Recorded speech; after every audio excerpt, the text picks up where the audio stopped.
What it do, what it do, what it do, y'all. It's your boy Jay Brillo here with another exciting edition of Juicy J's Hot Topics. Thanks to everybody who's coming out tonight. You could have been anywhere else in the world, but tonight you chose to be here, and for that I'm humbled and grateful. We've got a banger going on for you guys tonight, as you can already tell by the title of the stream. I am hosting another debate. This is the second of the channel, and this is going to be near and dear to some hearts for those of you part of the adjacent communities that I've been part of on these YouTube streets, some of the communities that I've seen and gotten to know. Usually I cover politics over here, but I also cover sociopolitics involving the U.S., United States, problems that we have here locally and nationwide. I know you guys are used to geopolitics most times, but I really wanted to switch it up since I've come across different YouTube content creators and other content creators that you and I already know that I've been able to work with in the past. As you guys can already see, tonight's debate topic is going to be on the Black community. Where do you stand? Is American society good for the Black community? There are four major topics, four major categories that I will be going over the course of this stream. I'm going to bring up both of my panelists. You know one, you don't know the other, but you're going to get to know both of them tonight. First up, we have my man, the long lost son of Lionel Richie. We got Andre. Good to have you here, bro. Really do appreciate you showing up, showing out. Of course, I'm looking forward to this being a banger. And of course, for those of you who don't know, but you'll get the chance to meet tonight, we have Bendu. He comes from the channel American Autopsy. Hello. He also covers many geopolitical and national political topics, issues, and whatnot. Gentlemen, thank you for coming here tonight. Thank Um, you for having me.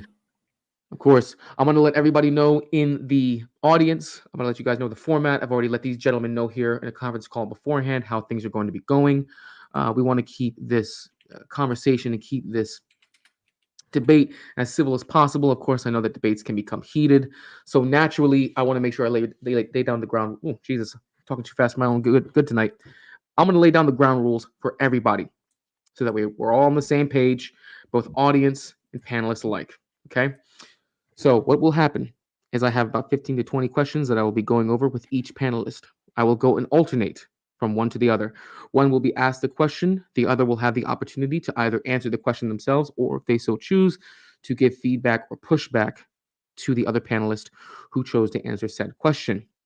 I will rinse repeat until I've asked all of my questions or until I feel that the questions no longer hold relevance to where we are at in the conversation. After that, I will go to our debaters and and allow them to ask one another questions that perhaps they either had prepared beforehand or perhaps that they had come to their minds throughout the course of the debate or throughout the course of the stream. Once both debaters have had the opportunity to ask the questions that they want to ask and have basically exhausted every possible either question or pushback or counterpoint that they wanted to present to the panel, then I will open up the panel to everyone else in the audience. I'm only going to start off by allowing one person each to come up. From then, once that I feel that there are enough people who've got a chance to answer, or the panel doesn't seem to be having as many people trying to come up and or the audience rather doesn't want to have as many people come up and try to ask questions, I will then make it an open panel. Then we can basically discuss what we've already talked about over the course of the debate. Perhaps other people have different points they wanted to bring up. Maybe there were points that I missed, that Andre missed, that Bendu missed. Perhaps there are questions that the debaters have for one another that they wanted to bring up that they didn't think of beforehand. It'll be a fully open panel. So for those of you who want to contribute, please have pen and paper ready. Please be sure to uh, be as concise as possible. I'm only going to allow really maybe 5 minutes per audience member who wants to come up and ask questions. But for the most part, I want to try and get as many people involved as possible. As always, I prefer that everyone cams up. For my regulars out there, I know some of you don't want to cam up. I understand that. Some of you don't ever cam up. That's fine. But if I don't know you and either one of my debaters don't know your voice, then you have to cam up. And if you're not going to cam up, okay, because I'm still a capitalist, I live in a capitalist nation, lol. This is what you're going to have to do. You're going to have to show some love to the laptop fund. It is going to be a $10 avatar fee tonight if you are not going to come up. If I know you or they know you, you're good. If we don't, I'm not getting porn bombed again. Once was enough for me, and I have been paranoid about it ever since. So, and if you feel so inclined, guys, please comment, share, and subscribe. I'm trying to get to 200 subscribers before the end of January. Help me to reach that goal if you feel so inclined. Also, make sure that you go over to Andre's channel, National Alternative. Leave the likes, the comments, the shares, the subscribes. He has great content over there. Definitely an American nationalist who wants to put America first. And head over to Bendu's channel, which is American Autopsy. I'm sure we're going to have people coming from his channel in audience tonight. Leave a like, a comment, a share, subscribe. He also provides more of a left-leaning view of American politics. And of course, over here, we don't want to make it an echo chamber, even though I am in the chamber. I try to have everybody here get all their points across and be able to basically allow all points and all ideals from the political aisle to be shared. With that being said, gentlemen, I am going to begin the debate off with introductions. I've already been talking now for about 8 minutes straight, so there's no reason for me to continue on because my mouth's getting dry. I need some water. So, Bendu, we're going to go with you first. Tell us a little bit about yourself, your political leaning, and where you stand with the topic of this debate to start off with. So I guess I come from a more what would be called a leftist perspective, more so a Marxist perspective.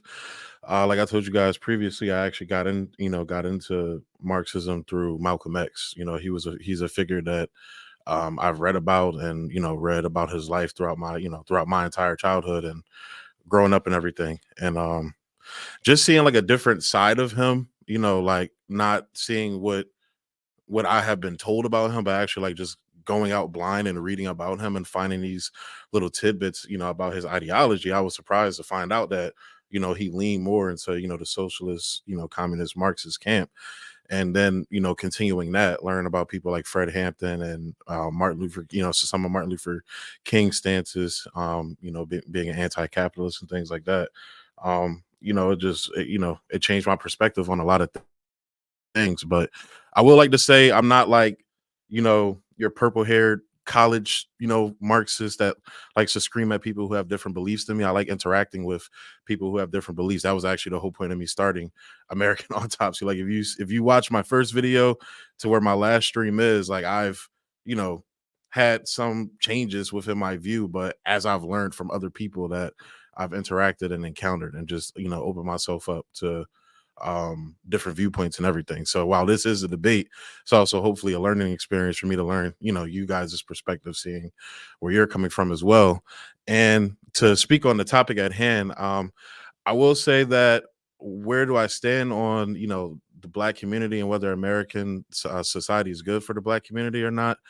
I can say that personally, I lean more in the camp like I don't think that's I think that's a complex question. I think that a lot of conversations need to be had in terms of race and socio politics and how the economics work, in tandem with that as well. So I guess for me, I lean more into not necessarily like identifying myself as like proudly I'm an American, because I look around and look at the experience of Black Americans, and I don't feel like that's the case. So. All right. Well, thank you, Bendu, for giving us a detailed description of where you stand politically and your thoughts on the topic, and also for giving us a little bit about yourself so that we know who you are. Andre, I'm sure many of the audience does know who you are, but we have members of Bendu's audience who don't know who you are, Barney's audience who don't know who you are, maybe even some members of my audience who are new that don't know who you are. So please, sir, grace us with who you are aside from your long lost father origin story, and let us know more about where you stand sociopolitically, where you stand with the topic, and give us a little bit about yourself while you're at it. Well, of course, thank you, Jay. Well, as for the people who don't know me, at the end of the day, I say that I'm an American nationalist. I care about the well-being of this nation and its people. I view the historical people of this nation as black and white, including Hispanics and some others, but mainly black and white. And my focus is solely on the best interest of my own people and the people who live in this nation. So, an American nationalist, ethnic nationalist. I lean further and further to the right as the day goes on, especially with all of the degeneracy and all of the garbage that we see each and every day within the country. I would say my influences, what influenced me, what motivated me. I grew up as a conservative. In Detroit, of all places, Highland Park, Detroit. Go look it up. It's a hellhole.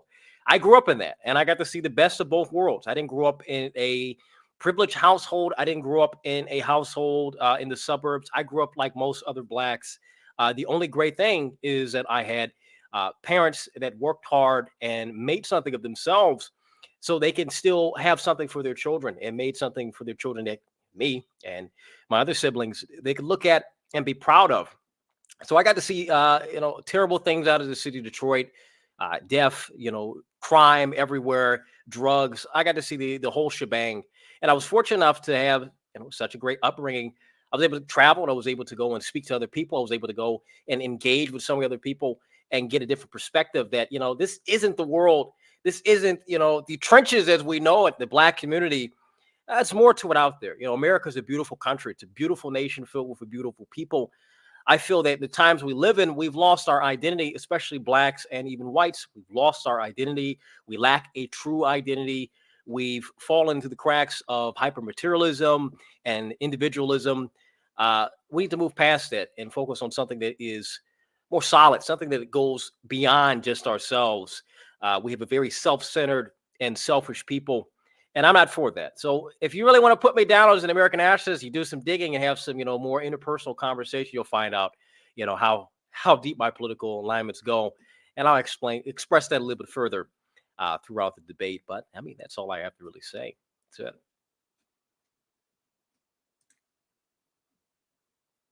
All right. Well, I'm glad that you are very concise and you were very clear about what your stance is and gave us a little bit about yourself. I appreciate both of you guys for doing that. I'm not going to waste much time, actually. We're just going to jump right into the debate. You guys already know the format. Bendu, since you are new to the channel and you are the newest guest here, I'm going to start off with you. And we're going to go right into it. By the way, guys, I have 4 major categories that we'll be covering tonight. So let me backtrack for just a bit, okay?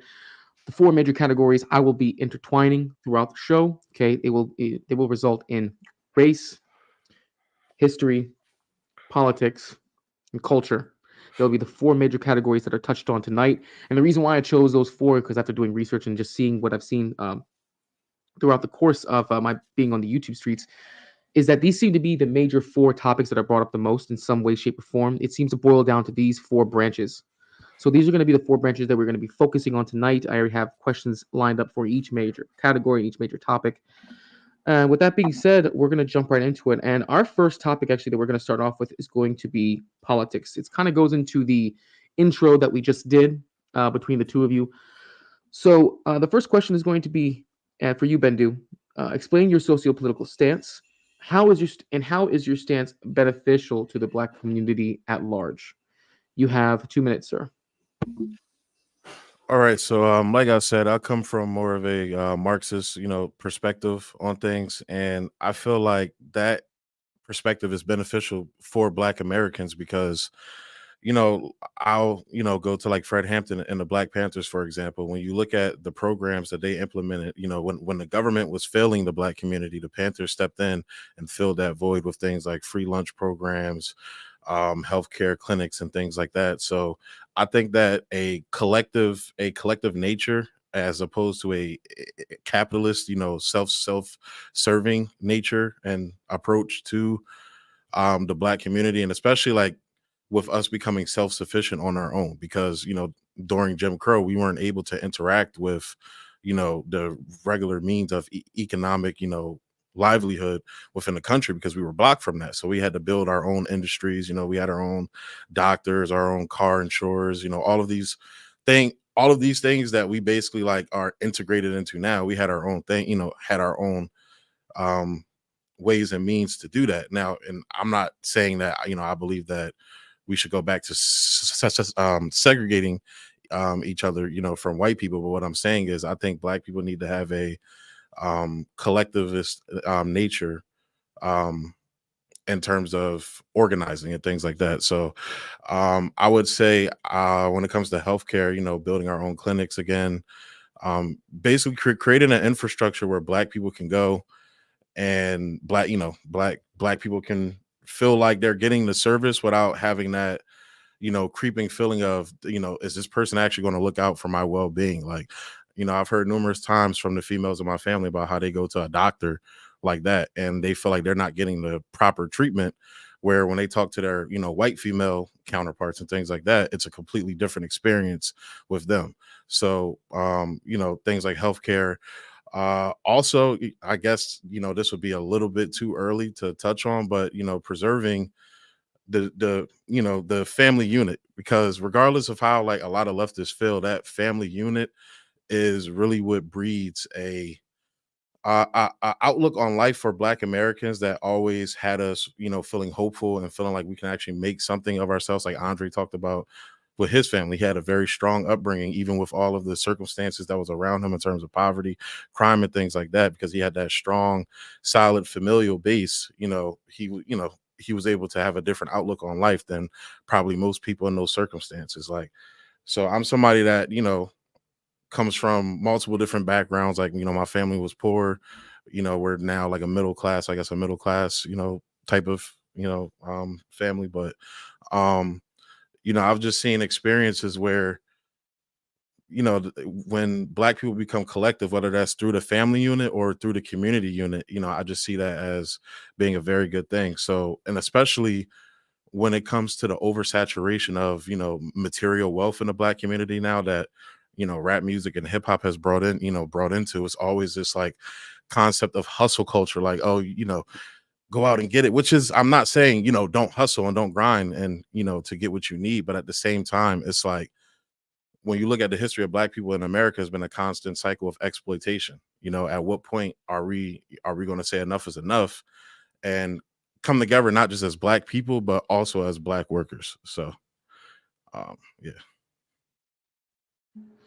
All right, very good, very good. Andre, you have the option of either answering the question yourself, or if you have any rebuttal to what Bendu said, the option is yours, sir. If you want, I can restate the question to you, or you can respond to Bendu's answer.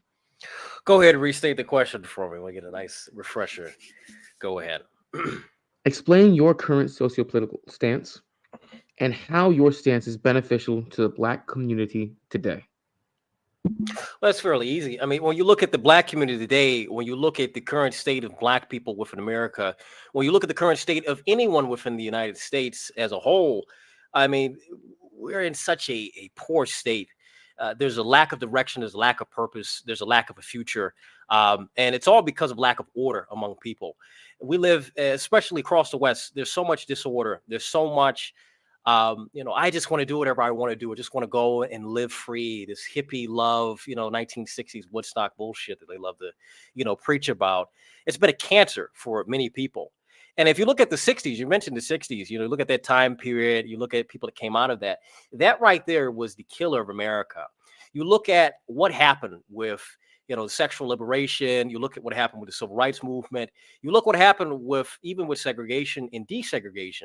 We went from a forced segregated society where people were forced to, hey, you can't go over here, to a forced integrated society that believes in mixing everyone together. And, if we mix them all together and we be, inclusive and have this diversity, which isn't a strength, things will be so better. It doesn't work like that. And that's just not nature. You just can't mix, lions and gazelles together and say, well, you guys have been battling for so long. I think you guys should get along. This doesn't work like that if they don't have a common purpose. I mean, it's just not natural for them to do that. But with us humans, it's completely separate. We're not animals in the way lions and gazelles are. We're able to think critically. We have, common interests as men and women, as a people. But today in America, there really isn't anything. It's, I have a common interest in going and buying some fucking makeup at Sephora. I have a common interest of going and watching, dumb television that's ran by Jewish news works, the networks and whatnot. I hate to go there, but I'm going to have to go there because it's a big element within the Black community. Where I stand as a nationalist, where I stand as, a third position is I oppose capitalism. I oppose the degenerate system that's been built that feeds off of degeneracy, that sucks the life out of any people that come in this nation, any people that are born on this soil. It's disgusting. And it's something that's been spread all across the West. So I believe truly that the only way that we're going to go forward is, yes, having a more collective mindset, but there needs to be order. There needs to be order. When you have a people going and burning down their own cities, burning down their own homes, burning down their own communities, but then they want to go and complain, well, the white man didn't give us enough to repair it. Well, nigga, maybe you shouldn't burn it all down, and maybe you'll have something to work with. We need to establish some order among people that do this. And until we establish order, we're going to continue to see the same old, same old. We're not self-sufficient. We're not self-reliant. We're a bunch of victim and, victim complaining blamers. That's what we do. We sit back and we blame and we complain. We do all these different things. And what do we get out of it? We've been complaining and saying that we're the victims for so long. What have we gotten out of it? We've got not a single thing out of it. We've got the Great Society, and look how detrimental that's been for blacks, for whites, for all of America, for anyone in this country.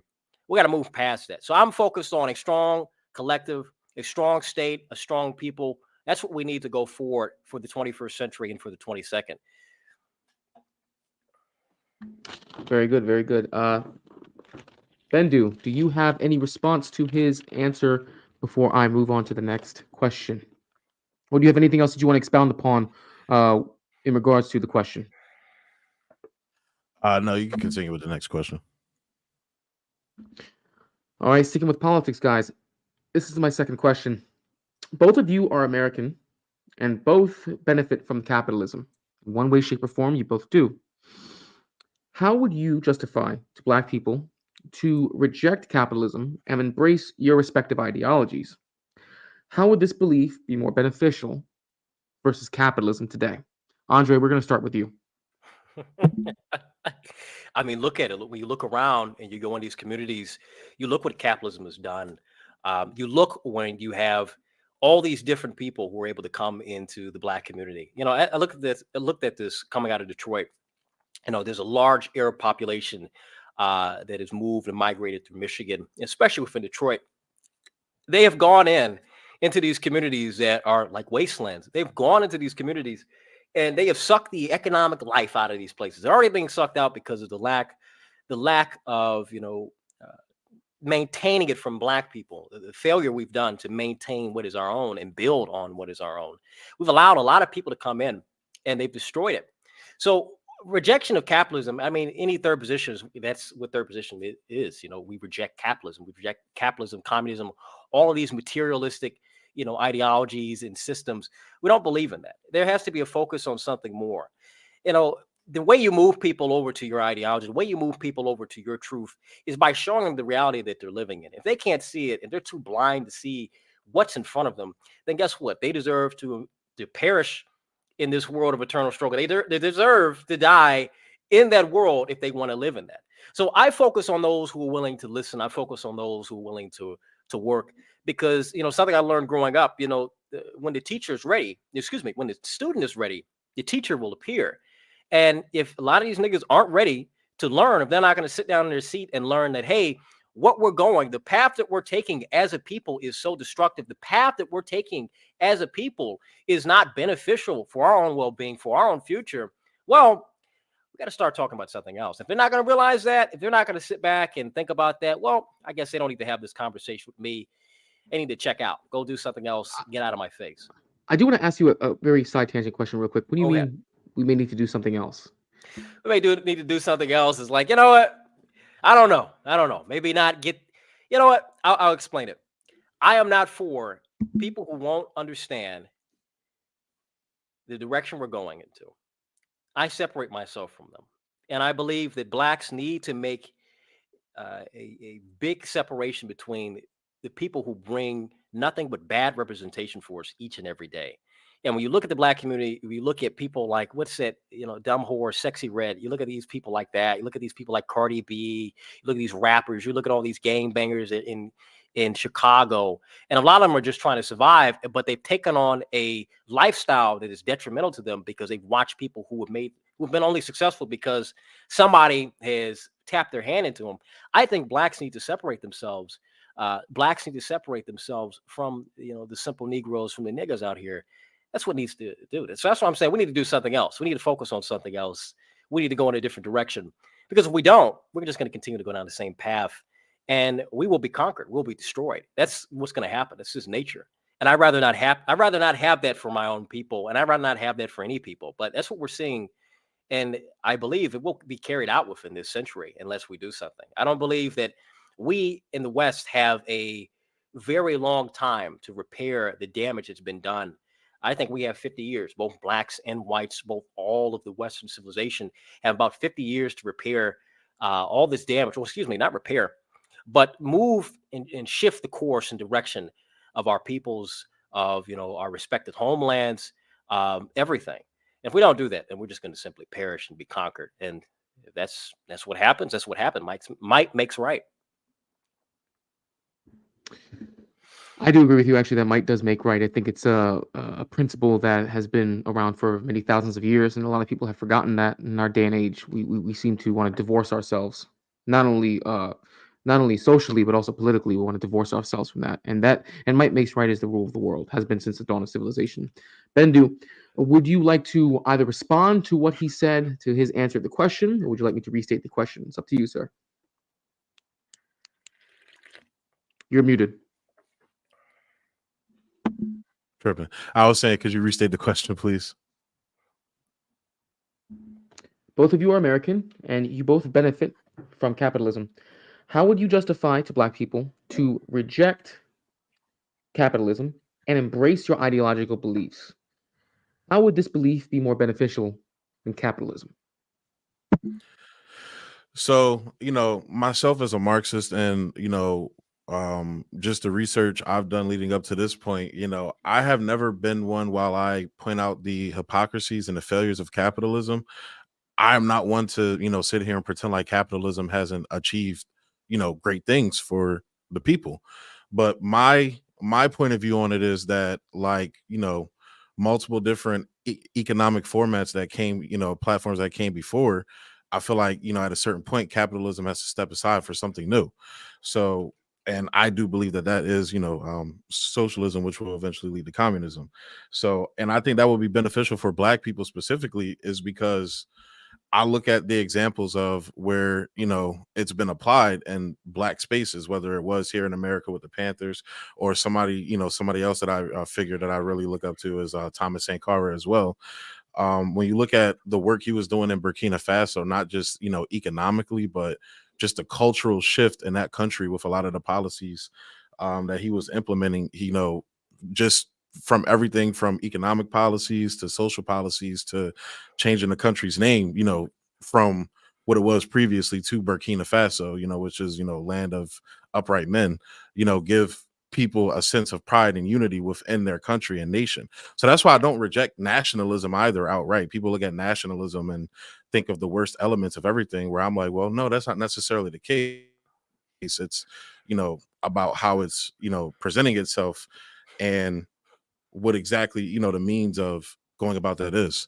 So, and, like I said, when I believe that when you look at these programs that were implemented in Burkina Faso, for example, like I said, did a lot for the country to uplift the country to the point where they assassinated the man because of that. So, I would also say that when I look at the, state of the black community, like culturally and things like that, like Andre addressed, like I do see a lot of the points that you mentioned, how we have a lot of, culture that is, called representative of black people, that honestly, me personally, I don't believe is representative of black people. I believe that's representative of people outside of our community. Like, we don't have any control of how we're represented in the media like other groups do. We don't have control of that. It's either a fucking tiny hat telling us what we are, or, another person from another group telling us what we are. So I'm not going to sit here and shit on, somebody like Sexy Red that's low hanging fruit. I'm going to point at the system and the people operating that system that's putting these people in place to peddle this, nonsense into the community. It's the same way how I look at, how the government, we know the government was peddling crack cocaine at the same time they were running drugs, or well, crack cocaine is drugs, but guns as well into the black community. And you see all of these detrimental forces that were being peddled in. Black people didn't have fucking control of that. We weren't at the levers of power as a mechanism to do that. Now, am I saying we should sit around and complain about that all day? No, that's why I'm saying we need to organize. But unfortunately, we're in a position where, we have a lot of puppets essentially that are not acting on behalf of our groups. They're acting on behalf of other groups within the country. And I think that's the root problem within the black community, is that we have other people speaking for us. We have other people reaching their hands in our pots. And, we don't have, and the leaders we do have that look like us aren't actually for us. They're for other groups, whether it's politicians, they're more in the tank for fucking Jews in Israel than fucking Black Americans that have been here for generations. So, you look at Chicago, how, you're literally closing down schools in fucking Chicago and then moving in migrants to fucking go, live in those schools, giving them free fucking healthcare and all types of shit. It's like, how is that? How in any way, shape, or form do you expect people to just sit there and like pretend like that shit's not happening and think that that's okay? And I think that's representative of a city of Chicago that's mostly ran by Black people. I think that's very emblematic of them serving other groups' interests outside of the Black people within that community. So I'll land there. Andre, any response? Well, I want to ask. I mean, I got like a bunch of questions right there. First off, Go ahead. what is socialism to you? What is socialism? Like when you say socialism, what are you talking about? Socialism to me is when the means of production and how those the resources from that means of production is produced is allocated in society. I feel like socialism is when all those things are in control of the working class and driven for the good of society and not just for the good of a select few and their profit margins. Okay. I mean, still, that's no different than capitalism. It's no different than the bullshit you get from the capitalists. When you look at something, and I'm going to throw this out here, when you look at something like National Socialist economics, when you look at the system underneath Germany, Italy, Spain, going on, we can go on for days, name the countries. I mean, that was far more superior, and that's where a lot of these people take inspiration. You mentioned Thomas Sankara. I mean, he took inspiration from Mussolini and from all these different other people before he took any inspiration from Marx and all these other people. That's the beautiful thing that a lot of people don't want to talk about. They don't really talk about that when it comes to Thomas Sankara. They don't really talk about that when you talk about Marcus Bishop out of Granada. A lot of these people, they've taken or even Marcus Garvey, they've taken inspiration from a lot of these third positionist concepts because they're looking at how destructive capitalism's been and how, well, it's really not in the best interest of us. And they look at communism, how really there's no future but starving. I mean, unless you want to starve, I don't know. It might be something good for you and me. I don't know. I don't want to fucking starve. So, but tell me, what is communism for you? What is communism? You define socialism. What is communism? Well, communism is when the means of production, so under socialism, when the means of production and the allocation of those goods from that means of production was shifted to the hands of the working class. Well, after a period of time, when you set up all these mechanisms to basically fix what capitalism has broken, communism to me is when you reach a state where technological advancement, um, it reaches a certain point where you no longer have a need for, you have so much abundance that you no longer have a need for institutions to allocate these resources because there's so much abundance there for people to have that they can just, there's enough food here for people. We don't need, a grocery store guy at the top of the chain saying, here, this is the specific food you get, this, that, and the third. I mean, that the technology that we have will make those processes easier where we don't need these institutions that control us. So, what is the end goal of communism?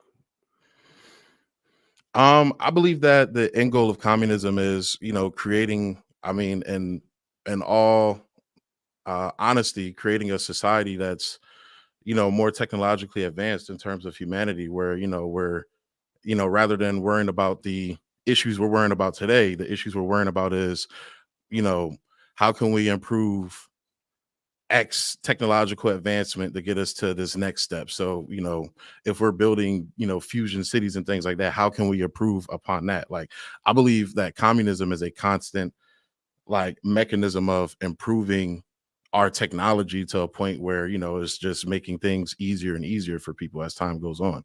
So we have a situation where, for example, artificial intelligence being created now is putting people out of jobs, where I believe in a communist society or a socialist society where things are allocated for the means of society rather than just for a select few. People, that won't be a worry for people won't be fighting technological advancement because they're going to lose their job. So that's the type of world that I'm envisioning with, socialism and communism. And where is the state coming with that? I think the state, So, and this is where, I am realistic with my beliefs. Like the state that we're currently under right now, I Yeah. don't believe that that's a possibility to happen. So that's why I'm for, more for policies of divesting from the system. So investing in mutual aid rather than trying to sit around and wait to see who we're going to vote for and things like that. Like, hey, like there's people you could go out and do things within your own community instead of going out and donating to X politician or voting for X politician or going to X political events, like things like Right. that. So Mhm. So, I mean, everything you said, it just, of course, I'm completely opposed to communism and all this the Marxist shit you're saying. And no disrespect to you, but more disrespect to what has been said. I mean, you don't really get anything out of that. I mean, it's still not going to right any of the system's still going to be in place because you're still going to have the same people who are running the strings, pulling the strings of everything. Um, in order to go forward, in order to establish, something that's better than the system we're in, we can't do it with communism. It's not going to work. We've already seen that it's failed multiple times. And I don't know if you're going to come from a position like, well, it's never had a chance to thrive. Like there's been multiple times where communism has had a chance to thrive and it's fucking failed. And it ends up to, just a bunch of genocide and a bunch of starvation, pretty much. That's it. Like it's the greatest diet of the century, communism. Love it. If you're hefty and huge, it's probably a great thing. But I don't fucking know. I probably wither away underneath that shit. With communism, you're not going to get any of that. You just won't get any of that without a strong state in order to do something. And the end goal of communism is a classless, stateless, moneyless society, putting all the means of production in the hands of people who are uneducated, unqualified, who don't even have an understanding of how a lot of these things work. That's not going to go anywhere. You're going to need something that is far better than that, than just like, oh, we'll just give everything to the workers. Well, the workers really don't know shit. All they know is the work that they can do, and they're good at it, but they don't know how to run the shit as properly should. So the best system for that wouldn't be anything you're saying. It would be corporatism, honestly, because corporatism would be setting up, people within this industry. We're going to protect you, and we're going to have certain protections for these people. Resources are going to be focused. The state is going to organize. Hey, this is what we need for the country, and we have these industries, these different organizations, corporations, all set up and focus on the betterment of the nation, the betterment of the homeland, the betterment of the people. And I even put in this as a Catholic, the betterment of our faith as Christians, and what we do to God and what we do in our time in serving God and our faith. You can't do that with communism. Communism is a very Jewish ideology. It's a very Jewish system. And that's all it is. It was pretty much a bunch of mad Jews that they couldn't get what they want in capitalism. So they was like, oh shit, let's make some communist shit. Let's call it communism and switch over. And so we can get what we want. That's all you've got. When you look at, Just the tread, economics. Yeah, I got you. I just got tread you. a little carefully. All Trade right. religion. When you look at the economics of, other countries that oppose that, well, it took the might of the world to bring these countries down. Or even look at certain individuals that spoke out against it here in the Americas. It took everything to bring these people down. And you mentioned, the Black Panthers and all these different. I mean, we look at the connections that the Black Panthers and a lot of these Marxist groups had. NAACP, even for one, Martin Luther King. They had a lot of connection with people with tiny hats that had their hand and say in the direction of Black people. I feel today we have a great say over what our direction is. We just don't have enough people strong enough to say, hey, this is the wrong fucking direction. Get it right. That's the problem. We have enough people and we have enough power. We've had a Black fucking president for 8 years. We have, a Black Supreme Court justice. We have Black senators. We have Black cities and counties. We have a lot of political power in this country. We have a lot of people within positions of authority, seniority, to make decisions that are going to be like, hey, we need to change our outlook. But no, they don't want to do it because the entire focus is on profit. The entire focus is on sucking the life out of our own people.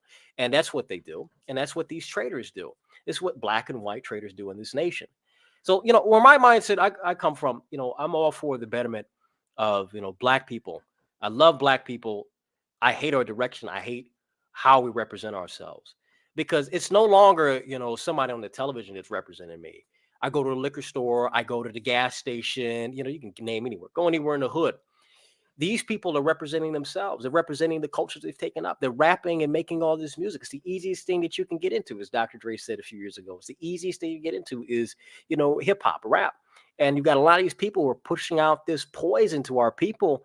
You've got this mentality not to snitch on your people, not to snitch when they sell and peddle poison into your communities. You've got these people will sit back and say free Daquan when he just shot and killed 9 fucking people, or he's a drug dealer, or he's a degenerate. We'll go out and burn down our own country, burn down our own communities, and call people like me. I have all my life. You're an Uncle Tom. You're a fucking traitor. When you say like, hey, I'm not going to sit back and let this be the representation of us. I don't like that shit.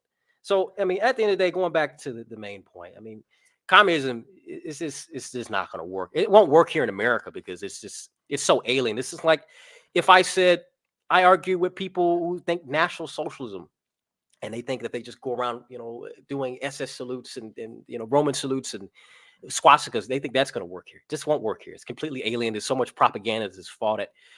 Same thing with communism. There needs to be something specific to the American identity, specific to the American people. And first and foremost, we have to do one thing, is establish what our identity is. And blacks have to ask the question, are we going to be a part of this country? Because we've been here for a very long time, both as slaves and free men. Or are we going to take our asses back to the motherland and make something of that? I'm more in favor of doing the former than the latter. But, there we go. Bendu, before I go into the next question, do you have any response to what Andre was saying or his rebuttal? Yeah, I guess I'll say that, when you look at how, I see a lot of the things you're saying and I see some agreements in what you're saying. But when you look at, the concept of degeneracy within the black community, or, the concept of, the cultural issues that you just talked about in terms of snitching and, praising people who just committed crimes and things like that. Again, my idea of that is to not necessarily, like, yes, you can hold those people accountable when they do bad things, and you have some form of, I guess, punishment for those people when they do those things. Oh, certainly. But Yeah. but we need to look at the systems that keep creating these people. They keep churning these people out. And I think that's the real root cause and the issue, where I think you would be in agreement with that as well. But I think that most people aren't like you. I think that most people would rather just sit here and make a dime off of pointing at, Sexy Red, or pointing at this person or that person as, the means of the issue, rather than getting to the root systemic causes and issues. Yeah. But I'm saying, I think most, that's the example. When I mentioned Sexy Red and all these other people, that's the example. Yeah. A symptom of the cancer that we're dealing with. That's what it is. I think a lot of loud voices are making that to be the thing that we need to attack. Like, we just need to attack this, while you see the boogeyman behind that's really pulling all the strings gets to cut the strings when everybody attacks that, that puppet, and move on to the next one. So I think that's a lot of what, the black community is dealing with. And, I wouldn't say I'm with you entirely on, in terms of how to do with that. I think we do need to, approach from a more, standpoint of understanding and rehabilitation, which I do think is possible. Maybe not for the most extreme people in those communities. I don't know. I can't, I'm not for, like, corporal punishment, because I'm looking at, like, the prison industrial complex and the system, how, they create these issues within the community and then profit off of it on the back end as well. So at every, stop point within the... Well, name an issue, because this is a point of contention here. You mentioned I'm for capital punishment. Name an issue. Name one. Go ahead. So, like, drugs, for example. Like, I'm a person that is looking at how, drugs has been used as a means to, go after, black men specifically. And I'm not saying that the guy out there, selling dope and things like that is, completely innocent and an angel. But, once again, I'm getting to the root issue of, why are we looking at the dealer and not looking at the supplier? So a lot of people's, and I don't know what your stance on this is, but a lot of people's solutions to dealing with, drugs like fentanyl and things like that is to increase law enforcement, when historically, when you look at that situation, it's always been law enforcement that's been the suppliers for a lot of the times. So That's it's like, hold on, man. That's ridiculous, man. The suppliers are coming from fucking below the border, coming from China. They're coming from these foreign countries that are a threat to us. I don't want to say not every last one of them, but they threaten us economically. They may threaten us militarily. They're pushing this shit into the country. You've got politicians, you got pharmaceutical companies, you got the entire healthcare industry, bits and pieces of it that are playing into this, into the system. They're taking a cut. And then you get to the drug, they're like, I don't care about weed. If you're selling weed on the corner, I don't give a fuck. You want to sell a dime bag, to get high? I don't give a fuck about that. I think, that's ridiculous. People go to jail for that. We can go back and forth on, who goes to jail for that shit. Now, I do have some experiences of people who have gone to jail for weed, possession of weed. But I don't think that's a big ass deal. It's a problem. It's stupid. We need to move past that. I like a lot of cops don't really fuck with people on that anymore.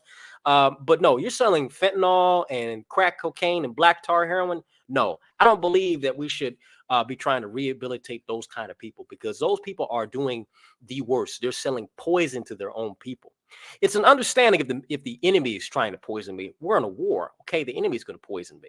But when I see someone of my own, within my own community, of my own fucking city, someone that I made that they're selling to people that their kids go to school with my little sister, or, I know their family, and I see them selling drugs. I see them selling poison to their own people. No, I find you to be the worst of the worst, because the traitor, you can't do anything with a traitor. You can't rehabilitate a traitor. Once you betrayed your own people by selling poison in your own fucking community, you have done the worst of the worst. And I believe you should get capital punishment for that. I believe in capital punishment on murder, rape, child, molestation. And when it comes to people selling that kind of poison to their own people, no, you will fucking go on the ground. And I believe that we have that focus, especially in the black community, where it's a very large thing. And especially, we're not going to sit here and act like whites don't have it as well, because a lot of white people say, oh, we don't have that kind of problem. Yes, you do. When you look at the South, it's a lot. These kind of people that are selling these kind of drugs, we got to get rid of them. I'm for removing degenerates and removing low quality people within my society that work indirectly. They aid the system. They aid these systems. So I'm not even going to get into the cop shit, because the cops really ain't that big of a fucking deal. I'm looking at the cartels. I'm looking at the pharmaceutical companies. I'm looking at all these other people that take a cut. And when you talk about prisons, I'm for this. I don't think the prisons should be privately owned. I don't believe in privately owned prisons. But when we talk about how many black people are in these prisons, there's a good reason for why black people are in these prisons. And there is a bad reason for why people are in prisons. If we want to go back and forth and look at numbers and all this other stuff, we can. But go ahead. Yeah, but I guess what I'm saying is, when you're creating environments that fosters those type of people, I'm saying before we look at those people, we need to be looking at the systems that are creating those people and attack the system more so that we're attacking those individual people. You can attack an individual all day as much as you want, but at the end of the day, a system is just going to churn another one out. So that's where I feel like a lot of people never talk as hard about going after the system as they do about the individual. Now, Bendu, you mentioned the system. Can you be more specific on that and when you mean attacking the system, and which system in particular is being attacked? So, for example, like he talked, you talked about the pharmaceutical companies. Like, at the end of the day, you're mass producing these drugs that necessarily don't need to be made. Like, we know about the whole Sackler case and things like that, and how they were over prescribing people, these drugs, to the point where now you need, a higher, I don't know the exact terminology, but you need a more potent, drug to give people the effect that they had before, because you're drugging people up so much. So why are the Sacklers allowed to fucking have wings of libraries named after them, but fucking Debo and Tyrone, we're going to shame them, more so than we shame the people that's creating these mechanisms. When you talk about the cartels, like, we know that they're backed mostly by alphabet boys here in America. That's the literal backing of a lot. These cartels were literally created by the United States government. I'm not denying that, but what I'm saying is this. These cartels are very powerful from when they were created. Yeah, if we look at the 80s, 60s, 70s, 80s. Oh, yeah, they were being funded by the CIA and all these other alphabet organizations, right? All throughout the intelligence community. Yeah, you're right. I'm going to agree with you there. But today they stand alone and they continue to do deals, and they're a big problem. They're a big problem because if they become so powerful and so independent, they moved away from that shit. They really don't give a fuck about it. They'll do what they need to do to still operate and to still bring in some, because people still take a cut. But I mean, you're missing the point. I'm going to, if my lawn, if my grass ain't cut, I'm not going to go complain about uh, Ray and Jimmy's grass. I'm not going to sit back and say, well, you know what? Their system over here looks bad. No, I'm going to talk about what the fuck is going on with my grass. If in my community I'm seeing people sell drugs, I'm going to call them niggas out and say, hey, no, you ain't going to sell that shit here. I'm going to tell on you. I'm going to tell on you. And you want to call that, you want to go sit there and cry and talk about that, fuck that. You sell poison in your people's community. You're doing the worst thing you could have ever done. That's worse than anything could have been done. And that's been the worst thing with black people. And they've sat back and have allowed a lot of these simple niggas to come out and say, no snitching. Don't snitch. Remember Riley from the Boondocks? Ain't no snitching. And they stole that nigga's bike. And guess what? He was over there crying and shit. Usually what black people do. They'll talk about no snitching, but then when it happens to them, everybody, well, y'all ain't gonna tell. Because, nigga, you sat back and you championed this shit like it was great. So, no, I'm for fixing our house, what's going on in our communities, because we have a lot of political power. We act, this is the position I think you're coming from. You sound as if we don't have the power to do these things. Yes, we do in this country.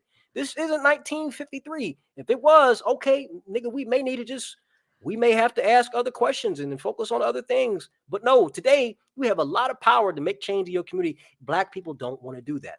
Yes, there's systems in place that have, conducive to this point where, we don't want to do anything. But for those who are having intelligence, we are aware of what's going on. You can't be fearful of this shit. You have to do it. This just has to be done. I have no fear in this shit. I have no fear. The only fear I have in this is being defeated. And the mission is not complete. We failed the mission. That's the only thing that I fear. I don't fear dying. They can shoot me right now. I hope that somebody will continue to speak in the way that I do and carry my message forward and remember my name. I don't give a damn. But if I fail in what I'm trying to achieve, now I look at that, I take that, that's terrible. If I died right now, I really wouldn't give a fuck as long as I've accomplished my mission. We haven't accomplished our mission as black people, as Americans. We've allowed foreign peoples, foreign nations, a lot of traitors in this country to do whatever they want. And they haven't got any consequences for it. No, we need to put the boot down on everyone and everything. The Sacklers and all the other pharmaceutical companies, D-Roll, Tyrone, Jamal, all of them. Crackhead Fred, Bob, I get all of them. I don't care. We have to round them all up. We have to round them up. But guess what? Our nation, if we continue on this path of taking this slow route and we have to talk to people and no, fuck that. We need to make things happen now, or we don't. We're going to find ourselves in a pit of peril we won't be able to pull ourselves out of. Very good exchange between both of you. I like that. I do like the energy you guys got going on. Like I said before the stream, you guys have a really good simpatico.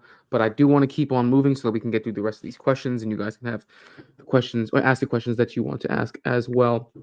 Moving on to the next question. It's very simple. And I'm going to start with you, Bendu. If you were president of the United States, what are the top 3 things you would change to benefit Black people, and would it be sustainable throughout the course of not only your term, but throughout modern U.S. history in the near future? Go ahead. All right. So if I was president, one of the very first thing that I would implement is an executive order, and I'm not a lawyer, so I wouldn't know the legalese behind it, but implement reparations for Black Americans. That would be the first thing that I would do as president.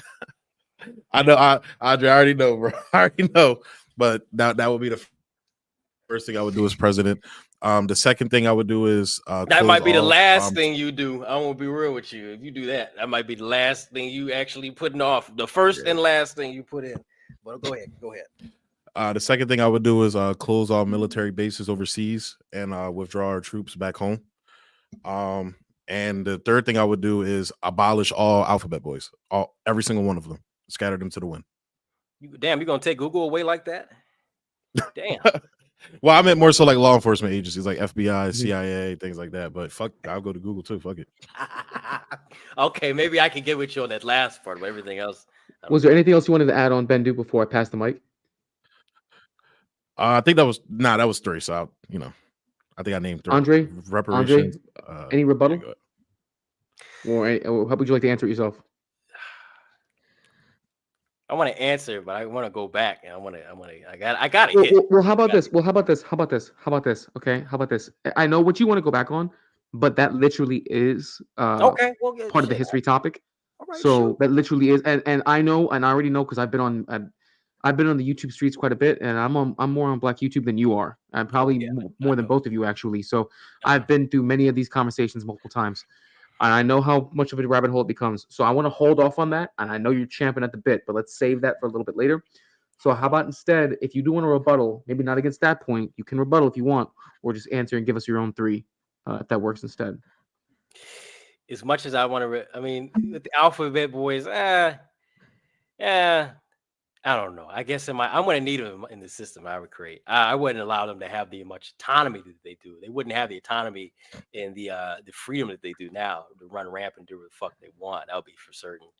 I'd rather just combine all of the, especially within the intelligence community. If you look at how many different, so many of them, I'd rather combine them all into one and have them fucking work in tangent, work as one.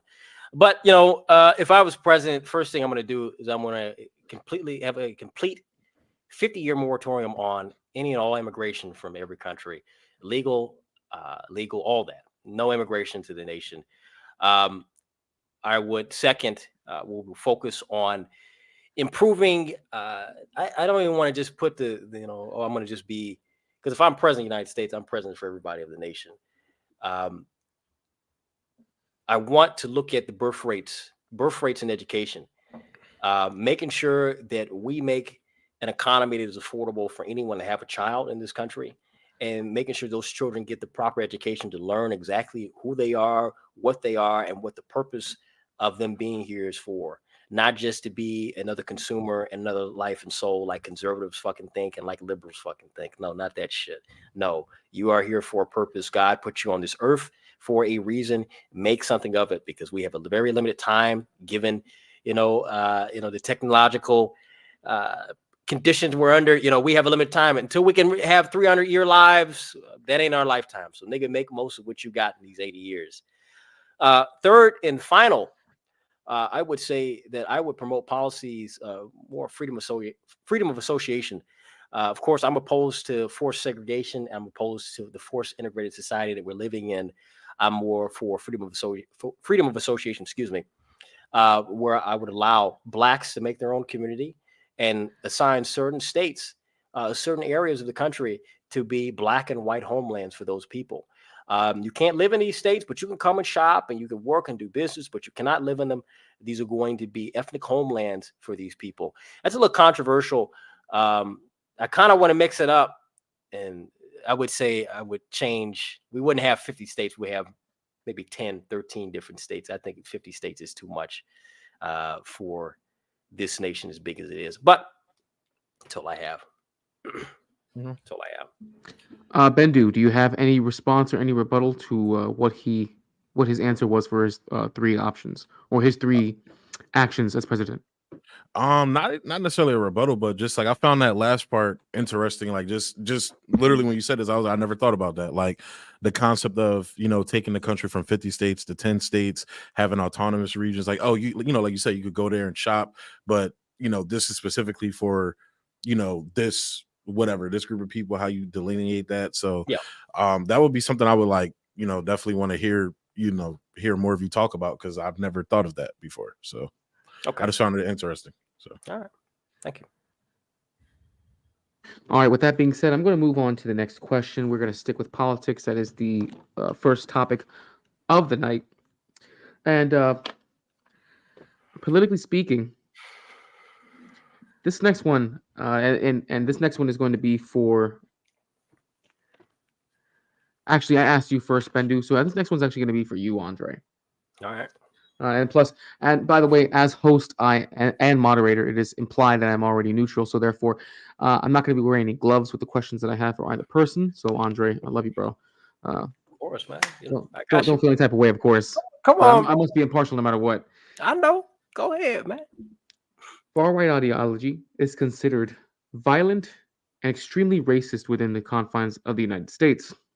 Ideologies like fascism, Nazism, third positionism are examples of this, as Nazism, fascism was the main antagonist of World War II.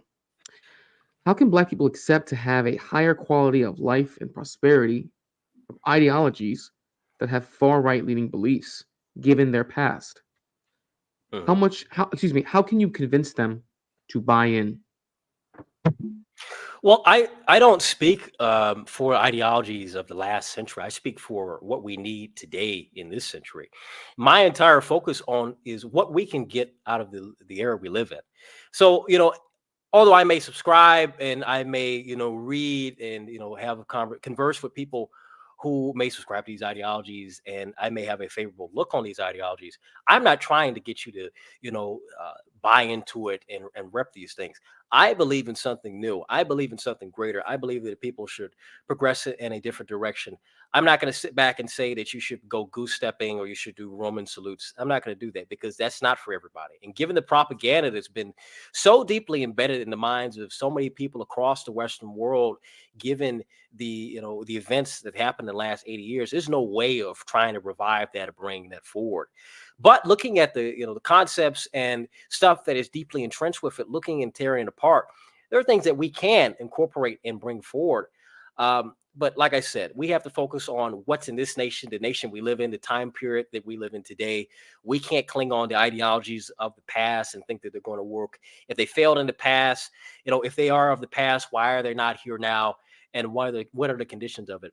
But like I said, as we know, there's a lot of propaganda that's pushed. Of course, history is written by the victor. And I'd say this, I intend to be the victor. I intend for something new, something more American, something that speaks to our living condition, our problems and our issues that require solutions. I intend to be behind that, and I know it's going to be victorious. So here we go. Bendu, any rebuttal to his answer? No, sir. No? All right, with that being said, Bendu, then the next question actually goes to you. Communism and socialism is responsible for tens of millions of deaths, famines, and atrocities throughout modern history. Why should Black people adopt an ideology that has ended in tragedy so many times? Why is this time different? Well, one, I will say that, and I know this is probably something you've all heard before, but I think that a lot of the history and that we have learned about communism is it's not necessarily like properly contextualized. It's not a lot of the information that we see is all more often than not fabricated by our intelligence communities. And I think that when you look at once again, when you look at where this system is implemented for Black people, it's been beneficial for us. So my thing is, when I'm looking at CIA documents talking about how they grossly like exaggerated the totalitarian dictator narrative about somebody like Stalin, for example. Like, we have documentation of them saying they did that. They literally propagandized the American people about this. I'm looking, well, what else have you guys been lying to us about? When you look at the gross rampant propaganda when it came to Venezuela, within the last couple of years, like, that's something that I look at as well. That was like really the first in terms of geopolitics, like, that really opened my eyes to like, oh, these motherfuckers are just openly lying about shit. Because they would literally say one thing, but then when you would speak with people on the ground, not even people sympathetic to 100% sympathetic to the socialist movement in that country, but just people on the ground, like, randomly, the story would be completely different. When you look at the sanctions and things like that we're putting on these different countries, whether they're socialist or not, like, a country like Syria, for example, isn't socialist, so why are we putting sanctions on them? So that's where why. Oh yeah, sure. So I'm looking at it from more of the perspective of, you've always had a hostile force in the world with nuclear weapons that's basically saying, hey, we don't want you to do that, and we're going to use every mechanism we can to stop you from doing that. And if we can't do that, then we will consider doing the unthinkable, where there was at a certain point where we were literally about to nuke the mainland of China. Like, that's something that came out recently. Hell So it's yeah. like it's like, why are Fuck Chinese food? but that's my point. Like, you can't enforce your will on other people. Might makes right. Might makes now. Of course, when you say that, it goes to a slippery slope of You can't enforce your will on certain people. So do you condone rape? Like, oh, no. But when it comes to a nation like China, a communist shithole, I can't even say communist shithole, but it is a shithole country like China that is disgusting as fuck with people that are vile as shit. I'm all for glassing that place. I think we should have did it in the 1950s. MacArthur had the right idea, and if we could do it, tomorrow with no casualties, I would fucking say go, boom, do it. Press the red button. Listen. Here's where I am at. I don't want to enforce my will on people if it benefits another people. And that's what we have with the government that we've allowed to prosper and flourish. That they're doing it for foreign interests, right? They're doing it for people that are not our allies, not our friends. I don't mind. I'm for colonialism. I'm for imperialism. I am an imperialist. I am for conquering. Mike makes fucking right. I don't care about this, oh, wow, well, Geneva Conventions, and we have a line here. You can't do that. It's our sovereignty. I don't care about that. If you're too weak to stand, if you are too weak to stand, guess what I'm going to do? We're going to push. Because guess what? If we didn't have any laws and order or anything like that, guess what? People would run up in your house, and the only thing that would stop them is you and whatever you have in your hands to do that. That's it. And with our nation, we have nuclear weapons. We have even though it's shitty, we still have a very decent military in terms technologically. I'm for conquering, baby. I just don't want to conquer for the sake of Israel. I don't want to sanction a country because Israel is mad at some Middle Eastern dirt river country. I don't care about that. I'm not about to wag my finger at Putin. Oh my goodness, Putin, don't do that. Don't you cross into Ukraine. I don't care about that. But if we say, hey, let's conquer Mexico. Hey, let's conquer Canada. Hey, let's go and conquer the stars. I'm for that. I'm not really. I don't subscribe to this petty, blood and soil nationalism. That's only of this time. But we're gonna go further than that. I'm for conquering. I'm for colonialism. I'm for imperialism. It is what it is. Simple as that. That's just nature of man. Bendu, I got a feeling you want to have a response to that. Go ahead. So you Yeah, got the mic. that's but I think that's what's creating a lot of the problems that you have. The mass immigration crisis, this hostile government, this hostile tyrannical government that we have is due to imperialism. So they can point at these groups of people and say, hey, these are the enemy. We're going to be attacked by these people. So we need to spy on you more. Oh, we need to where are they saying do more that? of these unlawful the Patriot Act that they vote Patriot on Act every couple of years. Okay, so when we look at like the Middle East, like I said, that's simply because of Israel. We have a government that simps to Israel like it's a high school girlfriend they never got. They fucking love Israel, and of course, Israel controls a lot of our intelligence. Yeah, but for strategic reasons, based on what you said, which is if we're going to go out and conquer, well, we need to have basically what they call Israel unsinkable. Carrier within that region. That's why we support Israel. That is why. No, it's not. No, Israel has a deep-seated control over our government, over our intelligence, over our military. It's not that, we're going to use Israel. No, Israel is using us. That's how it's been since, we could look before. Actually, we could look at it World War II. I say with Kennedy, because you realize, how he was killed. He wasn't killed because, some bullshit they like to make up about the mob.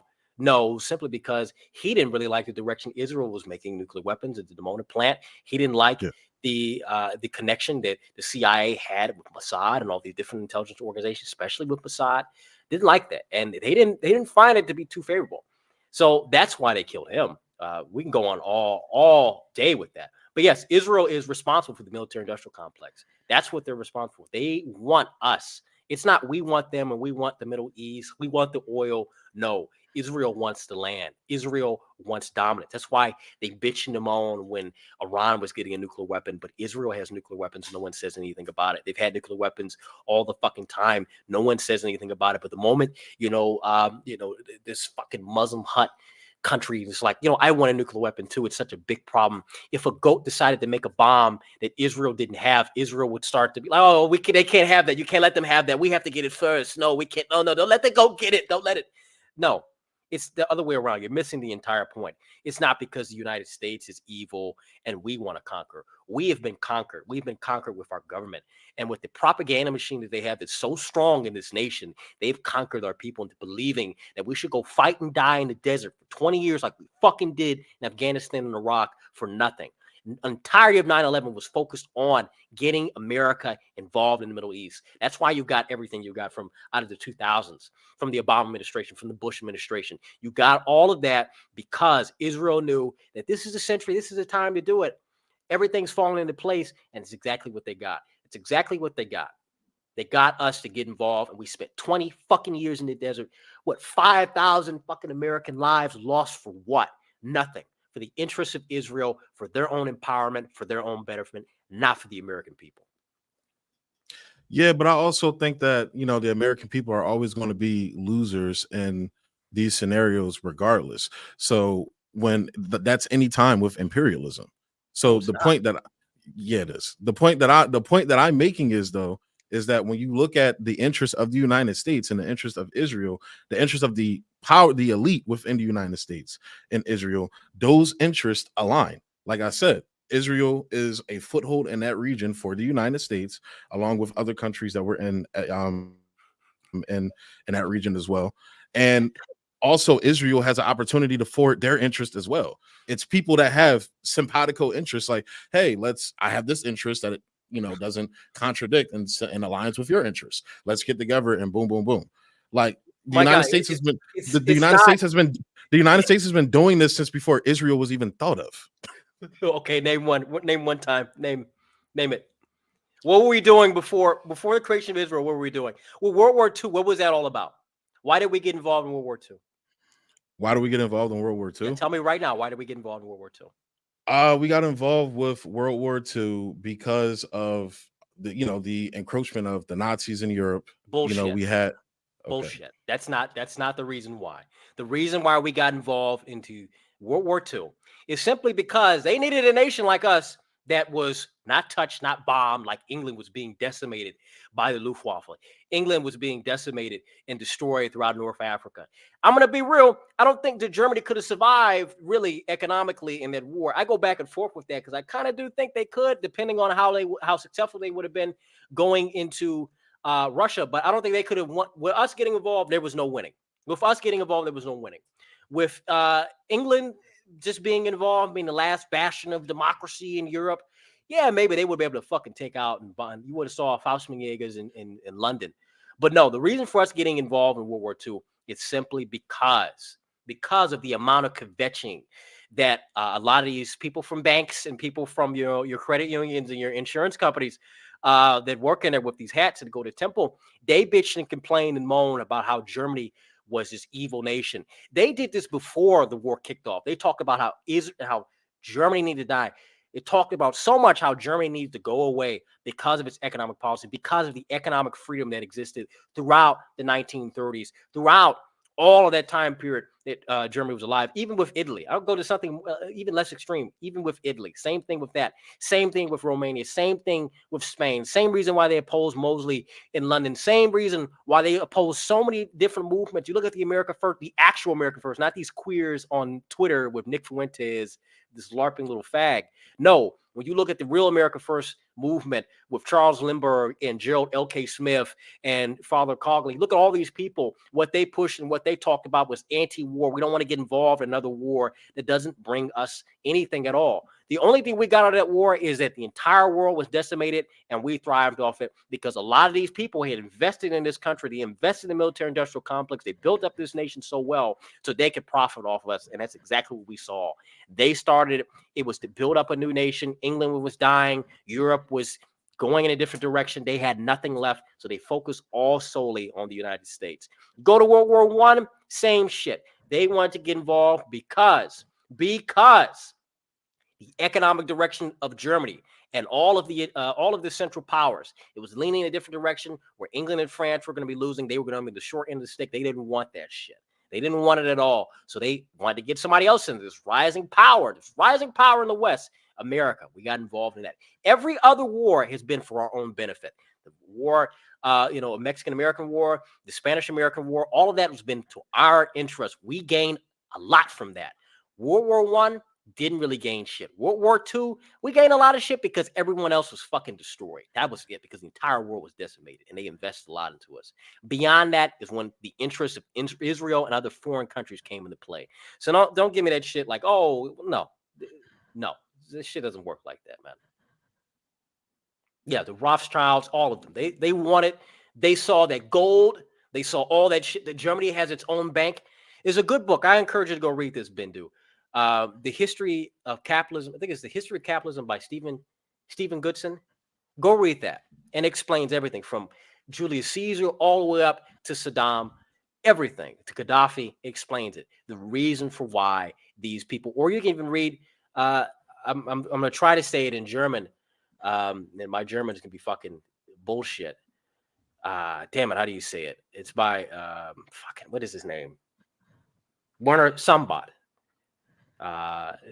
Das Juden und das, I can't think of it the last, but the Hebrews and capitalism. Go read that book and you come and tell me. Go read that book and you come tell me. Go read those books. And I hate to, be a book homo and be like, go read the books and you'll understand. But that would tell you exactly why. Not this point and where you're getting at. Bendu, do you have any response that you want to give to Andre in regards to his rebuttal? We can continue. All right. In that case, guys, we're going to move on to the last question of this part of the topic for the debate. The question is going to go to you, Andre. Blacks in America vote nearly 90% Democrat and are mostly left-leaning. When will do the results match their expectations? And if not, when will the Black community abandon the left? What is the next best logical step for the Black community to take, politically speaking? The best logical step for any people at all is to abandon this left and right, capitalism, communist bullshit, and to go into something new. I mean, the moment you step off this, and this is a plantation for everybody. It's a plantation for simple niggas and simple hunkies that like to be on the left and right, blue team, red team, like it's football season and shit. No. And until we focus on actually what we need and talk about things that matter, and an alternative, a true viable alternative steps forward, that's when you're going to start seeing people move in a proper direction. As long as you continue to have the Democrat, Republican Party, all this other bull crap, red team bullshit. Yeah, Black people are going to still vote Democrat because they think that matters. If you really think that democracy in the West is solid and it's not corrupted and it's in our best interest and my vote counts and it matters when they want it to. The one thing about our country is that they play around with elections when they want to, depending on the election, depending on the candidate. They'll play around whenever they feel like. We've seen that with Bush in 2000. We saw that with Trump in 2016. We saw it again with Trump in 2020. They'll do everything they can. They didn't think they could use it in 2016, but they sure as hell did use it in 2020. That's my opinion. I don't want to get anyone's channel in trouble. I don't know how YouTube feels about me saying that. But you know exactly how it goes. If you think democracy is so fucking great and wonderful, you really need to wake up you need to get your head out of your ass and wake up and smell the roses that aren't in your ass and understand that democracy has failed, democracy is flawed, and democracy is not the way. And this is a republic, and we need to return to that if we're going to survive. And a republic needs a dictatorship as well. So, need a dictatorship. Just going to say that. It's my opinion. Also, because I don't think you necessarily covered, or maybe I missed it, but do their results match their expectations? What, voting Democrat? Like, do the results of them voting Democrat match their? No, it's failed for them. Them voting Democrat has failed for them each and every time. Did it with Obama. Did it with fucking Bill Clinton. It did it with Hillary Clinton. It's done it with with the biggest one we see today is Joe Biden. It's done it with all of that. So no, they haven't really got anything out of it. And Black people need to realize that you voting for the same system that lies to you every 4 years and tell you that we're going to do it this time, it's not working. It's not working. It goes for everybody in this country. Just isn't going to work. Build an alternative. Establish a true alternative in this country, or we're going to fall. Bendu, any rebuttal?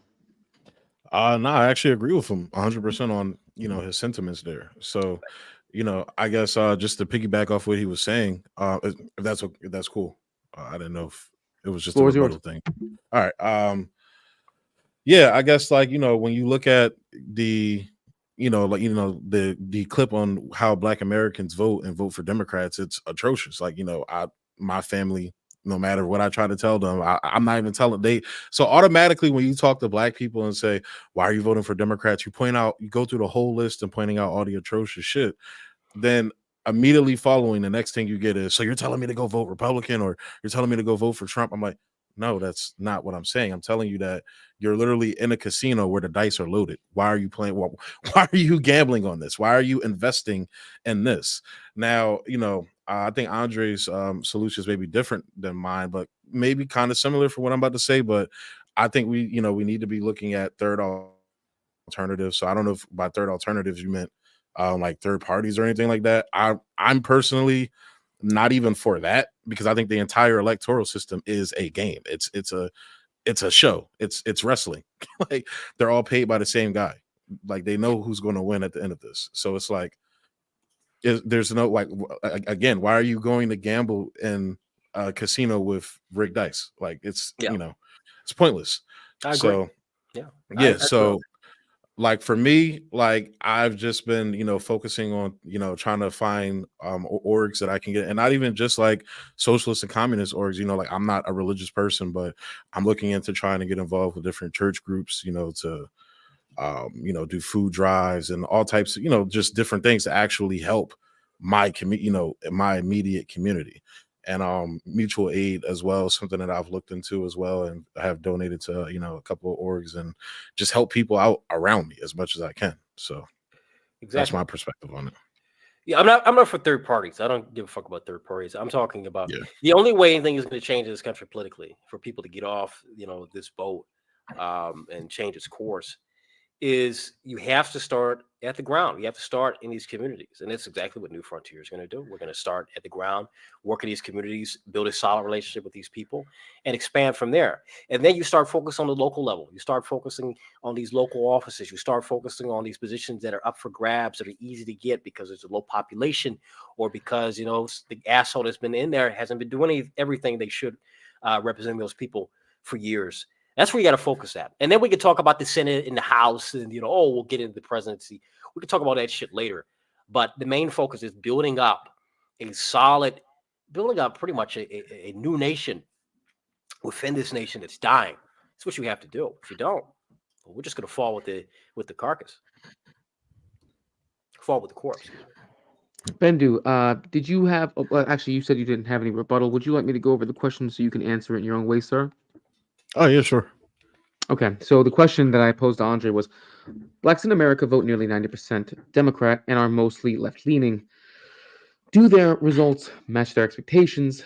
When will the Black community abandon the left? And what is the next logical step for the Black community to take politically? So definitely, I think I already answered the top question about, what we're getting, from our vote essentially, which is, absolutely nothing. And I honestly, to be honest with you, I don't see it happening until like, the younger generation gets a little older, because just around me, like they not playing that shit. Like they're, they where I'll have, hours long arguments with older family members about, vote, you got to vote for this to block this and stop this, da da da, all that. Like the young people just are like, fuck it, I'm not voting. Like that's what I voted for the first time in 2016. I voted third party, and I was like, I'm never voting again. So it's like, it's was like, I did the same thing. dude, what's the fucking point? That's just going back to Andre's point. Like, what? This is dumb. This is dumb. Like they've already shown that, you know, any type of movement or interest are going to co-opt it. Any person you get in there, they're going to fucking blow his brains out on TV. They already did that when our grandparents were fucking around. Like, what do you think is going to happen here? That's kind of like, you know, in the 2020 campaign, I was somebody that was I supported Tulsi at the time. Mama Like I said, Tulsi. I moved on to third party, in the general, but it was like just looking. I'm like, wait, hold up. You sit and think. You're like, these people don't let go of power. That's just what they would rather die than let go of power. That's the whole point and principle of power. So why in your brain do you think you're going to vote somebody in, and they're the people that own these mechanisms, they pour all this money into these mechanisms, you know, all of these, these things they do to ensure their power. Yeah, you know what? We're just going to let a Tulsi or a Trump or a Bernie come in here and just upright and undo everything we're doing. Yep, that's what we're going to let the will of the people prevail. Like, that's foolish to me. It's silly to think about. And then when you think about, especially in like left spaces, the resources that get poured into these campaigns. Like when you look at the Bernie Sanders campaign, for example, I believe like hundreds of millions of dollars from poor working class people that got poured into this guy's campaign. Well, think of all the things we could have done, and those people could have done within their own communities with that money. Why are we giving this money to a politician to go run and then tell you to go vote for the corporate candidate anyway, or you're donating to the corporate candidate? Like, it's all a game, in my opinion. It's a game to keep the American people entertained. For the pundits and the media companies to print ink and post videos and content about it, and your YouTubers are going to post their video essays about why voting for Biden is going to stop fascism or whatever fucking nonsense they're talking about.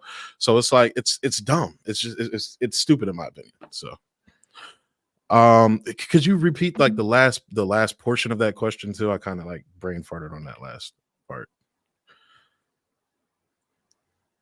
The last portion of the question was, what is the next best logical step for the Black community to take politically? Honestly, stop voting. Not just stop voting Democrats, because that's the spin they're giving now. You're seeing all these think pieces going out saying, "Oh, Black Americans are turning towards Trump and the Republican Party at record numbers," which again, that's just them Democrats blaming Black men again for why they lose.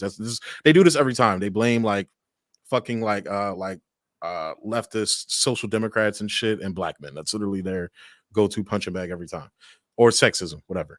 But just stop voting. So don't go vote for the other team. Stop voting. Stay home. That's why not honestly, not just for Black people, but people like for Americans in general. Stop voting for these motherfuckers. Very interesting, actually. Andre, do you have any rebuttal to his response? No. All right, guys. Well, with that being said, we have gone through the first topic of this debate. I'm going to ask everybody, please like, comment, share, and subscribe to the channel. Please help me to get to 200 subscribers by the end of January. If you feel so inclined, please also hit the Cash App, show some love to the Laptop Fund. Help me to help you to produce better content and have less lag on my videos. Also, please be sure to hit the bell so that way you know every time that I have a new video pop up. And one more thing, big shout outs to, of course, Andre's channel, The National Alternative. Big shout out to American Autopsy, aka Bendu. Big shout outs to Bumpkin, aka Michael, for streaming on his channel, to Midlife Bro Logic for sharing on his channel, and to the New Frontier channel. Guys, please make sure you go over to each and every one of those channels. The links are in the description below on my channel. Please go over there. Make sure you give each of their channels a like, a comment. Make sure you share. And when you do share, hit the copy button. It actually works just as well in the algorithm. It counts as a share. Make sure you go to subscribe to each and every one of their channels. They have a very wide selection of content, and it's going to be very entertaining, something I think that you will all enjoy. Guys, the next topic that I'm going to go into is history. Actually, I'm sure that both of you know that when it comes to Black people in this country, they do often like to refer back to history. Normally, it seems to be one or two time periods in history. With that being said, I'm going to be digging into that portion of the topic. Before I do, I would like to get your thoughts on how Black people view history within the context of this country. Andre, I want to start with you. Can you please give me your perspective on how you think Black people view history, their history within the historical context of the United States? Well, we've been Black people. This is the worst thing because you have an education system that goes in two different directions. With blacks, they tell blacks to be victims. With whites, they tell whites to be, guilty and be ashamed of everything. That's two education systems. With blacks, it's just simply a focus on victim, victim, victim. Instead of looking at historical figures that have done so much, they only look at choice cuts, Martin Luther King, oh, Rosa Parks, and that's it. Boom, that's done. We're about to head into February, and that's all you're gonna fucking see. If you go ask your sibling, your neighbor's kid, what are they doing a project on? I bet you every last one are gonna say, I'm doing MLK. I'm gonna do. Oh, maybe one will say Frederick Douglass, not one will say Marcus Garvey, not one will say anyone. So black people are very, when it comes to their own history, very uneducated, and this is why you see a lot of black people, they fall into this black Hebrew Israelites, where they think they're the real Jews, or they think that they're the real Europeans, or they think that they are the original man. Stupid shit. It's simply because education in this country is not to educate people, it's simply to get them exactly what they need so they can be able to press a button, do this, do that, so they can make profit. It's simple as that. Education in this country, if we're going to have a good education system, it really needs to focus on, yeah, where these people come from, what's your history, what's the history of your people, but also focus on where you're going forward. I don't want to just focus on, oh, let's learn history and cry about it. That's really what you go through in school. What are your skills? What are your talents? What are you focused on? What will you contribute to this nation, to your community, to your own people? What are you going to contribute? And the system we have, you don't contribute shit. You hit 18, you're out of high school, you don't fucking have shit. You go to college, you spend a bunch of money, which is, playing into the system even some more. It's really nothing. So I'm more in favor of, breaking up education into three different tiers: general, refined, and technical. General education being something mandatory for everyone to go through, expanding that to 6 years that everyone has to go through high school.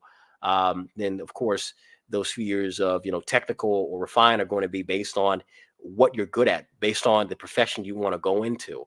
And you going to college would be to refine that. College would be something to refine it even more, to get even more credentials, to go and expand on that and to do more. That's the focus where I'm coming from. That's exactly what we need going forward. Not this silly shit of talking about, Harriet Tubman freed the slaves. Okay, great, she did. But then crying about it like, oh, look, post souls, look what they did. And this is the white man's fault. I really don't like that shit. I really don't like that American education it's just become so divisive. That's what it is. It divides the hell out of people. And it makes more and more entitled people in this country. That's why you look at the schools; they're racial battlegrounds. They're cesspools for nothing but violence. You go to school now to fuck and fight. That's all you go to school for. That's it. Bendu, the same question goes to you, and this isn't really actually part of the debate questions. It's just to prime for the next topic. What are your thoughts on how Black people view their history from the context of American history?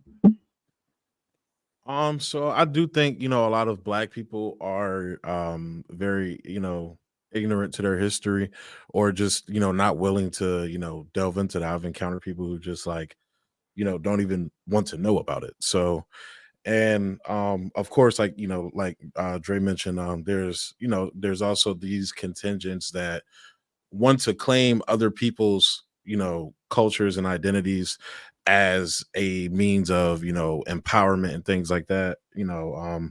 I think that's wrong as well. But I will say that another fascinating, this is something else I would say I agree with Andre on as well, though, is like that's what struck me a lot from what he said, his like stance on basically restructuring how we view educating people. Like that's honestly the platform you described is something similar that I've always thought about. Like, why don't we do that? Like, why don't we have just like basic general education, like preschool or whatever you want to call it, and then high school you start splintering off. All right, what do you want to do? And you start really honing on the things that you're good at, and so on and so on. And then colleges honing that even more. So props to you on that. I agree with you. Maybe we could talk about that more in in the future. But um I do disagree with you though, because I do come across, and like, my family background has like, multiple different, political ideologies. Like I have, liberal leaning family, I have conservative leaning family, I have people that are apolitical or in the middle. So maybe it just might be what I'm around. But even with like being out in, the general public. Like I've always heard Black people talk about people, the more conservative figures like Marcus Garvey, Booker T. Washington. I've always grown up, learning about these people as well, as well as the Martin Luther Kings and the Malcolm X's. I just think that when you have like a lot of hucksters like the Tariq Nasheeds and the Dr. Umars and shit that take those messages and twist and turn them in a way to feed people that pain plight in which you're talking about, that victimhood mindset that you're talking about. But I think that most Black people, like, they see a Dr. Umar and they're like, oh, I agree with that. I agree with that. All right, that's some bullshit. I don't agree with that. I don't think like there's any like lockstep agreement with these people that are more divisive, and that's just from what I've encountered. Even when I talk about like figures like Malcolm X, it's just people cherry pick what they want from these historical figures like you talked about. So I think that in terms of educating Black Americans, I think we do need to educate them on the history of slavery and Jim Crow and the things that the bad things that happened to us. But I was always a person in Black history class, for example. I'm like, why are we only talking about slavery? Like I was always, an artsy student. So I'm like, why aren't we talking about, the Harlem Renaissance. Harlem Renaissance. Yeah. It's like it was on the tip of my tongue. Like, why aren't we talking about that? Like that, like jazz was always something that fascinated me. I wanted to learn about that shit. Like I was like, I sat through like 4 classes of slavery. Why do we have to keep learning about? I've seen Roots.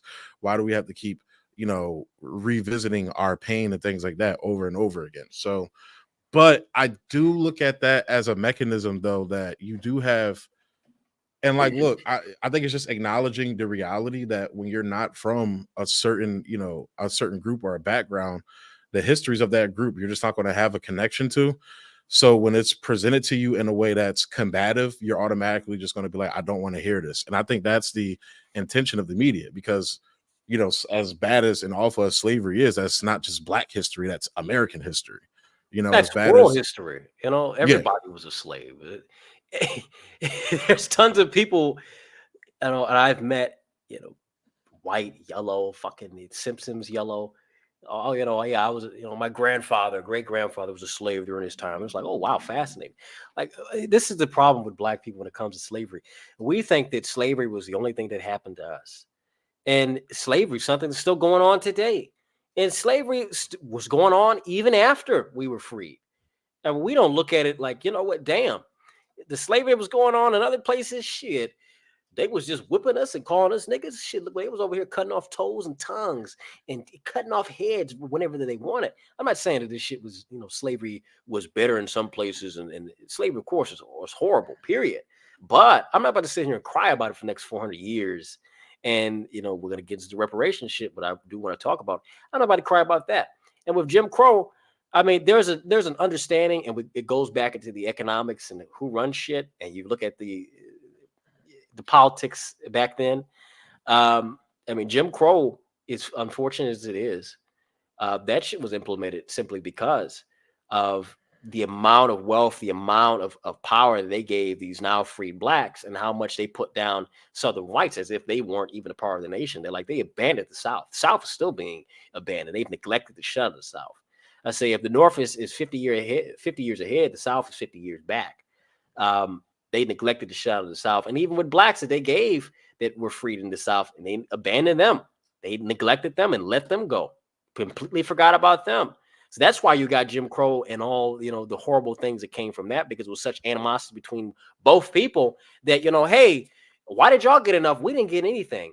And why'd you give these niggas some shit and we didn't get any, they're mad about that shit. I'm not saying it was right. I'm not saying that the actions that happened were right, but there's an understanding of why these things are the way they are. So I don't cry about it much. I'm glad we're past from it. I'm glad that the shit's over. I'm glad I don't have to deal with it. This course is always going to be people who are maliciously racist. I don't care about that. But we're living at a time where the racism, if you really want to be real, the racism is really put on a lot of white people today than it is Black people. They bow to Black people at this point. You couldn't say nigga in public without being Black. If you white and you say nigga, you're going to lose everything. I've never seen somebody say nigga in public and get away with it. They did. They lucky as a motherfucker. Bendu, before I move on to the first question of this topic, is there any response or anything you want to add on to what Andre was saying? I will say that, I, disagree with that last sentiment. I understand, like, I'm no way, shape, or form one of these people that's like, oh, like, white people come rub my feet or whatever, like they were doing at that fucking goofy ass protest. Like, that's not the context or background that I'm coming from. What I'm saying is that, when you look at, race in modern America, while, Jim Crow may not be a thing, while slavery may not be a thing now, there's still a lot of systemic issues that affect black people that don't necessarily affect white people at the higher clip. But Like what? even when it does, like, for example, like, I'll go back to policing. Like, this is something that affects white people too. So it frustrates me whenever, we talk about police and you get, it's mostly white people that will come to the defense of them, but it's like, this is something that is going to affect you as well. Like, when it comes to, subverting and taking your rights away, that's, it's not going to be, some pink-haired, purple-haired person coming to your door, doing whatever you think they're going to do. It's going to be a fucking cop coming in enforcing those laws. So that's where it's like, I'm for not just on the basis of race, but on the basis of, not giving those institutions like that the monopolies on violence and power that they have. Take their power away. They should not be having that power over the citizenry, point blank, period. So take away policing? No, I'm not saying take away policing. I'm saying limit the power that they have. That's what I'm saying. It's already limited. I mean, listen, I don't like cops today based on a lot of the shit that they do. I don't really like cops like that anymore.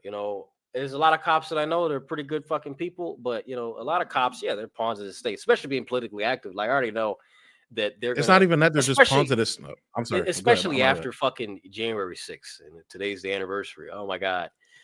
We see how dirty and how disgusting they are. You even look at shit like Charlottesville, how fucking disgusting and dirty they are with that shit.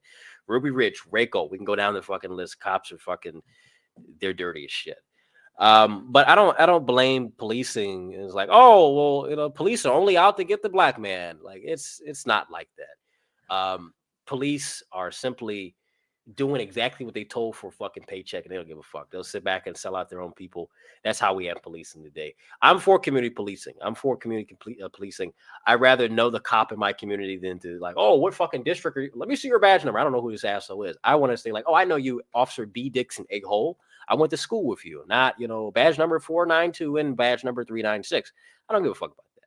I'd rather see these communities hiring from the communities they're in and getting people to work in those communities police. That's it.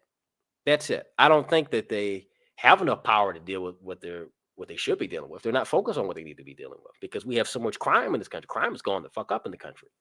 I mean, it isn't like the 70s, but damn near, we might as well, shit, we're going through something new at this point with everything that's going on. We're not doing the job that we need to do to combat crime, to combat all these problems that we're having in the country because we have cops that don't want to do the job anymore. They're not getting paid. They're not getting paid properly, and we're not getting people that are qualified for the job. We're getting a bunch of fucking huge and low IQ. I've only got a high school diploma fucking retards that come into the police department. They don't do shit. They're assholes. They're fucking stupid. Why would I want these people to I think that's the goal. That's the aim for them, though, is to recruit people with low IQs to control them. They know these are people that they can control. Like, I've had family members that have been in policing. Like, my own father tried to get into policing, and that's, my grandfather was a police officer as well, and that's one of the things that they kept explaining to us, like, why my dad ended up just dropping out of trying to become that, because as he was going through becoming a cop, he realized, oh, they just want a fucking roided up dickhead to run around and just follow whatever orders they tell them to do and behave however. Like, in my opinion, they're like, cops are simpatico to the Crips and the Bloods. They're just another gang. They bang for they set. They go out. They do the same shit that Crips and Bloods do. The exact same shit. They sell drugs. They run guns. They do the same exact shit. Mm-hmm.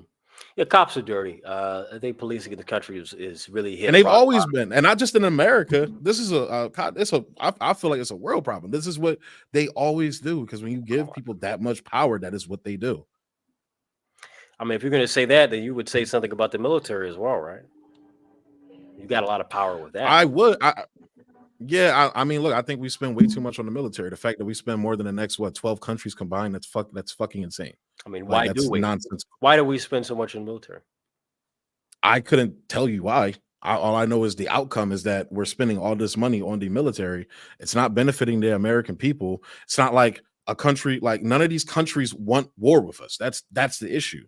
I None of mean, these countries want we war talked with about us. it. We talked about it earlier. It's simply for the interests of Israel and supplying wars worldwide, so they can profit off it. That's what it is. That's all it is. That's exactly what it is. I'm I'm an army guy. All right, former army. All right, I know how it fucking works. They fucking will. Like, you look at the military. You look how the military is today. It's fucking shitty, and you've got some of the dumbest fucking people. And you got some of the most fantastic fucking people. They've destroyed the military and what it is. It's no longer a brotherhood. It's no longer an organization where you can actually be a part of and feel proud of. It's simply a machine that's going to fight for whatever war Israel wants or whatever the military industrial complex want. I still don't knock it down. I still think it's good for people to go into and make something out of it, like get a career out of it. But just be mindful what you're going to get into. I don't ever shoot the military down. I'd rather have the police like the way the military is. You go to a fucking school, you go to fucking ranger school, they're not just going to take you because you're beefed up and roided up. They take you if you're going to be a good fucking team. You're going to be a good part of a team. You're going to be a good leader. It's a leadership school. That's what it is. It's not just you need the biggest, baddest guy. You go to fucking Green Beret, SFAS. You need to be fucking not just badass and be able to lift shit. I've seen skinny, fucking scrawny, fucking retards go through that shit. And they still get their tab at the end of the day. They still survived at 20 fucking days at McCall.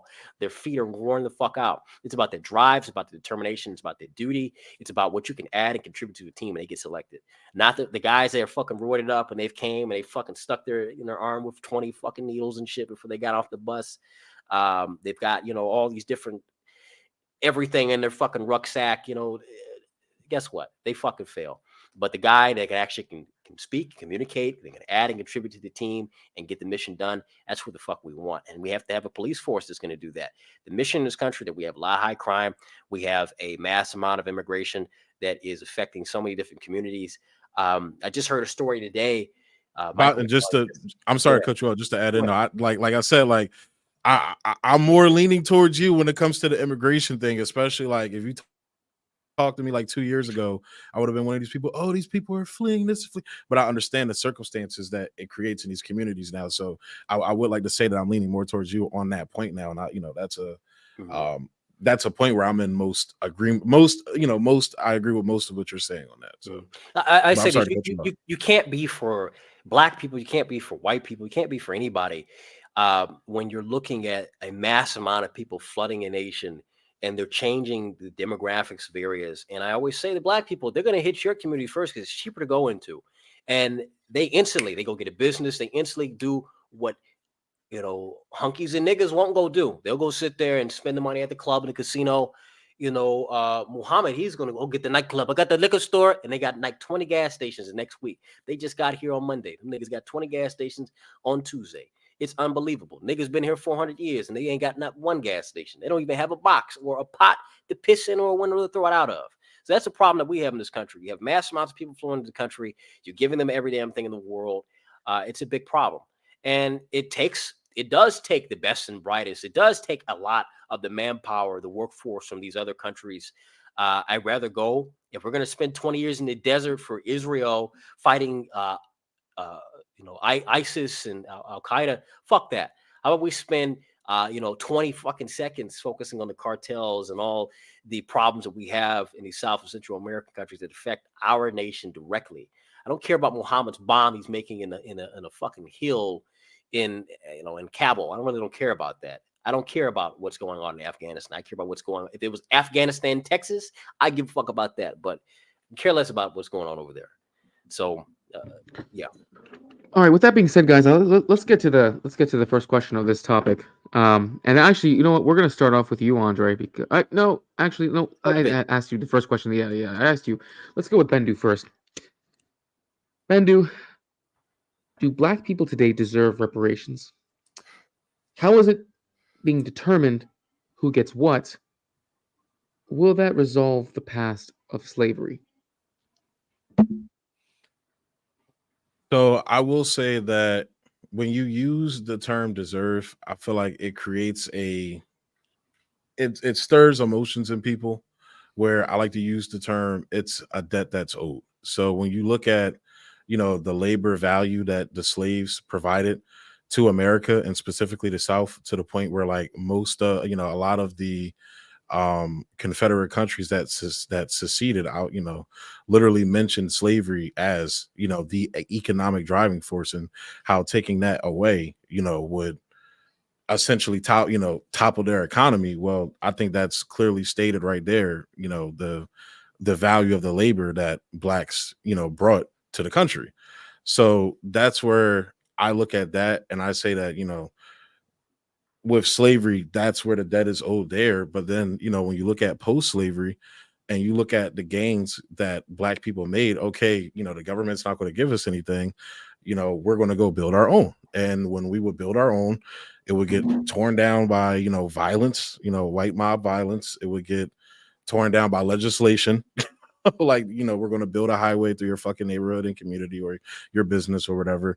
Or now, like, growing up in Philadelphia, I've had family members tell me how, most of the businesses in these communities were black, and now they're, like Andre talked about earlier, they're Asian.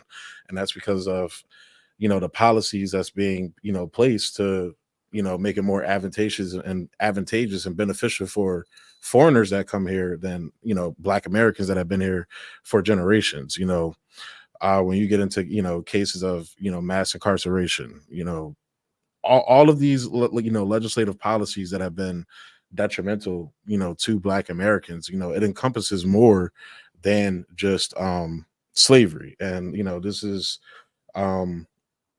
works people like Dr. I think his name is Robert Doherty, and Dr. Claude Anderson, have talked about these things at length, that is not just about slavery, it's about everything that came after that as well. So I believe it's a debt to be owed. And then, if, the cases were to be heard in court, which is like, when you look at the courts though, from my perspective, I feel even the courts are rigged when you have a court, denying, restorative justice to the people of Tulsa, like the people that, like, not their lineage or ancestors, like actual people that are still alive that experienced it. And it's like, it's insanity to think about. But that's why I think, rather than having to be race based, in some way, shape, or form, it should be lineage based. Like, and that's, one of the things that I've, heard, like different black organizations, like, the Freedmen and ADOS and a couple other people, they have some out there things that I don't agree with, but a lot of the basis, when it gets down to the nitty gritty of break it down, how reparations would work, and, the specific things that is being claimed, I think there's a there. I think if you were to present, this case in a fair court, in a fair court of law, or just present it to anybody willing to hear it, in a fair manner, I think most people would agree with this. And then when you look at the history of how other groups have been compensated for wrongs that have been done to them, I don't, not just here in the States, but just like worldwide, it's, it's crazy to think about that. This is like some out of the box kooky thing that, oh, black people just, want handouts. Like, most black people are for reparations, but most black people aren't sitting around saying, oh, my reparations didn't come, so I'm not going to do anything. Like, no, like, niggas still going to work. Like, no, I get up, lace my boots, go to work every day. Like, it's something that I want, but I'm not, going to say, I do understand and agree with sentiments of Andre's mentality of go out and get it. Stop waiting for people to give you handouts, the government to give you handouts. I agree 100%, but it's like, I'm not gonna forget that a nigga owe me money. You feel me? Like, it's more of a case of like, there was a wrong that was done and y'all never restored that wrong. And it's like, I'm gonna go about doing my business, but don't act like it's love when it's not, is all I'm saying when it comes to it. Nigga, what is old when you've had a black president, you've had black Supreme Court, you've had black cities, you have black Senate, you have everything black. There's black is played on the radio. They've got black brands. They're making a movie with black people. It's only black people. They've got only black seating. Like, what more do we need to get with reparations? We got reparations with Great Society, Lyndon B. Johnson. Even though that was a disaster, and we look how destructive that was, the Great Society for everybody in this country. The reparations also was, we got to stay in this country. We didn't send us all packing because Lincoln was in favor of that. Many other Southerners and Northerners were in favor of that. We got to stay here.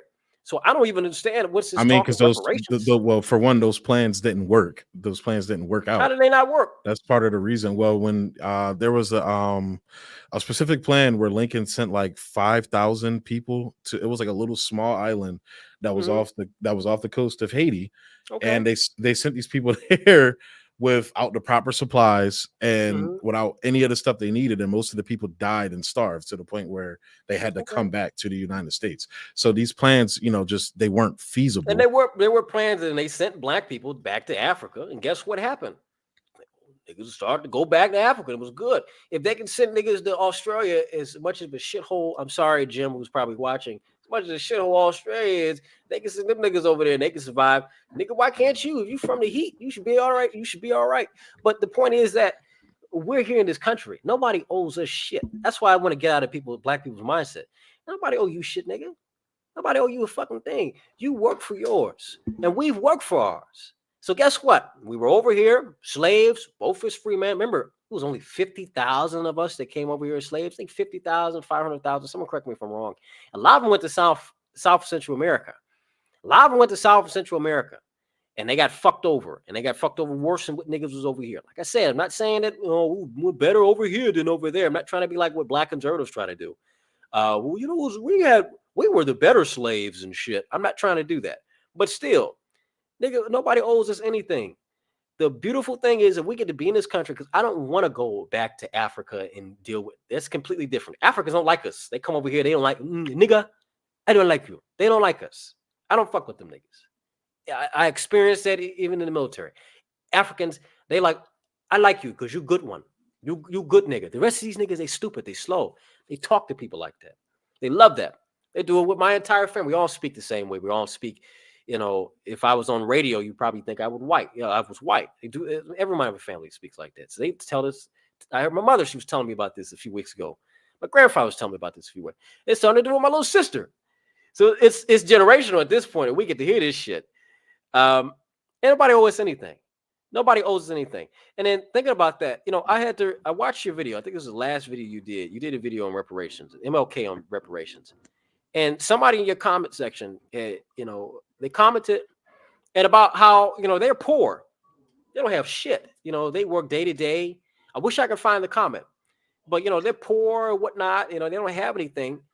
And your response was, well, you need to understand the historical reasons for reparations and why are we going to take money out of people's hands and out of people's pockets for something that they have no part in doing? Nobody has any part in doing of what's going on in the front. I don't think that Timmy and John and Becky have any part of what's going on in this system. They don't have Real any quick part in point. that. Real quick point. As far as Liberia is concerned, Liberia was actually a nation founded by the freed slaves of the United States. I'm sure you guys know, Exactly. but a lot of people don't know is that the freed slaves from the U.S. when they went back there actually enslaved the locals of that area and started Did. plantation style farms that the same type that were here in the United States. That country was also supplemented by the U.S. government to make sure that it was a successful state. That of course didn't work. So it is interesting how that feedback loop, even when they were freed, still continued on in Africa. But go ahead, And guys. slavery goes on today in Africa. It still goes on in today to Africa. Yeah, In Libya in thank particular. Obama for that. Yes. All Yeah, you it's can not thank even Obama for that. it's not even just Obama. It's something that just happens. Period. These countries are so destabilized, and that's the fault of how decolonization was, how retarded they did that. But a lot of these people, they still the slavery is going on throughout North Africa, throughout the Middle East. I mean, the worst slavery we have here is child trafficking, sex trafficking in our country. But over there, it's like full on slavery. If you go look at Liberia and what goes on over there, it's terrible. Andre, I don't want to cut you off, but I don't Go think ahead. you were able to answer the last part of the question, which was well, actually, I don't actually neither of you did. So I'll restate the last parts again, which is how is it determined? And I mean, when I say how I mean reparations. How is it being determined on who gets what? Will that resolved? Will that basically heal the wounds of the past regarding slavery? Andre, go ahead and answer that, and then I want to hear Bendu's point. Well, of course not. The past of slavery has already been healed. People that are still crying about slavery, they need to look over and see what's really going on in our country. Let's look what's going on in our nation. I don't give a fuck about slavery. I don't know any slaves. The only slaves I know are the ones that have come over from North Africa and the Middle East. I don't know any nigga slaves. I'm going to be honest, unless they're from Africa. The only people I know over here in America that we're free, from the most part. We're free. Um, our focus needs to be on building our nation and building our people. I'm not about to sit here and cry about slavery. In that case, everybody that comes over here from every part of the world should complain about slavery, because slavery existed for thousands of years. It was a common practice for thousands of years. It was something in practice for a very long time. Slavery was in practice for a very long, until they invented currency that you can really trade around. Slavery was going on. Slavery was something that was prominent. So white people complain about slaves. Hispanics can complain about slaves. Native Americans can complain about slaves. We totally forgot about the slavery that they did. A lot of Native Americans enslaved black people. No one talks about that shit. So we're going to ask white people, oh, well, you need to give us money for what you did. Why? For what? Why? You're going to ask people who have no part in that to get money? No. Now, I'll say this. Somebody that was beaten in like Selma, they got beaten. They had been wrongfully imprisoned because of their political beliefs. I would say, yeah, maybe they should get some money. But every black person, and being a descendant of slaves, I'm descendant of both free men and slaves. My family's been here since the 1740s. I don't fucking think I deserve any reparations. No one in my family believes we deserve reparations, other than the people we don't talk to. Not going to get that. And what that's going to do is going to cause a bigger divide. If you think race relations are bad, now, watch what the fuck happens when you decide to give money to black people just because of something that happened 150 years ago. Because that's what's going to happen. In 150 years, depending on the demographics of this country, somebody's going to ask, all right, nigga, you owe me for all them riots you did in 2020. You owe me for all them shootings that you did and stray bullets landing on my house. You owe me for all the robberies. That's what they're going to say. So we best be careful for what we ask for, because someone will ask for something in return always. There are no solutions. There are only trade-offs in life. Let's be real. Bendu, the mic goes to you. You can either rebuttal or you can answer the last two parts of the question. What was the last part? Because I did want to make sure I did answer that last part. The last part, the last two parts were, how is it being determined who gets what, and will that resolve the past? Will that resolve slavery's past?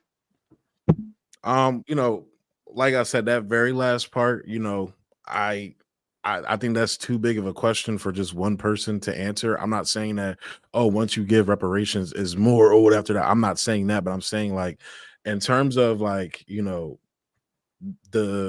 the holdovers, and I guess, air quotes, like figurative or, metaphorical scars or whatever. I can't answer that for every black person, but I can say that, like I said, I think it should be, based on lineage. This is something that, as I cited, Dr. Claude Anderson has mentioned in their work. Robert Doherty has mentioned this in their work, and multitudes of other people, even people like Malcolm X has talked about this. So I think that when you talk about it being based on race and lineage, I think, or the distinction between race and lineage is how it should be distinguished. So to answer that part of the question, and I would say that also, like, to answer to Andre's point, I do understand that the racial contention and divide that could create, but I just, in my perspective, I don't think how that should should affect that decision, whether or not, like, that's I'm not even saying run around to the average person and take money out their pockets. I'm saying go to every single one of these fucking multinational corporations that we have now that we know was involved for slavery, that have outright admitted to this, and that's where most of it should come from, in my opinion. That's how I feel. So that's who should pay for it, is corporations, not people.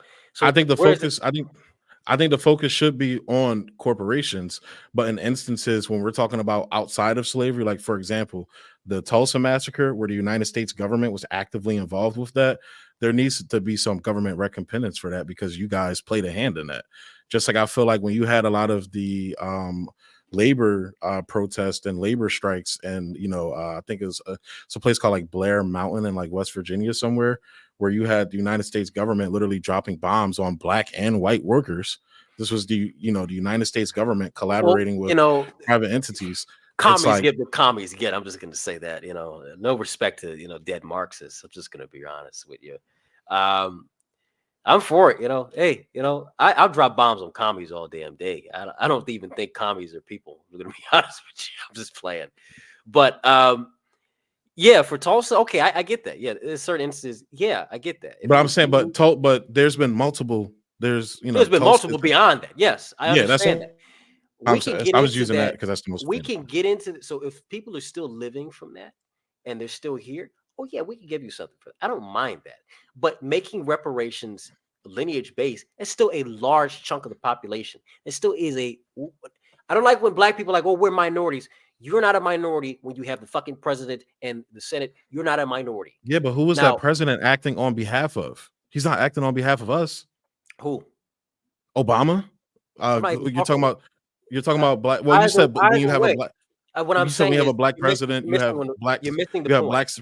But I'm saying you keep citing all these black people that are in power. That but shows these black how people, much power that we have in this country. What I'm saying is we're not a minority when we have that kind of power. We're able to get in these positions. When I go to Walmart, I see Becky, Timmy, Tyrone, Jaquan. I don't see Ling Bing, and that may be every other time, but the amount of representation black people have in this country, we're not a minority.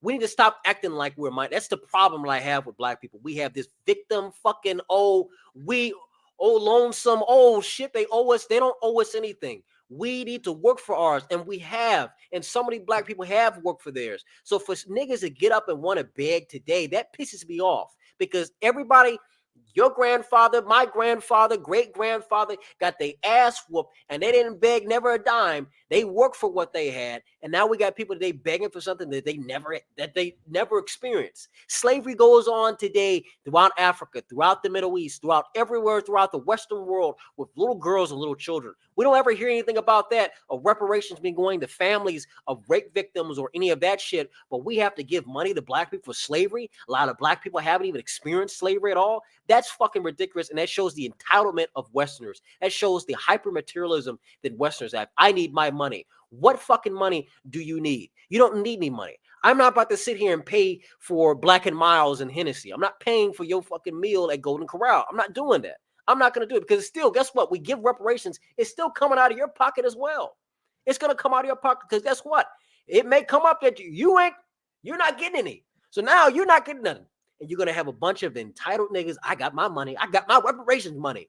And guess what? You're going to have a few. I didn't get anything. It'll be mad. Now you're saying that you don't care about the racial division that would cause, that defeats the purpose of righting any wrongs. If you don't care about the racial division that it will cause, that will further endanger and harm black people, why would you not care about that? And what I'm saying is, it's not even realistic to even ask for reparations when you've been in a country for a very long time, when the people who had fought for your freedom didn't even still want you here, but still allowed you to be here and still continued to make things happen so that you can be here and still gave up their lives so that you can be here and end up doing even more to make sure that you can stay here and be here. I don't want that.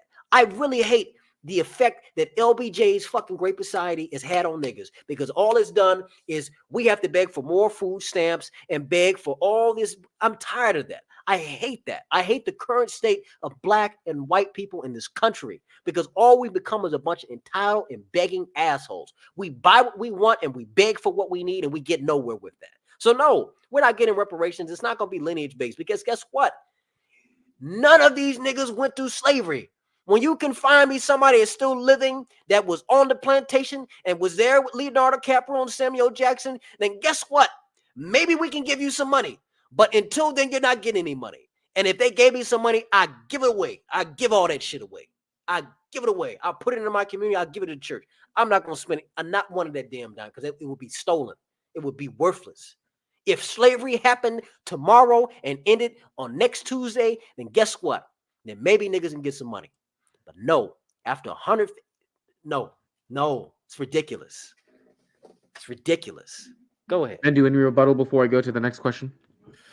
Yeah, and I'll just say, once again, you keep hyper focusing on slavery, but like I said, there's been multiple instances of government interference within our communities where reparations are due. So you Bender, can keep pointing to what did I slavery. say? What did I say?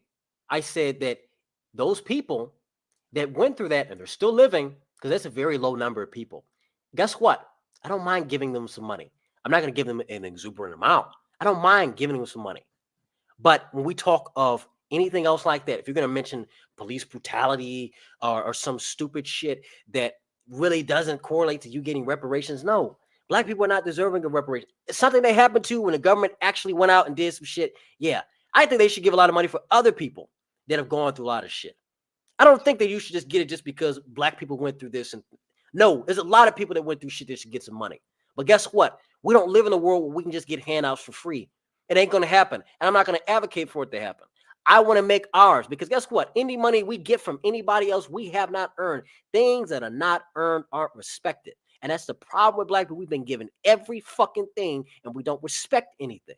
We need to earn our shit like our grandfathers and great grandfathers earned their shit. That's the problem. So no reparations, none of that. Because all it's going to turn the black community into a bunch of more begging and entitled people. And we don't need that for our own sake, for our own growth, for the sake of our own existence and future here in this nation. No, we don't need that. With that being said, I'm going to go on to the second question, and I will start with you. Actually, I started with you last time. I'm going to be going to Andre for this one. Andre, this question goes to you, and it does relate to the first question, actually. We're going to stick with history since that is the second topic for this debate. Slavery frequently is brought up in regards to Black people. Will Black people ever heal from this past? Will it always haunt them? Is the narrative possibly changing?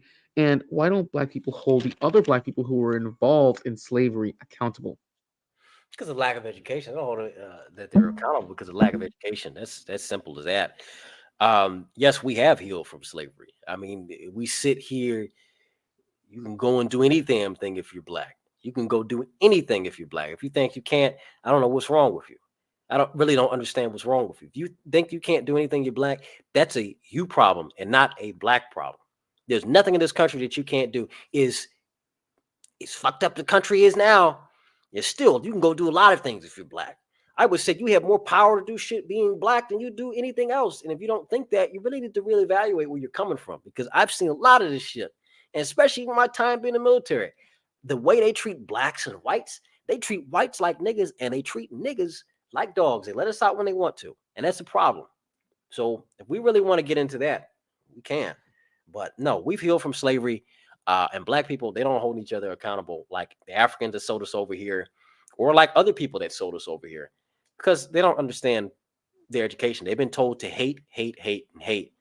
And they've been forced as propaganda to continue division because that's what you get with a multicultural, multi-ethnic society. Bendu, any response, or would you like to answer the question?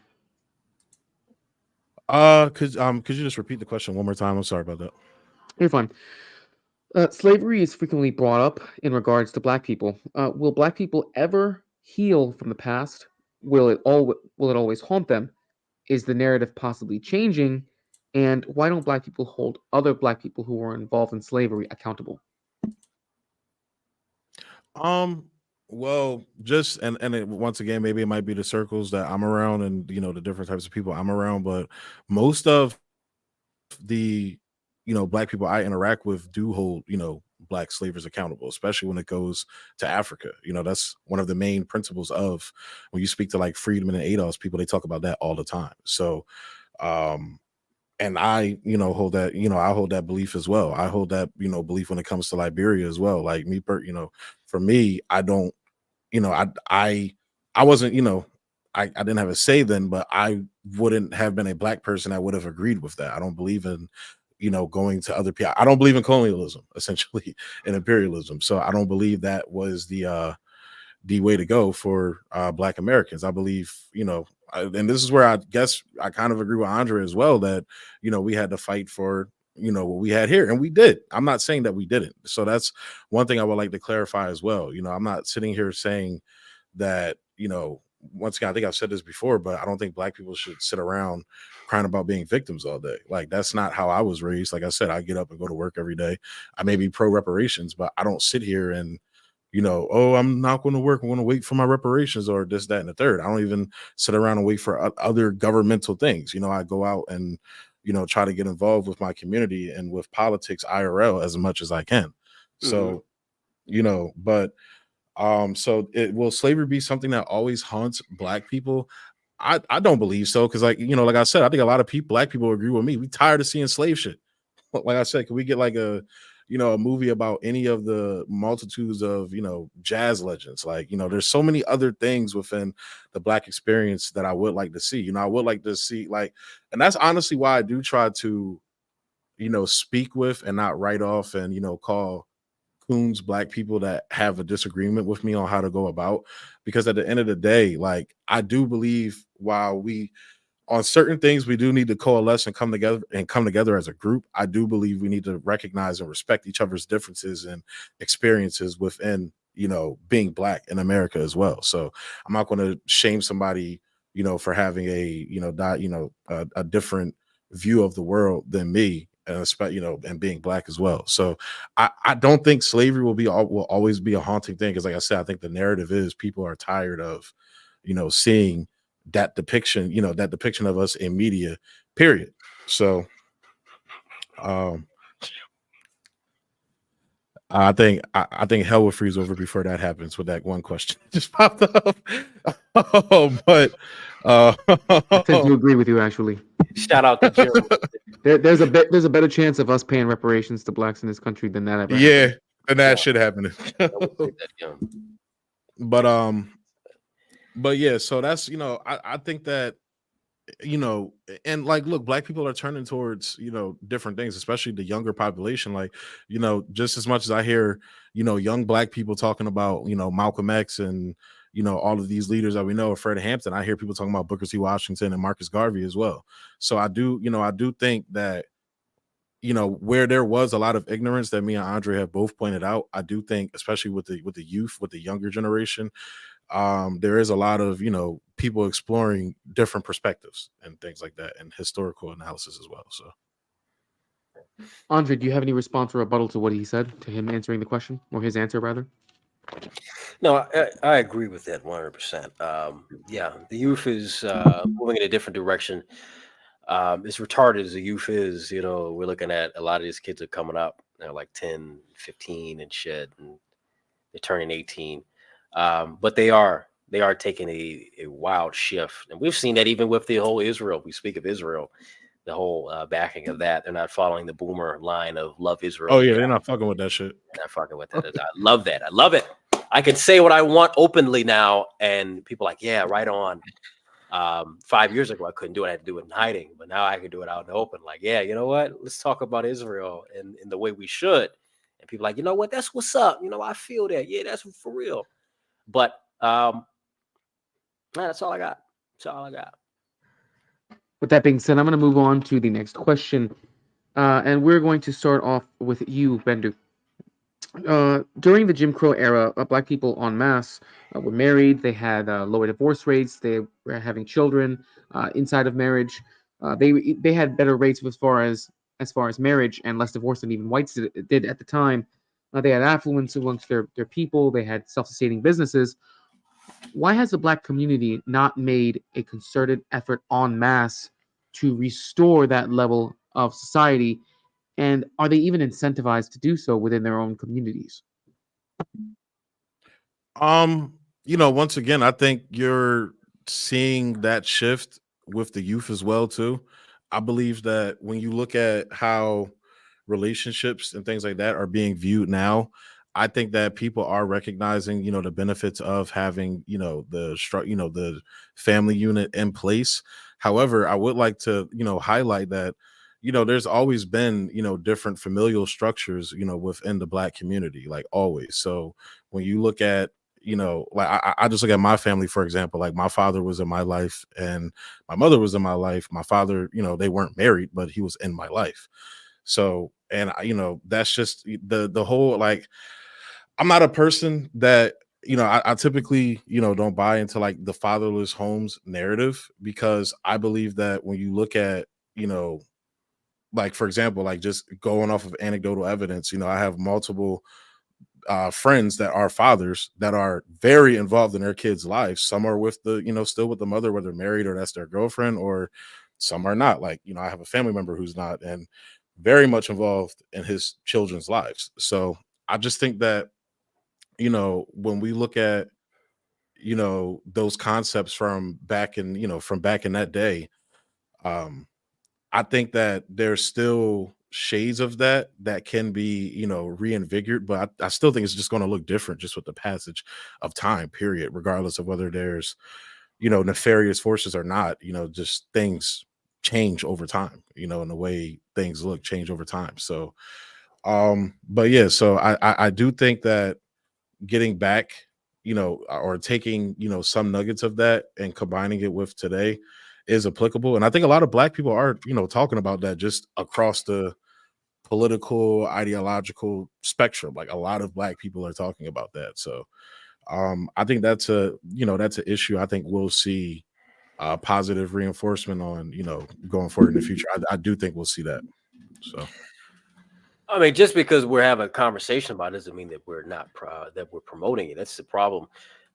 When you have the music that's out today, when you have the TV shows that's out today, when you have the figures and the role models that are so influential, and that have such a large grasp over Black society, Black America, period. It's really distorting how good this future could be. It's really moving us away from us getting to that point where we could look like the 50s and the 60s. I really don't. I don't even look at the 50s and 60s. I love the time of, the 70s and 80s, the 90s, especially the music, the movies. I loved it. All right. I love that shit. I love my Luther Vandross. I love my good Gary Taylor. I didn't like the 70s with the, Black exploitation, like Blackula and all that shit. I think that was too much. But I love to see, Black people in Hollywood, and they were thriving, good movies. It was a better time. Black people in the 80s, I feel like it was a really golden era for Black people, not the 50s and 60s. We're talking the 80s. 80s Black people, I think, shined and looked really good. I want to move in a different direction. Of course, I don't want to look like the 80s. I don't want to look like the 90s. I would like the nice hairstyles. But guess what? We need to do something for the people of this time. When it comes to the family structure, Black conservatives are like, yeah, fatherless homes and all that. I look at the biggest problem in the Black community is not the fatherless homes. It's the mothers that have the children and they're in the home. I feel like the Black mothers are the worst ones. And I feel the reason why is because the reason why you see all these little gang banging little thugs out here is because of the lack of care that these women can provide for these kids, because of how selfish they become. And I say the worst damn thing is that a Black woman can have is a daughter, simply because if she ain't shit, the daughter really ain't gonna be shit. If the little nigga ain't shit, maybe he's got a chance, but most cases he probably isn't gonna be shit. It's not his fault.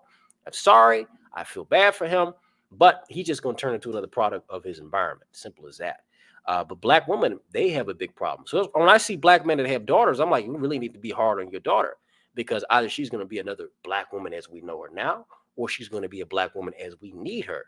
So that's what I always look at. You got a daughter? I hear, oh, I might have a daughter. Okay, you need to really, really be. I don't really tell you how to raise your kids, but if you're my friend, like, oh, I want to be active in part of that kid's life too, because we need to make sure that Black women, when they're growing up, they're not making these little more bastard ass kids. Now, of course, everything in life ain't perfect.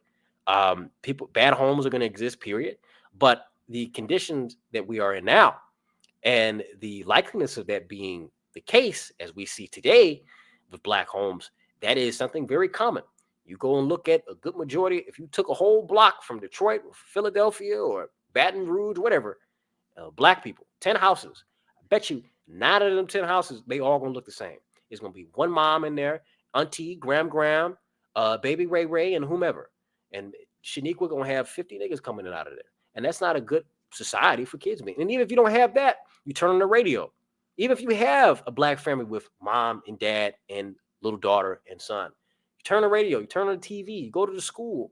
This is the stuff that they're putting in on the airwaves, and they think it's okay. And it's destroying our society, destroying the minds of our youth, even before they even can get to experience it as adults and try to play into it. The best age to get children is in the development years, the years when they're developing. And that's a very big problem. So we really need to change the direction that we're going in this country if we want to achieve any of that. I'm for people getting married, but we live in an economy where if you get married, you're going to be pretty much in shit. If you have children, you're going to be pretty much in shit. So I'm in favor of establishing policies that are going to benefit bettering the birth rate and bettering the living conditions of those who are born in these households, rather than just not doing anything like we're doing now. So yeah. Yeah, and to that I'm sorry. I was gonna say, to that last point, I don't agree, I don't disagree with you, at all on that. So especially when you look at now, I think like I think this is because I have like such a very lens of like the type of media that I engage in, especially with music. Like I heard you list, a couple of artists and things like that. Like, I listen to a lot of music. I listen to some, a lot of modern day stuff. I listen to a lot of, 70s, 80s, 90s R&B, things like that, and different genres of music as well. But I do look around at, while I don't think the proliferation and like I'm not just bringing her up, just rant, but because like just use as a base example, like the Sexy Reds and the Cardi B's and things like that. This is something I believe that, they are, somewhat of an issue. They are a problem. But for me, I just noticed his background was Farrakhan. But, I do based, but I do, I do, I just lost my train of thought, bro. Hold up. Let me, because that shit is heavy week. That Farrakhan gets you every time, bro. It's a good thing I didn't calm down. It does. It do, man. Yo, they fucking lose their shits at the mention of this nigga, bro. It's fucking crazy, bro. They do. Like, they do. But where was I at? When it comes, artists like Sexy Red and Cardi B and all that, like, I definitely don't see them as a positive. Dominican, by the way.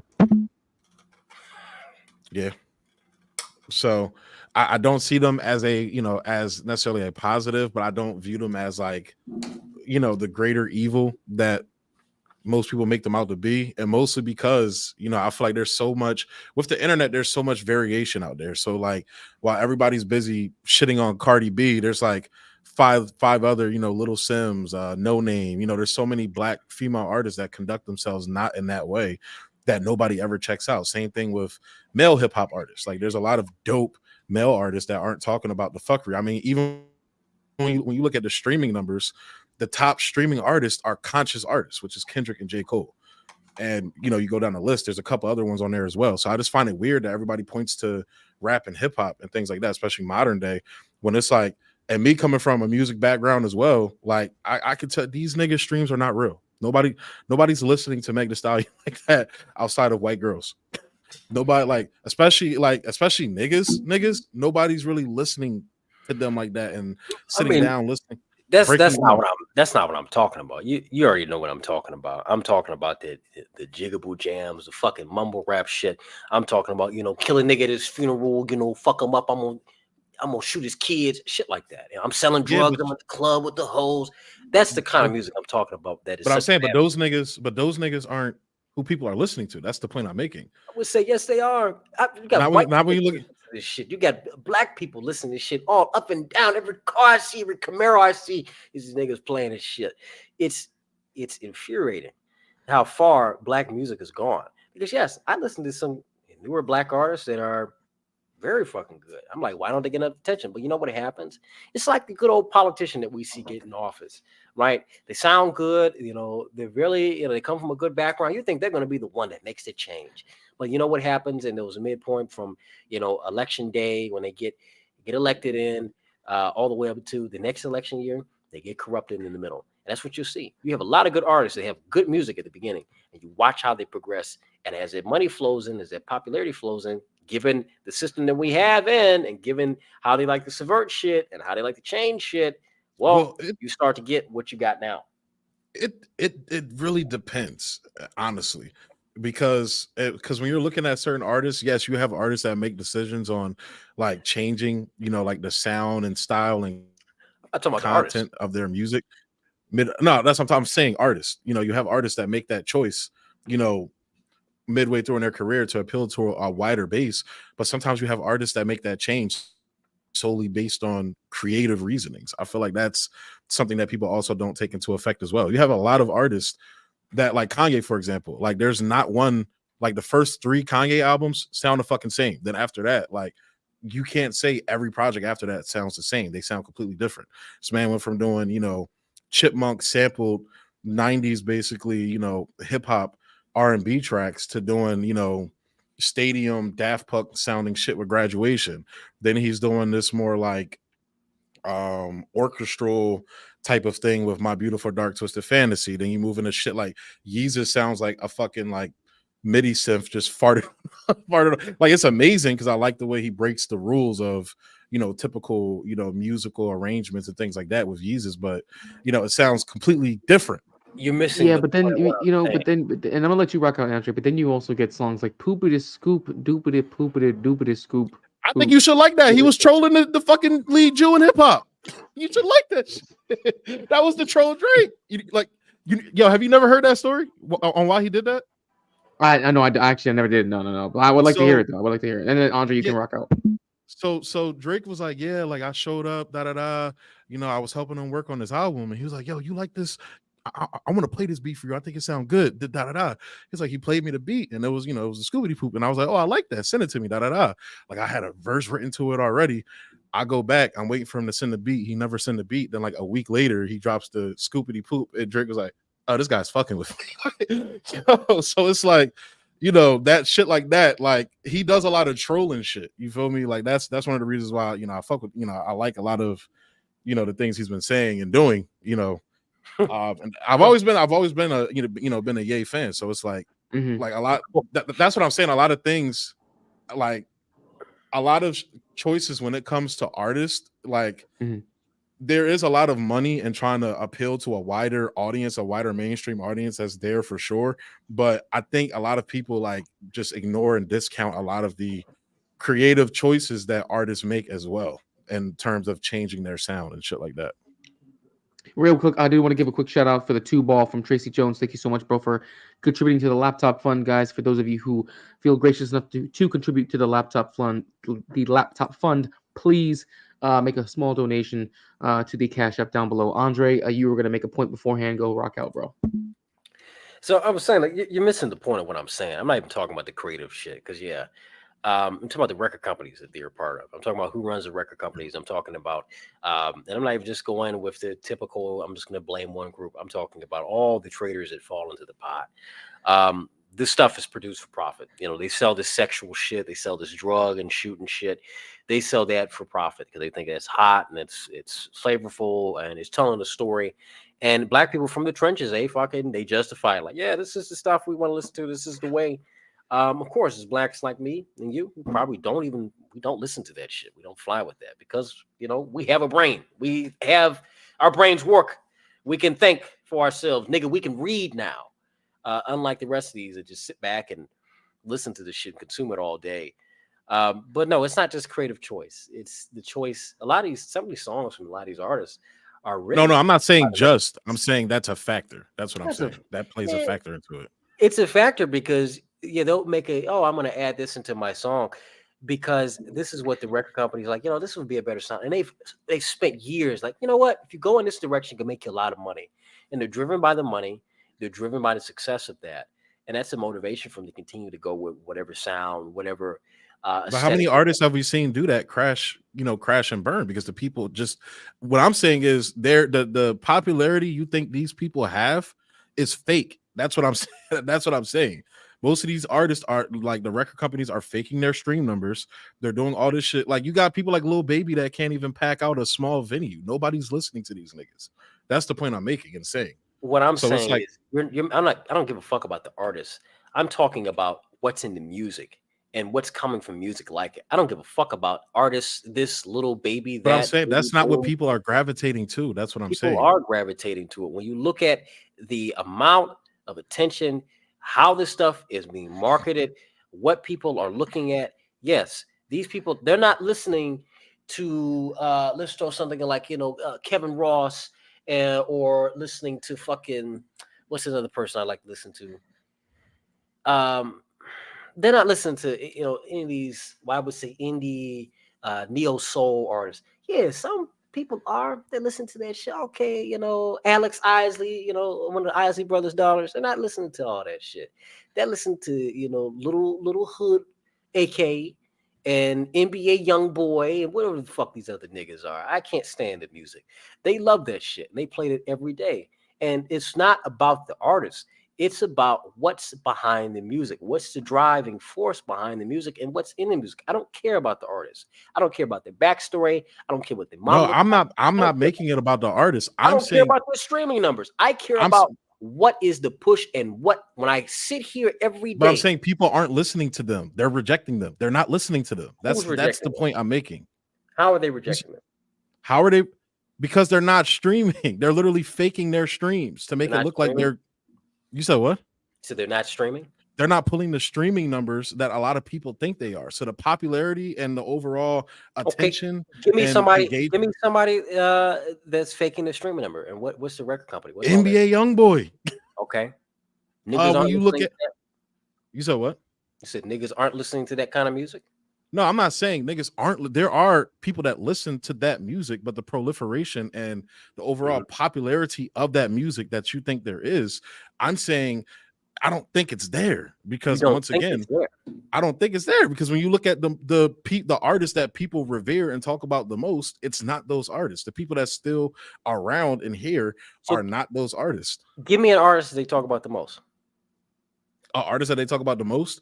I Mhm. mean, any given year within the last 5 years, there's always a conversation Just give me about Kendrick, one. Give me Kendrick one. Lamar. Even when he doesn't drop an album, he's still What, one of the most talked about artists what's in in the his music? industry. I don't really like his fucking music. What's in his music? What does his music talk about? What is the music? I would say the music talks about, honestly, like when you listen to Pimp a Butterfly, for example, a lot of the things he talks about on that record, you would probably agree with, in terms of Black people not taking accountability for the things that we, engage in our own community. Like, for example, a song like Blacker the Berry, he lists all these things that I recently just talked about in terms of, what he feels white America has done to us. But then he ends the song with saying, how can I talk all this pro-Black shit when at the end of the day I'll go out and gangbang and kill a nigga blacker than me? Hypocrite. And then he wrote, there's a lot of nuance and a lot of these artist music that a lot of people just don't want to talk about and engage in, that want to lambast it. And what I'm saying is the overall messaging is, We're because of, lambasting it because of the quality of shit that's being played throughout Black music. When you but can I'm saying hear people Black aren't listening. music, That's not. listen, no. When this shit is being put out in mass, like we see it is, yes, people are listening to it. You cannot sit back and tell me that people aren't listening to this shit. They're listening to Rihanna's old album, or they're listening to the soft shit. No, they're not. These niggas from Chicago, the people from Detroit, all of them. Kendrick Lamar may be on their playlist, but they still got all this other bullshit. They may have that stupid ass Rod Wave, which I fucking hate. I can't stand it. Rod Wave crying shit. People think he's like the new Tevin Campbell. No, his music's ass. Yeah, but for I every still can't stand that. I can't chief, stand Chief Keef. well, I'm either. saying for every one Chief Keef, you have a No Name Gypsy, you have a Saba, you have a Chance the Rapper, you have a Vic Mensa, you have all of these Chance the conscious Rapper is rappers just that don't talk degenerate as about that well. shit. Conscious. What You do said you what? mean by conscious? What is conscious? What they're talking about? What Whitey did to Blackie. What's conscious? I mean, that's conscious is like talking about things that has more what's the term I'm looking for? More sensibilities in it, and more actual, like they're actually talking about a topic. They're not just hopping on, a record talking about shooting how many niggas. They talking about, yo, we need to stop doing this and get better as a people. Like a lot of the things you talk about is emblematic in a lot of these people's music. It's not and emblematic. A lot of these that's music. that's what a lot of people are gravitating to They're when you look not at streaming gravitating to numbers. that. We're not looking at that. Really, the point of my what I was saying is this: that this music is being played. We're listening to the music. It's being played on the airwaves, and you're hearing it everywhere. It's not like you're just hearing this. You can go listen to it on Spotify and it's yours. No, you're hearing it anywhere you go. You hear it. You go to the supermarket. You hear it in the radio. They listen to all this shit, and they think it's good. Yeah, Lotto, Benny the Butcher. Yeah, Benny Butcher. I actually like some of his shit. Gucci Man. I'm surprised the niggas still do it. All these niggas, look at what they're putting out. Look at the garbage. Lotto is a fucking whore. All right, we all know that she's a whore. Benny the Butcher, he makes some good stuff every now and again. Gucci Man, we already know what Gucci Man is. 21 Savage, that's a nigga. That's nigga music. Conway the Machine, I don't know who that is. I really don't care about that. But when we're looking at the quality of this music and what's inside this music, it's really nothing of benefit for Black people. I want Black music to go in a different direction. I want to talk about issues with our community and us talking about what the problems that we're having and solutions to it. And I revere if an artist does make that song, I'm not gonna knock that song. But to act like people to listen to that more than listen to Little Dirk and all this other shit, that's absurd, because that's not what you're seeing when you walk out the door or when you go to places and you sit here and engage with people. That's not what you're hearing. They would have more conversations about that than they sit here and talk about Juice World. It's fucking retarded ass fucking kid, XX whatever. And white girls love that shit. So honestly I can't even add him in. Tentacion. But yeah, whatever the fuck his name is. XX tentacion. It means temptation in English. Fuck out of here. Bendu, unless you have a response to him, I'm going to move on to the next question. Okay, go ahead. So I believe that I asked Andre the last question, Bendu, so this next question is going to be going to you.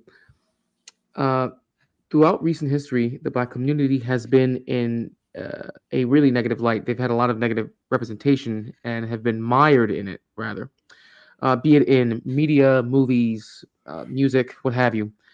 How much of that is the cause of an outside source, and how much of that negative representation is self-inflicted? Is repairing that image a viable option? And if not, what is the best case scenario?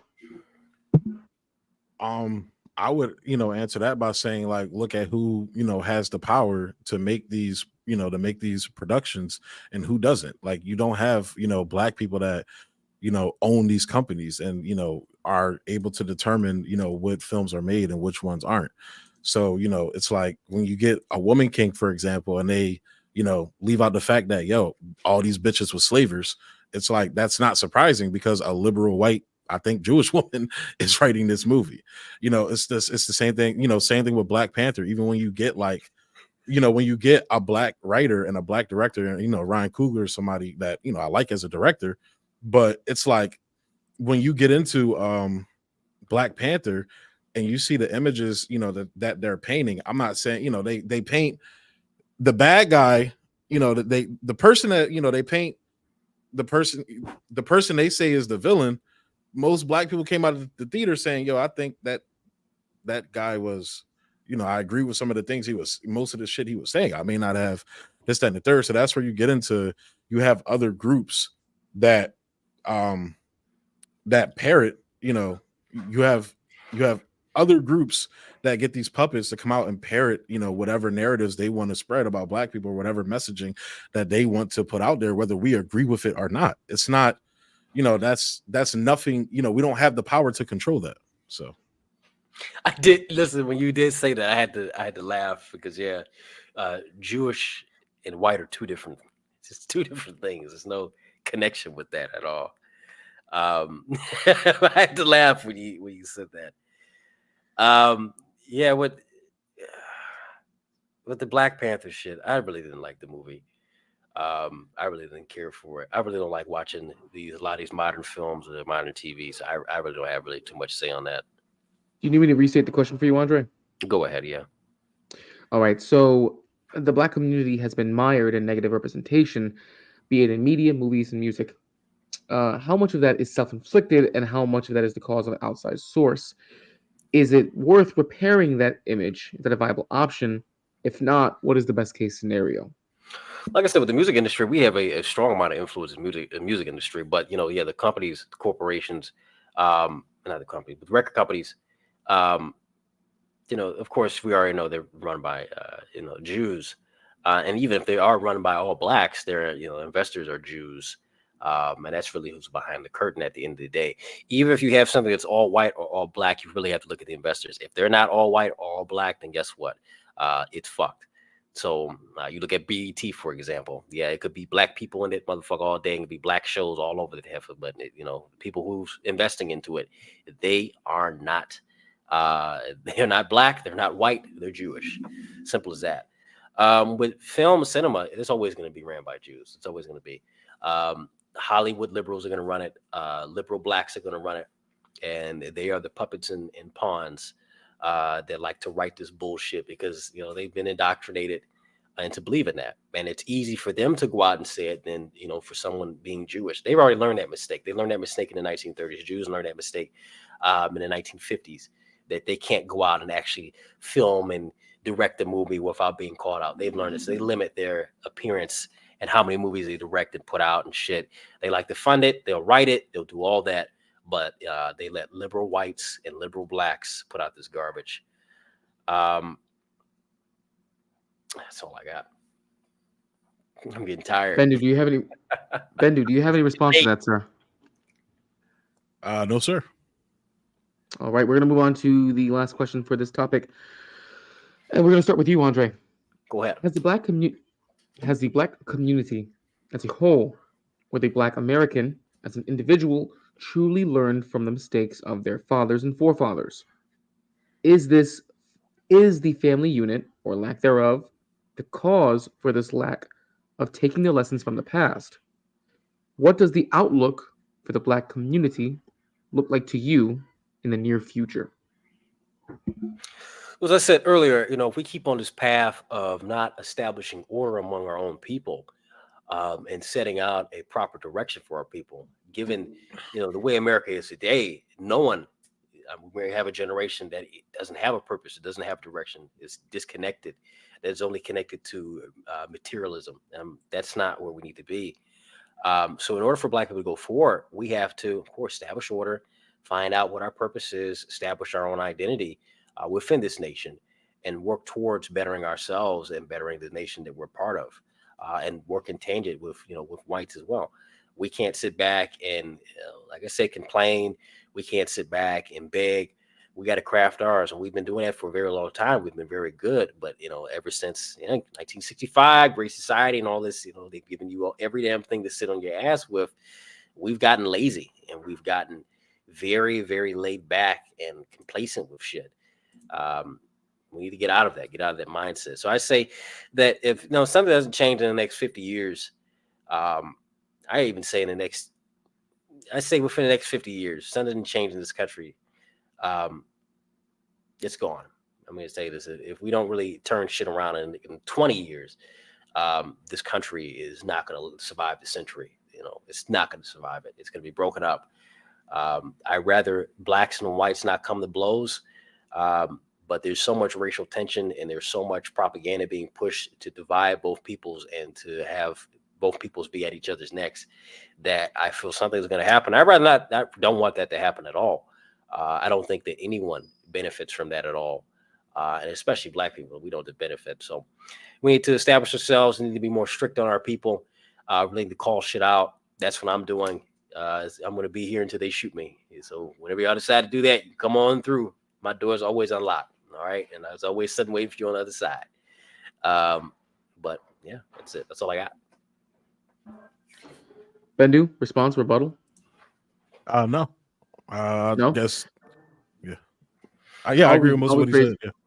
I'll rephrase the question for you then in order to get your take. How has the black community as a whole, or the black American as an individual, truly learned from the mistakes of their fathers and forefathers? Is the family unit, or lack thereof, the cause for the lack of taking the lessons from the past? What does the outlook of the black community and its future look like?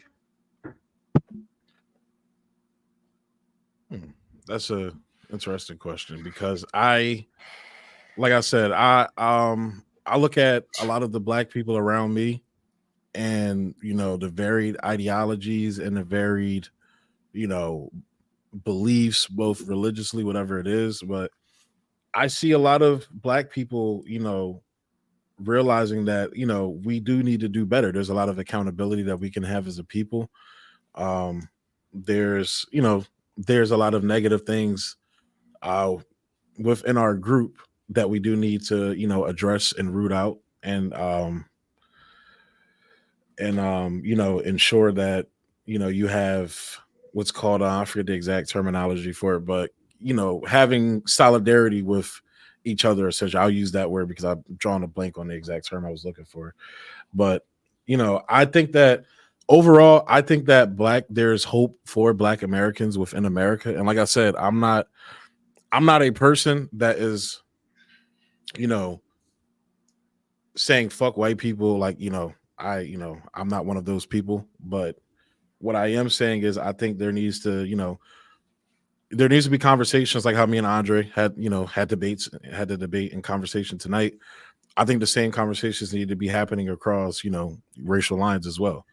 I read, that's why I try to, reach out and have these conversations with people that might, like I said, might think differently than me, that might have a different opinion um, on certain things than me. I'll still hold my beliefs, but I'm always open to hearing other people's. And I think that's where a lot of Black people are as well. I think that's why you're seeing a lot of trends of Black people, moving to the conservative Republican Party. I just think that we need to be gearing them. Look, I don't care where you go, just get out of the fucking duopoly if you're Black. It's basically where I'm at. Get out of the two-party system is essentially where I'm at. I don't give a fuck where you go. Just get out of this two-party system. And that's essentially where I'm at. I think a lot of people are seeing that. Honestly, the fact that you're seeing like a lot of like liberals getting to this point where they're saying, fuck the Democratic Party and things like that. Like, I never thought I would see that in my life. I never thought I would see certain family members that, oh, Obama is the greatest thing ever. Like, oh shit, he kind of did some bullshit. Hey, I never thought I would see that in my life. And, I'm glad that my channel, I know everybody here may not agree with everything on my channel, but when it comes to pointing out the hypocrisies of a lot of these Black figures that's been put in our faces, I do my best to call that out, across political ideologies, across the board. So I do see hope for Black Americans. And yeah. Do you have any rebuttal, Andre? Nothing? Sure? Okay. With that being said, we're going to move on to the next topic for this debate, which is culture. And before I do, guys, please leave a like on the stream. Please comment. Please subscribe. Help me to get to 200 subscribers before the end of January. If you feel so inclined, also, please give some blessings, some alms to the laptop fund so I can produce better content for you. Please go over to the National Alternative, which is Andre's channel. Please do the same. Like, comment, share, subscribe. Be sure when you hit the share button, all you have to do is hit copy. It works just as well in the algorithm. Go over to Bendu's channel, which is American Autopsy. Please make sure that you like, comment, share, subscribe. Big shout outs to Midlife Bro Logic, aka Barnabas Jams. Go over there, like, comment, share, subscribe. Go over to Michael's channel, like, comment, share, and subscribe. And please go over to National Alternative, please go over to New Frontiers channel and do the exact same, where we are trying to help build a greater America and include all the peoples who want to follow the American way of life. With that being said, I'm going to move on to culture. And the first question is going to go to you, Andre. I believe I asked Bendu first last time. So I'll be asking you first this time. From the media to movies to music, NPOs, and even certain politicians, do you believe that the victim narrative is being pushed onto Black people and Black society as a whole? And if that is the case, who is pushing it and why are they pushing it? It's a loaded question. I mean, at the end of the day, Blacks have been the best weapon for Jews at the end of the day, in terms of we have this multi-ethnic society, this multicultural society that they're trying to get to work, thinking that we can have this honey pot of everybody, this melting pot of everybody. It doesn't work. You can't have a multi-ethnic society and expect it to work. I'm in belief a biracial society would be best, and I don't mean it in a way that a lot of you are probably thinking, but I believe America is black and white. I think it can work, but it can only work if we're realistic about race, and we can move away from this blame game and focusing on, whitey did this and blackie did that. I don't care about that. What are we doing going forward? We have to talk about the past. We have to talk about, how did we get here? but really the focus needs to be on where we're going and how do we get forward, because 250 years from now, no one's going to give a fuck about what happened, 350 years ago. And they don't want to hear the arguing the same problem of, well, you did this when we were slaves. And like, nigga, it's nigga, we've gone 500 years in the it's been 500 years. You still complaining and shit. Nobody cares about that. Nobody cares about it. So, my focus at the end of the day is to try to get Black people away from the begging and the victim blaming, and get people focused on finding their own identity, forging a new identity, and going forward and rebuilding this nation. We know at the end of the day that a lot of these institutions are disproportionately controlled by Jews. If it was controlled by Blacks, you would know it. If it was controlled by whites, they say it, but it's not true. We have to acknowledge that, and we have to call it out and make it known that, yeah, people over here are pushing this for the betterment, for division and profit. And the more and more they keep the people divided in this country and away from, self-determination and focusing on their future, the more and more we can sell them, Big Macs, KFC, and porn. That's what they love. So, yeah. Bendu, any rebuttal? No, I'll just if you could just repeat the question again. I'll repeat the question for you, which is from the media to movies to music. NPOs is nonprofit organizations, by the way, and even certain politicians. Do you believe that a victim narrative is being pushed upon Black society? And if so, who's pushing it and why are they doing so? I think it's going back to what I said in my previous, the last answer that I gave in terms of the duopoly. This is, a political game that they're using to divide people up and get them to vote for whatever team, they're trying to get you to vote for, regardless of what your ideology is. So, in terms of that, I just think, solutions, the very first and foremost solution, should be getting out of the duopoly. One of my overall goals is just to get people to not vote, to get them to realize, you're in a, like I said earlier, a casino with loaded dice.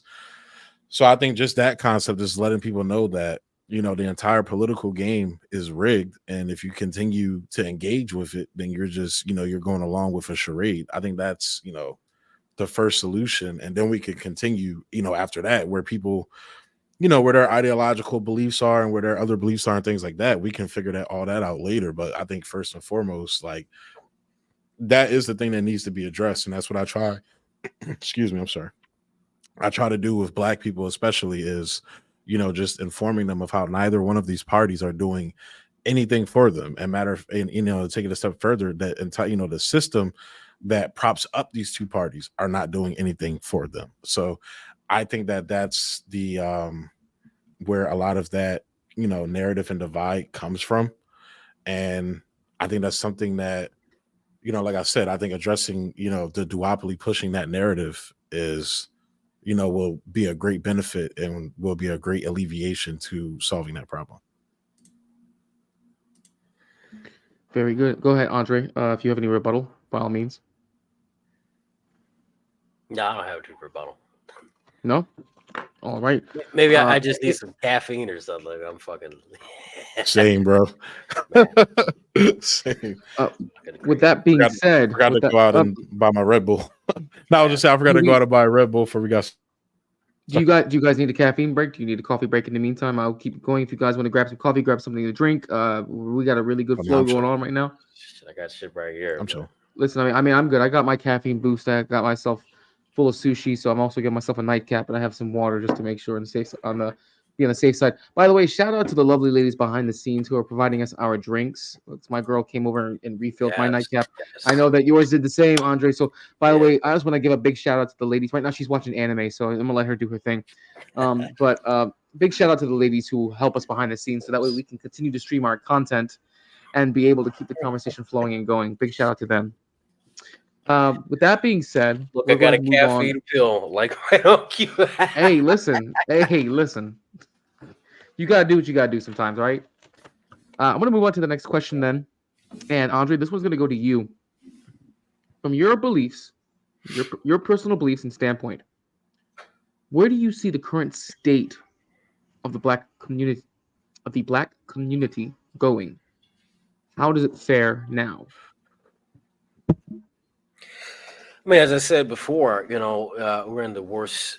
I think the last 40 years for us have been the worst. I think right now we're in hell or on our way to it.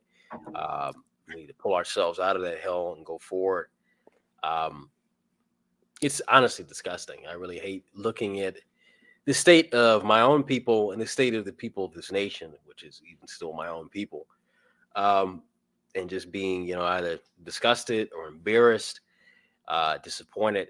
I really hate it. It's very depressing at times. So I see if we continue down this path, we continue to allow these clowns and these charlatans to lead us. We're not going to.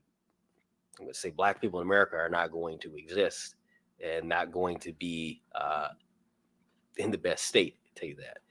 So it'd be best if people like myself and people who are like-minded, if you want to go out and do something, we need to start doing it.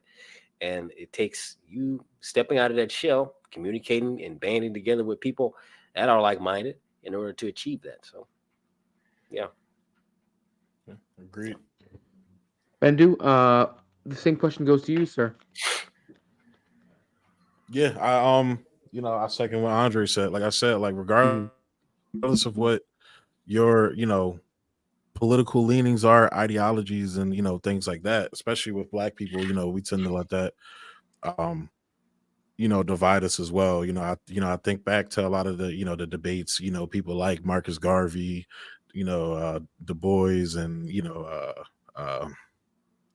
just said the nigga's name earlier. What is his name? Booker T. Washington.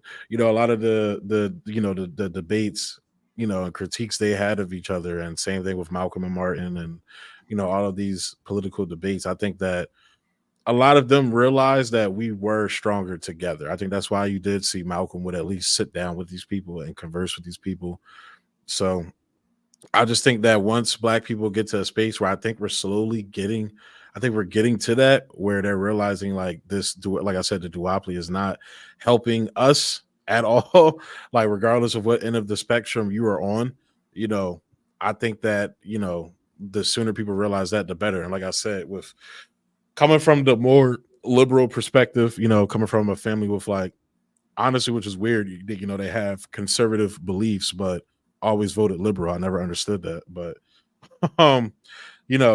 the fact that I'm shaking some of them out of their, I like to call it Obama apathy or whatever. I think that's the real hurdle. Like, is destroying the legacy of that in particular. I'm not saying that's like that should be the central focus, but that's the, like, Obama's like Reagan for black people essentially. So destroying that image is what needs to happen for black people, and once you get past that, I don't think it's, I think, that's when people can make a choice on where they want to go after that. But I think that mentality of rejecting the duopoly overall is the first step. But it's just like sometimes I peep a lot of charlatans like to come in and be like, oh, those Democrats do you'll see like a lot of the like right-wing outlets bring on like a lot of these like, BLM, ex-BLM leaders and shit. It's all about, oh, Democrats didn't do nothing for me, so now I'm gonna be voting Republican. I'm like, you voted for the same what, nigga? What are you talking about right now, bro? Like, oh, like You went from one master to the other. One and I don't know if y'all watch my channel like that. Like I talk about it a lot on my channel. I used to be a fucking Trump supporter, bro. I was fucking there. I was there. Jay, you could ask Tony, bro. I was there. Like I know what this shit is, and I'm like, I'm sure. I have no doubt. Yes. So it's like that. How do you go from just, from Trump supporter to Marxist, man? Is that like the MAGA communism shit? So like infrared? No. So a lot of the things that I actually liked about Trump was, and you wouldn't agree with it, was his, policies. Like he was talking about, universal healthcare. He was talking about,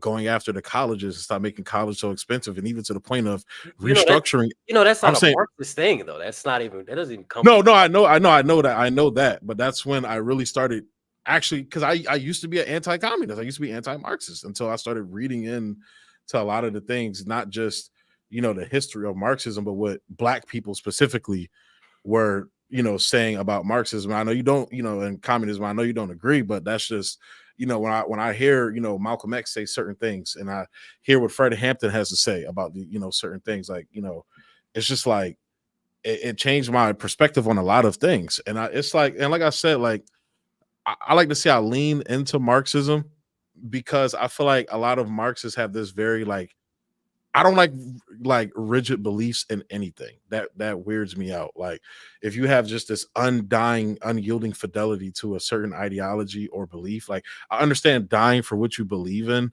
but at the same time, where you can't be hypercritical of, like, for example, like I'm internalizing a lot of the critiques you've had of my ideologies. I'm literally writing them down, and I'm gonna go look into a lot of this shit you told me, like the book recommendations you made about me, because that's, I feel, what you should be doing in the pursuit of knowledge. That's the first thing I'm about, first and foremost, is the exchange and pursuit of knowledge. So it's like when I see like certain Marxists and shit, just like I'm like, y'all come off as fucking LARPers. Same thing with the liberals, same thing with the conservatives. It's like y'all just like, I don't like that shit. That's why I like out of the box thinkers. I like people that, because I haven't heard this information before. I'm not saying you specifically, but I'm saying in general, some of this shit this person may be saying sound fucking crazy, but let me look into this shit. I'm one of those people. I'm fascinated by that shit because I feel like when you block yourself off from certain information, like that, just you're stuck at that point. You're just like a fucking NPC, basically. Like you just, oh, okay, I'm just gonna stay in my I mean, but beliefs like I've held forever. I still don't get it. Like, how do you like when I think oh, I'm gonna go to Trump to comment? I think MAGA communism type shit, and Because I like, yeah.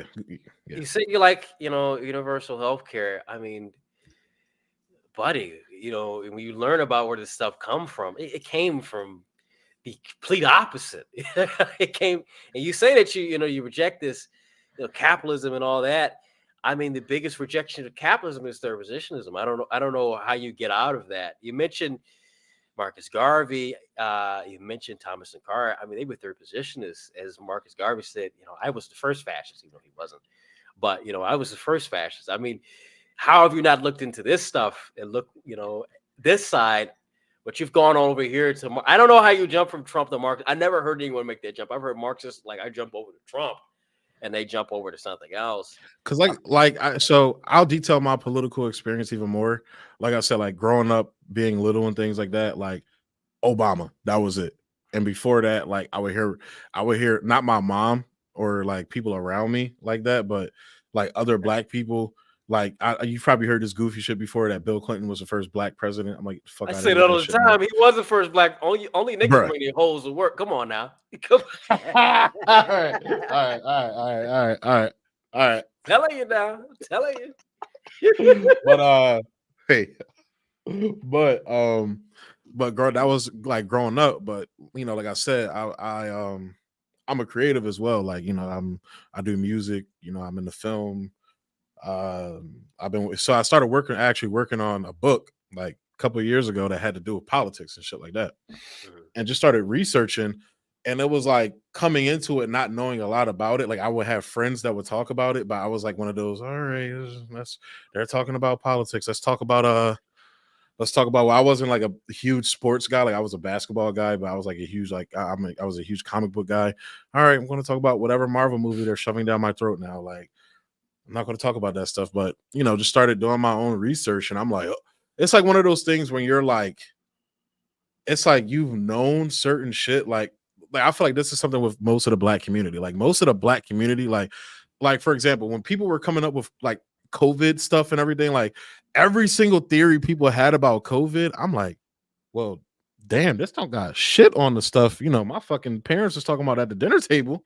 Like all the theories people had, I'm like, y'all not going hard enough. Like, in terms, when it comes to what Ye was saying, I'm like, wait, when Ye was saying this, and I saw like other people getting offended about, Jewish people and what he was saying about Jewish people, I'm like, oh shit, y'all, that's like out of the realm for y'all. Like this is these are conversations I've always had with my family members. Like black people, I feel like we inherently know shit is fucked up. I just feel like a lot of people are like, I can't do shit about it. I gotta pay my bills. I gotta go to work. The fuck I'm gonna do about it? And they just go on about their day and whatever, and ingest whatever media. It's a grind that like that's how they want you to be and not think about shit. So Yeah, I hate people like, oh, I'm not political. I don't talk politics. Like, yeah, you're fucking dumb. Like, I just never. You're retarded. How can you live in the? Oh, three things you don't talk about: politics and religion. You have to talk about these things. These things matter. These bro, things like I are said, I'm a important. huge like I was a huge comic book bro. I've been watching fucking Marvel movies since the fucking first Iron Man came, even before that, but like MCU specifically. I've been watching You like Marvel movies for you like fucking cape shit. You like the since I cape was a shit. kid. Okay. You said what? You like the cape shit. Okay. I like. Nah, I even like the other shit. Like one of my Hey, favorite listen, don't comics when I hate, was bro. Don't hate on the capes. Don't hate on the capes, bro. You got one of no Cape the business comics. hating, bro. One of the comics I was a huge fan of Sin City, Bless you. and this is comic book. It's called 100 Yes. Bullets. I love It's Sin called City. 100 Bullets. If you Yeah, you're guys right. ever read that, Yeah. like that I was always into. Like I was a comic book like bull. Like especially like my freshman sophomore year of high school, I really started branching beyond just the cape shit. So there was this one Frank Miller. I think it's called Ronin or some shit like that. I was a huge Frank Miller fan back in high school too, because Dark Knight. Ronin, you mean 47 Ronin? No, he wrote. I'm I pretty think sure you he mean 47 Ronin. did he write a comic like that? It was a comic he Because wrote that was that was a comic book. That was a comic book actually. For I know, and guys, listen. I know you guys came for a debate. We're gonna get right back on track. But he yeah. wrote the comic book 47 Ronin. That's what it was. That's because that movie actually was from a comic book. That's why. Easy, Andre. Okay. Easy. We're getting back. All right, don't mustache man yourself. All right, chill out, bro. Chill out. Chill But out. We're but getting right back. All but right. I will say that like I don't get how people can go about like I can't watch that shit anymore, bro. Like real shit. That's why I listen. Like I said, I listen to some modern stuff, but nigga, I'm listening to old shit because like a lot of this, like you can't. Once you see certain shit, it's like you can't unsee that shit. You No, feel you me? can't. It's a blessing It's and a like curse. yeah. You subscribe to more, because it's authentic. It's realistic. There's order. That's the thing. That's what I'm talking about. You look at what we have today. There's no order within society. There's no order among people. People don't have any order. It's all we see is chaos. And there's a lot of us that stand. Us men among the ruins. We stand in these ashes, and we're trying to rebuild. And it's hard to do that. Especially when you start learning, what has been the cause of this, how we've gotten to this point. I encourage you, if you got to do some more reading. I say this: you've agreed with me more than you've gone back and forth with me this entire debate. I would encourage you to look into fascism, third positionism, nationalism, ethno nationalism, race realism. Get into this stuff and to understand it. Of course, it's going to be hidden behind like a bunch of retarded people talking about stupid shit. Because some people are spurgs and people like to be extreme in certain circles. But still, once you start exploring it, and like I said, with World War II, when I asked you, why did we get involved in World War II? You gave the most normie basic answer. And it was like, no, you really have to do a little bit more digging into it. So I would encourage you to go read a different perspective, not the Allies. Go read a different perspective and tell me. That's how I grew up. I grew up playing Call of Duty 2. It's like, damn, the Germans are pretty cool. Like, it's pretty dope, like, holy shit. Watching See, like Inglorious Bastards. surprisingly, I was not allowed to play any of that shit when I was a kid. Oh, you missed out. See, this is why you My were on a mom, narcissist. See, I wasn't allowed to fuck with witchcraft shit, so I was no Harry Potter for me when I was a kid. okay, No thanks. violent shit, so Call of Duty, all that What shit, were you, what none of was your that. religious upbringing? If you don't mind me Christian. asking. Yeah, but So which denomination? when I Combination. so when I was younger, my mom was Catholic. I found this out. So when my grandfather passed away, I found Don't do out it. he converted to Catholicism so he could send his kids to private school, basically. And that was the whole thing with that. It was fucking weird. All I know is that they were Catholic before. My grandfather was born in fucking Virginia. So he fucking was like, I'm assuming like Baptist Christian or whatever, like that down south shit. But when me and my mom moved to Maryland away from Philly, she went to more of like Baptist churches and things like that, or Lutheran, different churches like that. And I know that when we moved to Delaware, which is like I moved here in like third, fourth grade, something like that, fifth grade. we just went to like our regular, like, I mean, no disrespect to people, but like acoustic guitar shit, white people playing acoustic guitar and shit like that. Because it was a big switch. I came from like, you know, going to these Baptist churches for all these years where like niggas is like convulsing and getting the Holy Spirit and shit. And next thing I know, like these niggas is playing acoustic guitar and singing hymns and shit. I'm like, the fuck is going on? Like, I like it. It's like, you know, I'm into different types of music. I like it, but it's like, oh, so this is different. And that's when, you know, I started seeing the differences. But my family, like, basically, I like to say my family is basically like, I say they were Christian. I would say I'm more non-religious. I'm agnostic. I don't have a religion, you know, personally. So You got to explore. I say go back to Catholicism, but you know you have to tread lightly because since people they usually have like a bad past with it, they're not too fond of it. But you know, tread lightly. I'm a Catholic, all right. Catholicism. I'm a Christian that believes that all of us Christians should be united underneath one. I believe Catholicism should be the one. I lean more to Catholicism because of tradition, the order, everything. But I believe that all of us Christians should be united because when we look at the Jews, we look at the Muslims, you look at all this shit that's going on. You know, they're surrounding us, and you know we're divided, arguing about, oh, you know, I want to go pray on Tuesday. We're looking, get the fuck out of here. No, well, I want to be a Mormon. You know, go hang yourself. No, we need to focus on ourselves and go forward. Because us as Christians, we're being attacked. And if you look across the Western world, which is Christian, anyone that is a Christian, doesn't matter, you're going to be attacked by anyone that is non-Christian. So I would encourage you see, but that as a Christian. non-religious person, I push back on that vehemently because like I do believe in people's, you know, freedom of religion. I feel like you should be able to worship whatever religion you should be able to. That's my personal belief. So I when hear people that. But yeah. in America, freedom of religion was intended for Christians. It was not intended for anyone. When you look at freedom of religion in this country, it was intended for Christians. It was not intended for anyone outside. It didn't say Muslims, it didn't say Jews, it didn't say Buddhists, it didn't say cosmotheists, it didn't say any of that. It was only in Christians for Christians and the various other denominations of that. That's it.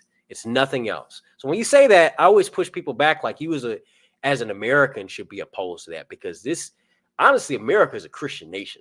We haven't established it. We haven't pushed for it, but America's a Christian nation. And angry snobs like Catholicism is evil and has been responsible. No, Catholicism is not evil. Saying that is ridiculous. Like Snowman, good to see you. I hope you had a great holiday. But no, Catholicism is the way. All these other people are crying and whining. Oh, we're gonna be Protestant. No. Either way, regardless, I don't like getting into religious discussions with other Christians. Simply because I believe in Christian unity. So, you know, man, don't come up here trying to debate me on Catholicism. I'm just not going to engage, man, because I don't want to argue with other Christians. If you're Christian, if you're non-Christian, then maybe so. But other Christians, I don't like getting arguments with that. Just I don't like doing that. It's just not. Well, with that being said, I'm going to move on to the next question. Mm-hmm. I'm going to start with you, Andre. I believe I had Bendu answer the last one. Yes. What is Black culture in your own words? What has it become? And is it even still good for Black people? Mm-hmm. Oh, you're asking me? Am I supposed to go? Oh, I totally forgot. Well, you know, Black people got style. We got flavor. You know, we got rhythm. Black culture, I look at, like I said, look at the 80s, look at the 90s, look at the terms of music. We're very musical. We are a very collectivist people. You know, we're about family. We're about, you know, community. We've lost that. We're not about family. We're very selfish. We're very self-centered. You know, we're isolated. We're antisocial. We're in the pursuit of material, not of anything spiritual or anything greater than ourselves. And that's the problem with Black people. Black culture in its current state and direction is poor, and there's nothing really good about it when we look at it. We have to reestablish ourselves, reestablish our people, and work to go forward and be better. What more can I say? Bendu, any response? Just, you know, I got the question, but I'm just gonna answer the question by bouncing off what Andre was saying. For the most part, I like can rephrase it if you like. I can rephrase oh it if you no, like. I got it. I was gonna say that like when it comes to a lot of the things you were talking about. I slightly disagree with you on the individualistic nature of the Black community, because I think that's being pushed on us a lot. But I think you're seeing people like are realizing that's not working for us. I think you're seeing a lot of people, you know, rejecting, oh, you know, the salvation for Black people is making Jay-Z and Diddy a billionaire or some shit like that. I think you see a lot of Black people rejecting that. And that's why you see like articles where Jay-Z is saying like, oh, calling me a billionaire is like calling me the N-word, shit like that, because he's getting shat on by people in his own community. So, there's been, I feel like there's been a lot of pushback on a lot of the hyper materialism and me nature that's existed within the Black community. I think there's some pushback on that, which is which goes back to, I think that's why I think there's a lot of ideas percolating right now within the Black community. And like I said, I think the first and main goal is to get out of this culture of this voting culture. Like, I already know when this election cycle comes around, I'm going to be sitting down here, working on something, whether it's music or whatever. My mom won't call me up. Oh, did you go out to vote? Now, if he get it, I'm like, I don't care. Bye, mom. I love you. Like that. I think that's, I think we need to get into the culture of, like essentially, like I know I keep going back to this point, but I think it's so important for Black Americans, especially. I think that's a message for, everybody, but I think it's especially for Black Americans important that we get it out of this culture of the duopoly of whether it's the Republican Party or the Democrat Party, and even to some extent third parties as well, because a lot of the times these third parties are just shadows of the other two parties. So and also like we talked about music earlier in terms of culture as well. Like I said, I'm not denying that there's a lot of negatives within the music, but I think that we shouldn't be looking to make the messaging we want to hear mainstream in the sense of, oh, this needs to be the most popular thing. I just think it needs to be in the view and in the purview of a lot of people. That doesn't always necessarily mean it's going to be the popular thing, because we know that those mechanisms and systems are against us. So just not even just media and entertainment, but other things, finding ways to work around the system like we always have. And I think by studying what our, ancestors did in the past, how to circumvent, a tyrannical system, I think those are things we should be looking into as well. So, in response to that, Andre, just want to say, yes, no, man, I didn't mean any no malice to you, man. It's all a good spirit. Just want to say that. The individualism. I'll tell you this: my time being in the military, Black people, especially Black men compared to Black women, they have a very big individual. Ain't nobody gonna talk to me like that. It's a big fucking problem. The ones that get it, I love it. It's a beautiful thing about the black men in the military is that they get it. It's a lot of them I've met that are on the same frequency, maybe not politically, but we blend in some way. And I love that. I've seen a lot of good Black men and women throughout the military. But these young motherfuckers are coming up that under us or close to our age. No, it's very individualistic. It's not collectivist. You may see that in whatever crowd you circle around, but exploring and being around everyday people, going everywhere. Guess what? People are very individualistic in this country, very selfish in this country, Black and white. That's the fucking direction of a lot of these people that have been born the last 30 years. Is that, I mean, it has to be simply because you can't get anything of your own. If you look at the prices of groceries growing up, you look up, the cost of living is rising. People do have to be even more selfish, and they feel like me. I need to get mine. Wait, Andre, what are you talking about? Roland Martin told me the economy's going great. Biden's done a great job. What are you talking about? Get the fuck out of here. Ropes and stools are on sale right now. Use the promo code get fucked. No. That's the funniest shit to me, that like a fucking motherfucker in a fucking $1,000 suit is gonna come and tell a broke ass American, oh, the economy's doing great. Yeah, for you, motherfucker, not me. Did you see when Janet Yellen? Janet Yellen, yes. Fucking same, honestly. She's like, yeah, America, we can most definitely do a war. Yeah, our economy's doing great. We can do a war. And then Biden said the same thing. Like, are you fucking kidding me? Y'all are out of y'all fucking Are minds, you bro. really kidding me right now? Like, come on. How come you shitting me? I couldn't believe it. But they did. I'm just like, if like, and like I said, I'm not invested in this political system at all. But I'm just looking. I'm like, if there's any like, you literally could like, if I showed you a video of a guy waking up and kicking himself in the dick every morning, like I showed you that would not compare to the level of self-inflicted harm this motherfucker has been doing to his reelection. It's fucking, bro, it's insane. It's insane. It's literally it's a Jedi mind trick. It's a Jedi mind trick. This is not the economy you're talking about. Oh, it's insane. It's crazy. And I feel like he doesn't even know he's awake. He doesn't even know he's fucking it's alive. everybody, but it's everybody saying it. Like, I'm from a different political ideology than you. I've talked to liberals, I've talked to conservatives, libertarian, anarchists. Everybody is saying the same shit about this nigga. Like, literally, it's like 8 Mile. Like, pay attention, meathead. You're saying the same shit that he's like. Everybody's saying the same thing about you. So it's like, it's not me, nigga. It's you. It's y'all. It's even a point where his own staff, like, you're reading these articles, like the media who's been defending him is saying, yeah, bro, you tripping. Like, your own staff is saying X, Y, and Z. Like, you're seeing a lot of the fallout. Did you see him recently? He got on the plane, and we thought he was gonna fall. I'm like, he's gonna fall. He's gonna do it. He's gonna do the fall. No, he gets up there. He waves. And then he forgets where the fuck is going on the plane. I'm like, no fucking way. Like, Yo. what are we doing? Oh my goodness. This would be the best time to invade right now, Russia, China. Why don't you just do it? I don't know what you're waiting for. I think Rogan said it best. Like, they literally think we're dumb.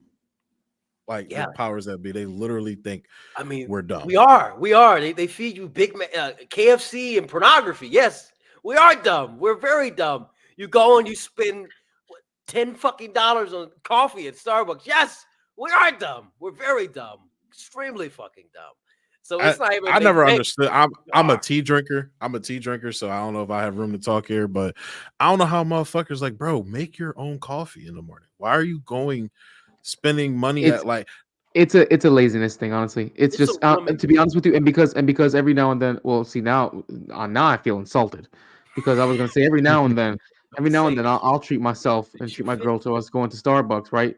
But it'll be like you get like a frappe or some shit like that. It's like paying for a milkshake with like 2 drops of caffeine in it, maybe. To be honest, I mean, I really don't see it other than just any other kind of bougie coffee you would buy, and to be honest, it'd be more akin to like buying a caffeinated milkshake. Yeah, that's essentially what you get when you go over to Starbucks. Fancy ass shit with the swirls and all this. Let's get this shit for $20. Get the fuck out of here. I'm not doing all that. I make my own. Well, wife makes coffee. I don't make coffee. Wife makes a coffee for me. Love you. She makes a coffee. It shit's great. I drink tea too, but I'm not an Englishman, so I try to cut down on that shit. But I've been cut down on the caffeine. I've been drinking green tea because I'm working on weight loss, and obviously weight loss. I'm a big guy working on weight loss. I know you've been seeing Tony come in. I'll be like, I'll be looking around. I'll be like, oh, niggas lose weight. They forget what it was like to be a big nigga. All right, bro. I see how you moving. I see how you moving. You start losing a little weight. You forget where you came from, nigga. Huh? Oh, all right, we gotta get back to arguing. Let me get back on the next question. The next question is for you, Bendu. Okay. Okay. In popular media, it usually portrays Black people as being monolithic, but in real life, we know that it's actually something different. Why aren't they monolithic in real life? And why is that there is this odd divide between American Blacks and Africans as a whole? Go ahead. So I'll say that there's a big divide with just the African diaspora overall. Like, just Black people worldwide just don't agree with each other on certain shit. I think that's because of circumstances. I think that's because of regional things. I think it's a multitude of different things that have created that outcome. And then when you look at the immigration policy, and how black immigrants come here and have a completely different experience than Black Americans have, that then furthers that kind of like, I'm better than, in my opinion, And I recently had a conversation with a African homie about this. I'm going to be posted in on my channel soon, but um about this, about how I feel like there's this like almost looking down from, from African people when they come over here. And it's like, I really don't understand it. Like I said, to some degree I do, because of the variables that I listed before. But it's very weird in that regard. And going on, touching on the monolithic part, that's where I'm at as well, because like I've always been a person, like I've always been like, essentially, like, I think this was a Earl Sweatshirt bar, but he was like, yeah, I was always too white for the blacks and too black for the whites. Like I've always been one of those niggas. Like I call myself a blerd. I'm like a black nerd. Haven't entirely fit in with, normie typical black people, but I always haven't fit in, with white people. Like, when I'm with my black friends, I start talking about like Superman and Flash and shit. They're like, the fuck this nigga talking about? But especially back when it wasn't popular. But then when I'm around white people and I start talking about, hip hop and saying nigga, they looking at me like, okay, yeah, that's cool, man. Yeah, I like Eminem. So it's like, it's always been that thing where it's like, I've being and growing up in hood areas and growing up in suburban areas, I've had that experience of experiencing both, honestly. And I feel like that's where, like, I get to the point, like, I joke sometimes, like, yo, I speak broken nigga. Like, you ever heard that term, broken English? Like, I speak broken nigga. It's like, I'm able to have different conversations with people and have, um, converse with people with different backgrounds and ideologies, I feel, in my opinion, because, like I Thank said, of you. my, Hold on. Thank you for saying converse and not conversate. Because I would have blew my motherfucking mind if I heard fucking I can hit the time stone and reverse it so we can get some, so No. we get a little meme out of it real quick. Get some content out of it real quick. Guess what? You say to conversate, I'm gonna bring out the chirp. I'm gonna have to bring out the fucking chirp and shit, and we're gonna have to hear that. All right? Nah, fuck that. No, we're not doing that. I had to get a He prop. finally took it down. He finally took it down. No. I gotta work on mine. I took it down. I never had a chirp, but guess what? Yesterday, this motherfucker was malfunctioning. I just doing it. Beep. I would say my hell no. I unscrewed that motherfucker. I'm not gonna sit there and listen to that. I'm not doing that. I'm not doing what Michael and the rest did when they went to Florida. They sat there with that chirp. Yeah, I'm calling y'all out. I sat there and listened to that fucking chirp. I don't care how long it took you to take it down. You sat there and listened to it. Andre, the question goes to you, sir. Oh, hey, go ahead, Bendu. No, go ahead, Bendu. Go ahead. Yeah, I was gonna say, I hope you don't mind me calling him out, but the homie I was talking about in the chat was my homie Ben. His name's Ben Apia. We actually had that conversation. I'm gonna be posting it on my channel soon. But it's one of those things that I've talked about, especially when like I look at like a lot of the vibes coming from like the FBA ADOS community is very much like, fuck them niggas basically, which I've always found weird, because these same people will talk about, Malcolm X and Fred Hampton, and those people were even Marcus Garvey were very well-known Pan-Africanists. So that's always been like a weird thing to me, I guess, just because, of different things, the way shit is going now. But regardless, what was the second point? The second part of that question, I was about to touch on that. Yeah, the second part of the question was, why is there a divide? Or excuse me, it was, why aren't they monolithic? Meaning black people here in the United States, and why is there? Okay, that's why. Okay. Yeah, the monolithic part. That was the part I was about to go with. So that's it. So, and that's why I started talking about my experience. That's why I'm kind of hesitant towards saying black people should be a monolith. But that's why I say that I believe that, when it comes to, like the important shit that we need, like economics and things like that, like, real shit, I do think there needs to be a coming together. But like I said, like even within other groups of people, other people have different beliefs within their own fucking people. So I'm not one, and again, I'm a person, I don't believe in enforcing beliefs on other people. I don't think you should be, gatekeeping, saying you have to believe exactly this or dot X, Y, and Z. I'm like, if a person is willing to come in, especially a black person is willing to come in and help contribute to the community in a positive way, I don't see a problem with that. So that's why I don't, like when niggas like Dr. Umar, I actually didn't get your opinion on this, Andre, but when they start talking about like interracial dating and bunny hopping and all that shit, I just laugh at that shit because I'm like, it's plenty of niggas No that race mixing. Yes. it, No eugenics. That's what we need. I'm not with that because I'm like, But I don't. You just come on now. No, I'm saying I disagree with that. I don't agree with Dr. Umar and people like that on that, on that type time. That's what I was saying. So, I like me personally, I prefer black women, but I'm not going to get mad at a motherfucker who finds, his lot with a white woman or whatever. Go do you, bro. I'm not fine on the on miscegenation like that. I believe in the policy of this. You can date the mulattoes, you can get the best of both worlds and purify them. You ain't gonna purify, them, but the bloodline is what you can do. You can do that, but ain't no I'm gonna give me a white woman. No, nigga, what the fuck wrong with you? And no white boys, you're not getting you a black one. No, I'm not doing that. And you Latinos too, you're not getting none either. Jay. Well, Jay, like shit. They can try. I can try, nigga. I like how the cup blended in with the chamber. He gave me that Hancock look. It was a scene in the Hancock movie where he was like, they're going to come here and arrest you. He was like, bitch can try. He looked at you with that same look, bro. He said, nigga can try. What you mean?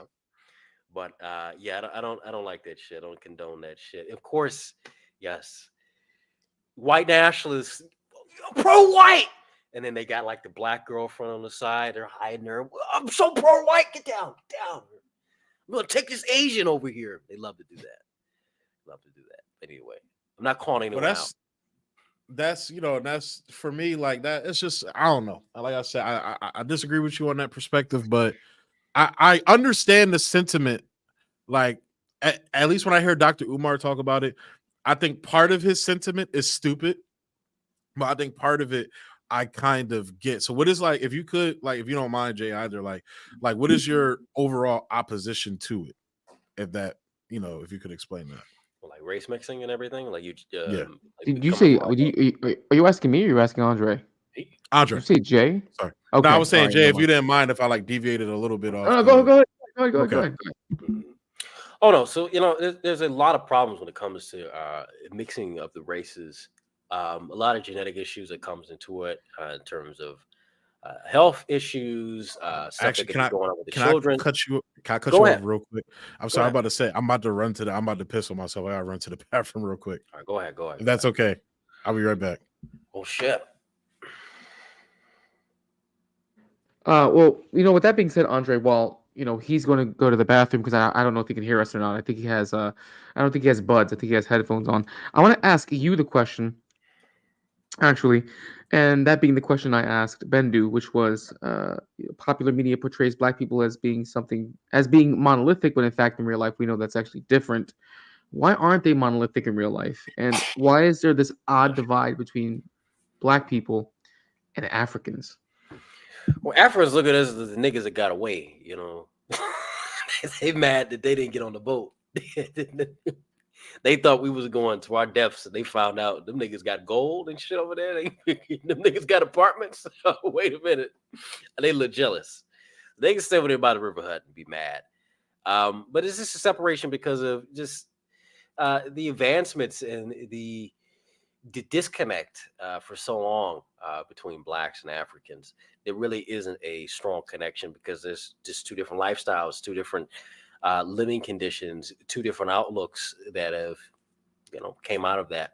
If all black people stayed in Africa, we would still have the same mindset as many people living in Africa, because the history would still be the same and the conditions would still be the same. But since blacks were separated, those blacks were separated and brought over here or came over here freely or as slaves, there was a complete difference from that.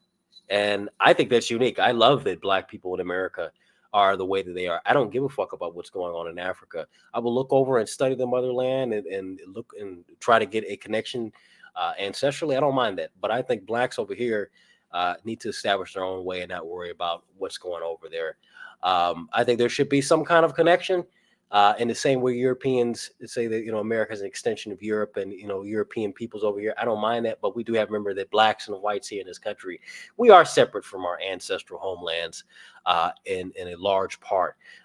Connection through blood, through tradition, through heritage, all that. But there is a large separation between the two, in so many different ways. And hey, it is what it is. I really don't give a fuck about Africa like that in terms of what their problems are. I have nothing to do with that. There's so many issues that we have going on over here that I care about the black people over here and what we need to do for ourselves. So that's it. It almost sounds like you hate yourself because you're a tap dancer, but I'm not going to I'm go a into all tap that. But dancer. Who the fuck said that? yeah, well, it Is almost that sounds is like you that hate yourself Negro? Is because. that nigga in the chat? Oh no, Bring he's that not. nigga No, up. no, no, no. He's not. He's not. No, no, no, Oh, no. so you No, personally I know saying for a I'm fact. a tap dancer? Yeah, I know for a fact he's not because he's probably on CT stream because he's still going. But I'm seeing. I mean, since you said you don't care at all about Africa or African problems, it almost sounds like you're a tap dancer. I'm no 'Cause fucking tap dancer. I you don't know. I don't know Mutombo and Umbele. I don't know them niggas. When them niggas come over here, I'll get to know them. But until then, they better get to know me and Tyrone. I don't know them. They goodbye. Sorry. They come over here with them big ass eyes and the black. I don't give a fuck about that shit. Like they like what to even lick Dumbo. what's No. even interesting is just the way that the language is used because black people over here in the United States will only call themselves black, or maybe they'll call themselves African American at most, but they'll never call themselves African. I mean, Umar Johnson notwithstanding, or other Pan Africanists, right? They'll call themselves black, right? I mean, even Bendu himself used the same kind of language, right? But Africans, not even Africans necessarily, will call themselves just African. Okay, my younger brother is married to a Liberian woman, right? But they don't call themselves Africans. Like even on the continent, they don't have that same kind of monolithic nature. They will differentiate themselves not just by country, but also by ethnic Right. tribe within Ethnic the same tribe. country. That's why they Yeah. were so fucking easy to conquer. Right. Exactly. Because there was no unity at all. There's no unity at all. That's why Mhm. blacks over here, there's so much potential for black people over here. There's so much potential because there's such Well, I will a say deep that's. separation and such. I, Go ahead. I'm sorry, I didn't mean to cut you off. Go ahead and finish, bro. No, I didn't go mean to ahead. cut Go you ahead. off. No, go ahead. Go ahead. I was just gonna say, like, I feel like that's why, like, I don't know if you remember this, but I feel like that's why they tried to cut off any like positive, like, for example, Malcolm X is very much about the shit we had going on here in America, but he will often, give comments here and there about what was going on in the African continent. He even went to Ghana. It got to the point where, he had a split with the NOI at this point. And I think it was like his last trip to Africa before he was assassinated. And like all the people, they were like, yo, stay here, bro. You don't got it. He was like, nah, I gotta stand on 10 on my beliefs. I gotta go back and keep fighting the fight. Like I can't just stay here. And he went back. So, and even I wanted to bring up between Farrakhan and Gaddafi. Like I was reading, there was a point where there was a point where Farrakhan and Gaddafi was communicating to where Gaddafi was like trying to like donate like $1 billion or some shit to like black Americans in America. And it was actually the Clinton administration that blocked that shit. So there, I feel like there's always been a connection with like-minded people in the two communities, but I just feel like they killed everybody off or ran everybody away from each other that actually could have built some type of coalition within that, to the point where it's not even, to me, worth exploring in that regard. And in some ways nowadays. So Yeah, it's Africa's a fucking cesspool now. They've destroyed it, and the Chinese are profiting off the shit. I mean, they destroyed everything out of Africa. Everything. I have a unique opinion on South Africa and shit. It's in the same way as and I've kind of molded on this. I know some people probably disagree with me that South Africa is kind of like in the same way America is. You have white settlers over there in South Africa in a black homeland, and we are black people here in a white homeland founded by whites. I'm not in favor. I had this opinion like, oh, maybe they should leave and go to countries. No, I'm in favor of, those South Africans since they're native and they've been there for so long that they are native to the land, that they should stay. And they did this to Rhodesia. They did this to so many other fucking nations where you had so many people that were embedded into these countries. They were just kicked out by communists, by Marxists, by the way, just uprooted and fucking destroyed. And they destroyed every damn thing. Because no, they want another continent to have unity. That would be, and of course, they didn't want to do that at all. But the people just would not get together. They were there was no means for them to get together even what has been left to them. Just no means to get together and do any damn thing. But that's why I say over here, there's a lot for us to do over here. But we should not squash this opportunity to do something for our people here. Because yeah, there's a separation between blacks here and Africans, just as there's a separation between whites here and Europeans. There's a big separation. These are our ancestral homelands, where we come from, our ancestors come from. But how we are in terms of culture and how we operate, and what our focus is completely different. It's completely different. A Frenchman is different from a German. The only one thing that brings them together is the European, and they can unite underneath that, and that's what unites them. A black and a white here in America are uniquely different in terms of race, but the one thing that unites us is that we're American, and this is a country that we live on, and we have so many have been buried within this soil and that bled for this soil. That's what I'm about. I don't give a fuck about this flag nationalism. Oh my God, flag so great. My government great. That's what it's all about. No, it's about blood and soil. It's about how much you've bled into the dirt, how deep your heels dig into the dirt. That's what matters at the end of the day. Well, that flag only matters if people are willing to shed the blood for it to exist. So Exactly. that's the only way it continues to exist. I'm going to go on to the next question, and it's going to go to you, Andre. Fuck. How many Why- questions do you have? Fuck. I feel like I'm on Jeopardy. Fuck. 5 more after this, actually. So Woo. we're almost done. So, Yeah. why are the rappers, athletes, and entertainers amongst the black communities most glorified? Even prominent people who engage in degeneracy and degenerate behavior are venerated. Why does the black community not want to edify people who hold positions of esteem over those who don't? Because we live in the great age of entertainment. This is a great age of entertainers, and this is for everything. You're to be entertained. You're not to think. You're not to do. You're to sit down and to take in, consume, not to produce, not to build, not to grow. So this is why they focus on my sports ball, my rap star, my fucking my tap dancing bullshit. That's what they want you to focus on. They want you to focus on all the Dancing with the Stars shit, the Netflix shows. Oh, did you hear this new album's out? It's so good. That's what they want you to focus on. There's nothing wrong with that, enjoying things within life that's been created. But we live in such a hyper consumer society where nothing is built, nothing is created, nothing is pushed out. And that's depressing. And that's why you see people in the state that they're in. So. The mic goes to you, Bendu. Your response. Yeah, I'll say that. I think that honestly, I think that's a product of those people were always speaking out in our communities, and even back in the day when people like Malcolm X, for example, I keep going back to him, but when he was calling these people out, back in the day, we still had Muhammad Ali and all of these different prominent figures that were saying certain specific shit that was beneficial to our community. And I think that the powers that be saw that and jumped on that and, basically saw that, oh, okay, so they listen to these motherfuckers. All right, bet we're going to infiltrate that with our, investments and money, and twist the narrative to make it a detriment to your people. So now it's like, rather than, we don't get Muhammad Ali talking about not going into the draft. We get Jay-Z saying, hey, like, me building a stadium in New York where to pay you still can't afford fucking rent is going to help black people somehow, or all of these other fucking billionaires that just they have brands rather than being actual people. That's the where all that is right now. So I think that because of that holdover, especially from the Renaissance era with Harlem and everything like that, I think a lot of that comes from there.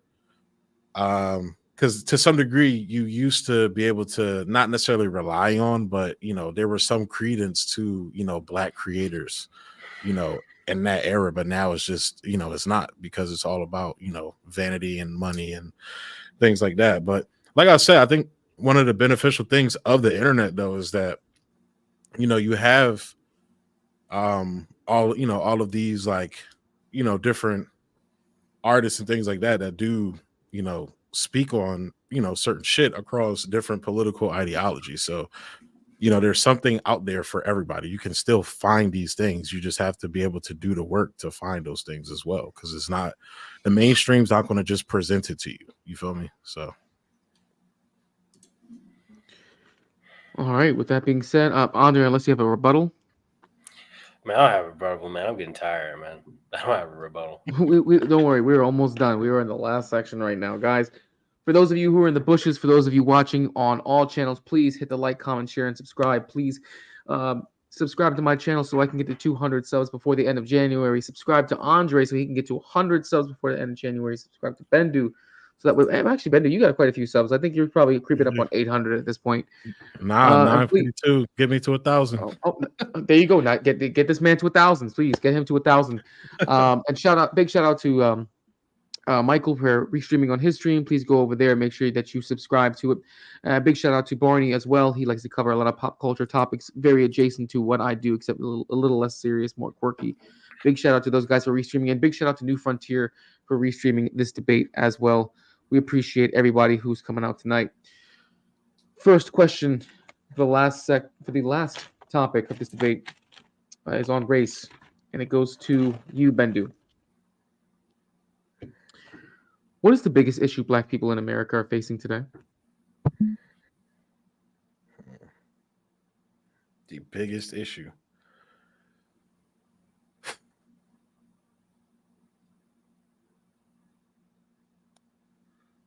I would say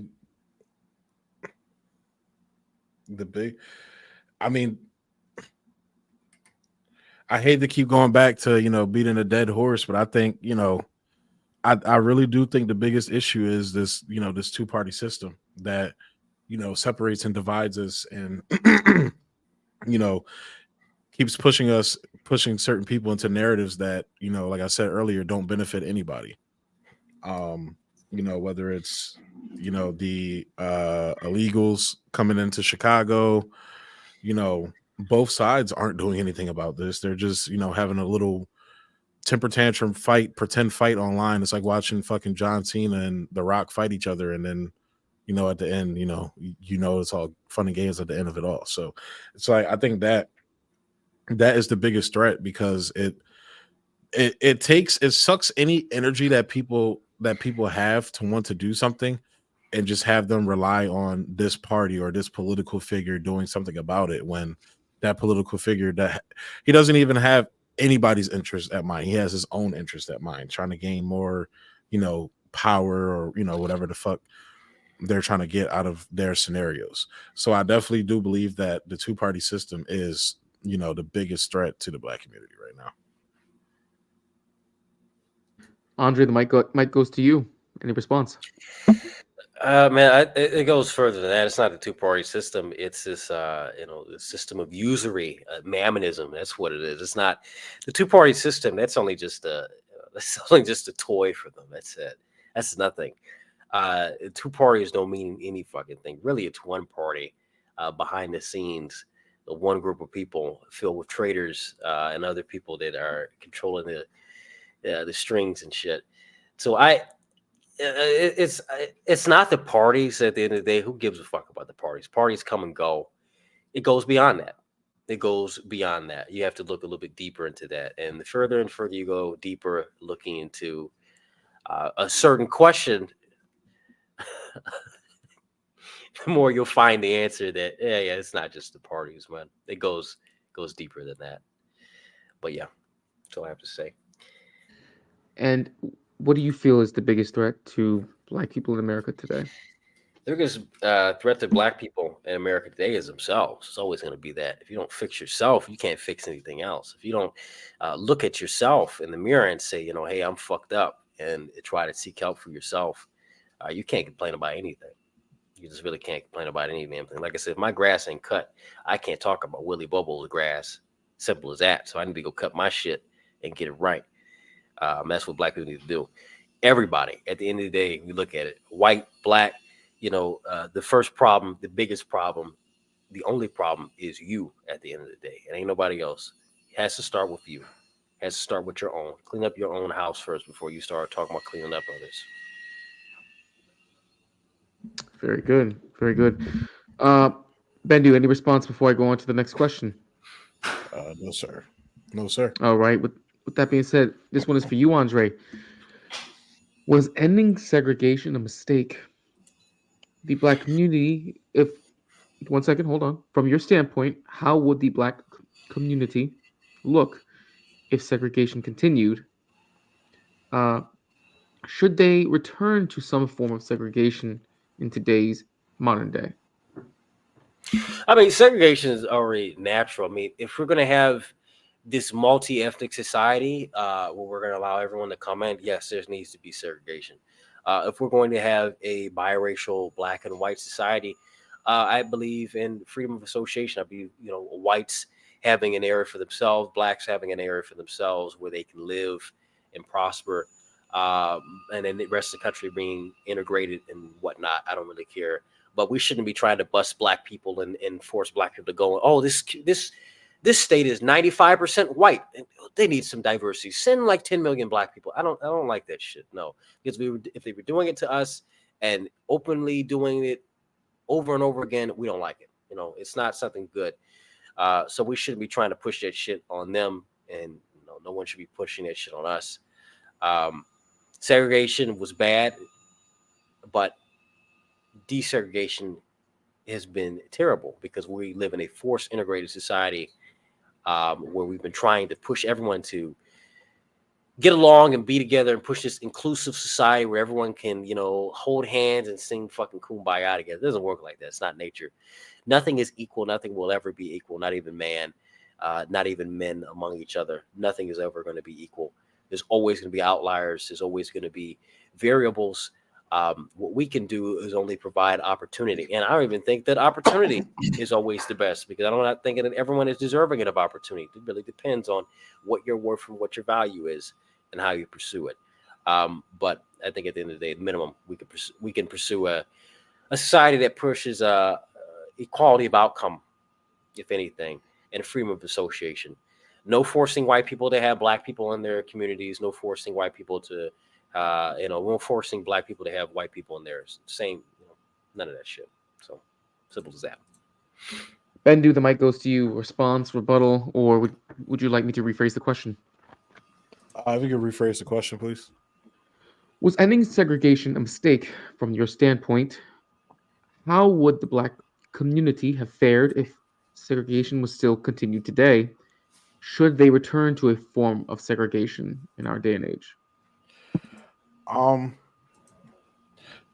think that the mechanisms behind desegregation didn't have, the best intents, for the outcome of that. I believe that when black people, were segregated, it did force us to build our own, infrastructures and things like that.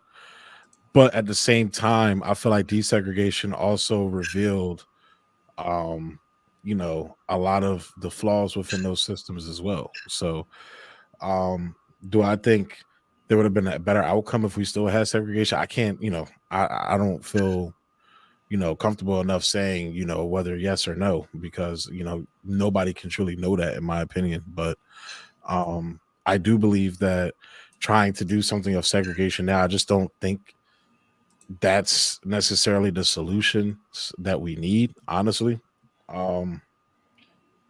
And especially for the black community, I just think that when it comes to organizing amongst each other, I just think that, we need to come together like other groups do, and, just support each other and rally for things that will help us. That's not to say we're saying fuck other people, but sometimes that position, you are put in that position to do that. And I think that, black people shouldn't be afraid to do that at times. So I think that's where I stand on that question. I'll land there. All right, Andre, any rebuttal in that regard? Any response to his answer? No. Shut even. All right, I won't bother asking that. All right, next question goes to I'm trying to get through it, man. I'm trying to get through it. I know you are. Bro. Right. We're I'm almost like done, guys. axed right now. All right. Question goes to you, Bendu. In today's day and age, Are black people their own worst enemy? If they are, where does the belief come from? Excuse me, I'm sorry. If they are, where does the belief of them not being so and being monolithic come from? Why? Um, I wouldn't say that we necessarily are. I think in some circumstances we can be, but I'm not going to say universally that we are. And also, when just going back to the monolith conversation, once again, I think there's just so much variations within the black community that I think we need to start from addressing that just as black people first and foremost. That everybody's just not, we're not all the same. Essentially, we're not, socially monolithic, but we have economic and political um wants and needs that most of us agree on, and I think that we need to be working around that. And once we get our house in order, like um that's when I feel we can branch out to other people. But in that regard, we do need to hone in a lot of the some of the things that we have in our community that are and can be a detriment to us, um in tandem with rallying around, issues that benefit us all economically and politically. So that's where, I'll land there and let Andre answer on that. There you go, Andre. The mic goes to you. Oh, shit. Um, I can rephrase it if you want, bro. It's fuck. not even a problem. What's the question? Go ahead. All right, let me hold on a second. Let me make sure I'm on the right page. Okay. No, wait. I just had it actually a minute ago. No, there it is. Okay. Actually, that's the wrong page. I turned the page and I missed the question. Okay, there it is. All right. Are black people their own worst enemy in today's day and age? Where does the belief of if not, where does the belief of black people being monolithic come from and why? I don't know. I really don't have an answer at the moment. Yeah, I'm so out. I don't really have an answer, man. Oh shit.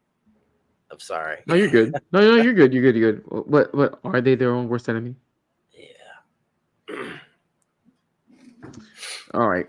All right. With that one, I will move on and I will ask. We got two more, guys. We got two more. All right. This one goes to you, Bendu. Why is there this widely held belief amongst black people that they can't be considered racist regardless of their words or actions being racist? Do you agree with the belief? And are you are you in agreement that that belief exists? And are you in agreement with that belief? Where does that belief come from?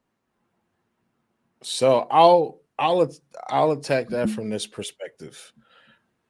And depending on the circumstance or the situation, I wouldn't say that most white people are racist either. I would say most white people are bigoted. In my opinion, I think racism has to do with power structures and manipulating institutions to enforce that. However, I don't think that poor white people are in a position to do that. Just like I don't think black people are in a position to do that to white people. I think there's a lot of fucking bigoted ass black people out there. Just like I think there's a lot of bigoted ass white people out there. So that that's a question. Like I get in I get in trouble with black people because of my statements and my opinions on that. But I just think that when you look at racism, I think it has more to do with institutions and structures and higher powers that are using those powers to enforce those concepts, as opposed to like just like Tyrone saying fuck whitey or Jim Bob saying fuck blackie. You feel me? I think those are two completely different things. So that's my opinion on that. Andre, the mic goes to you, sir.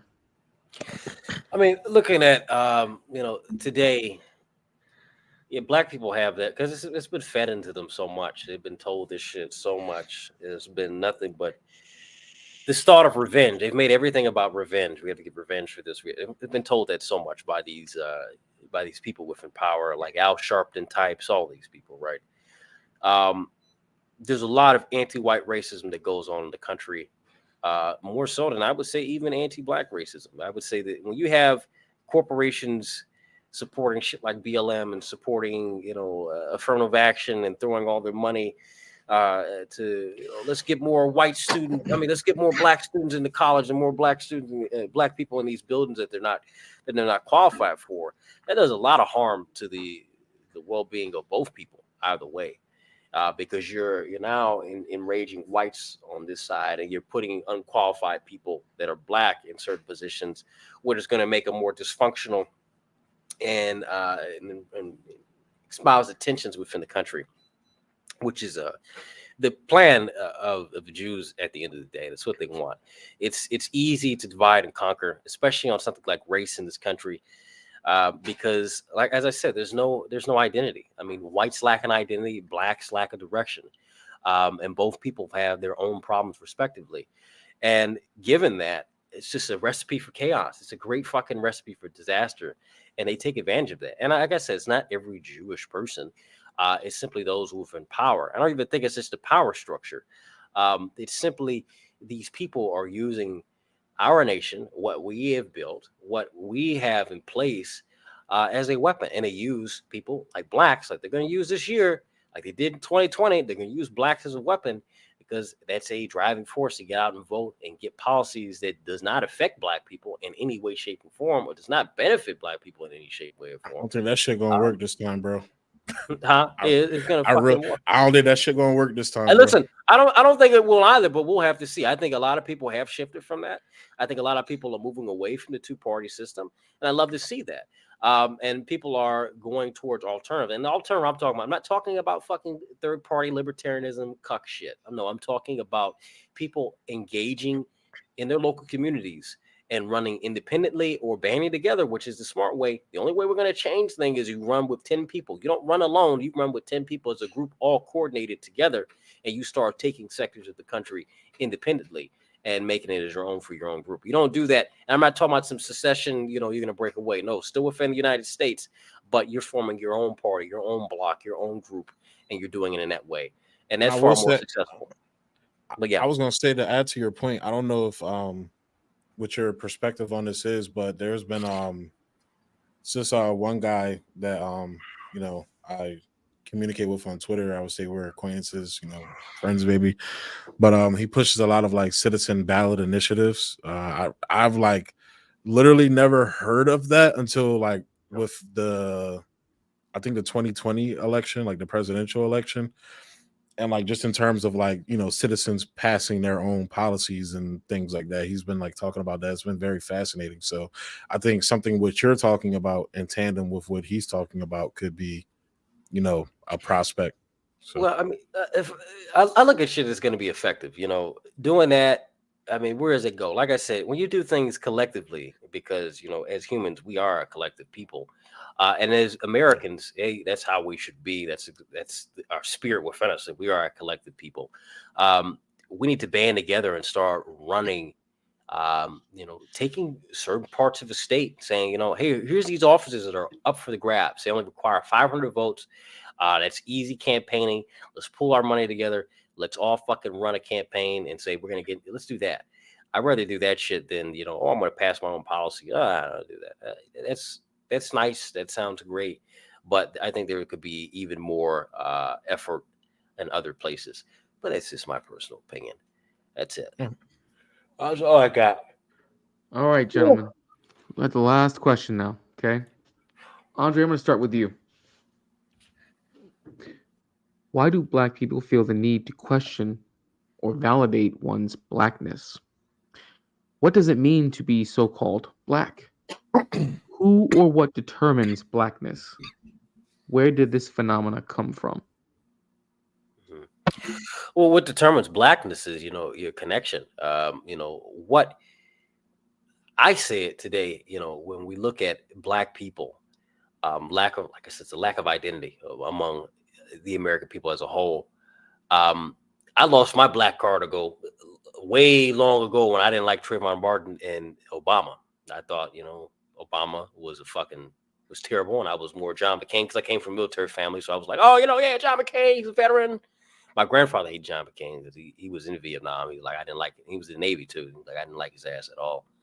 But I loved him, just because. Fucking hate John McCain now. May he burn in hell.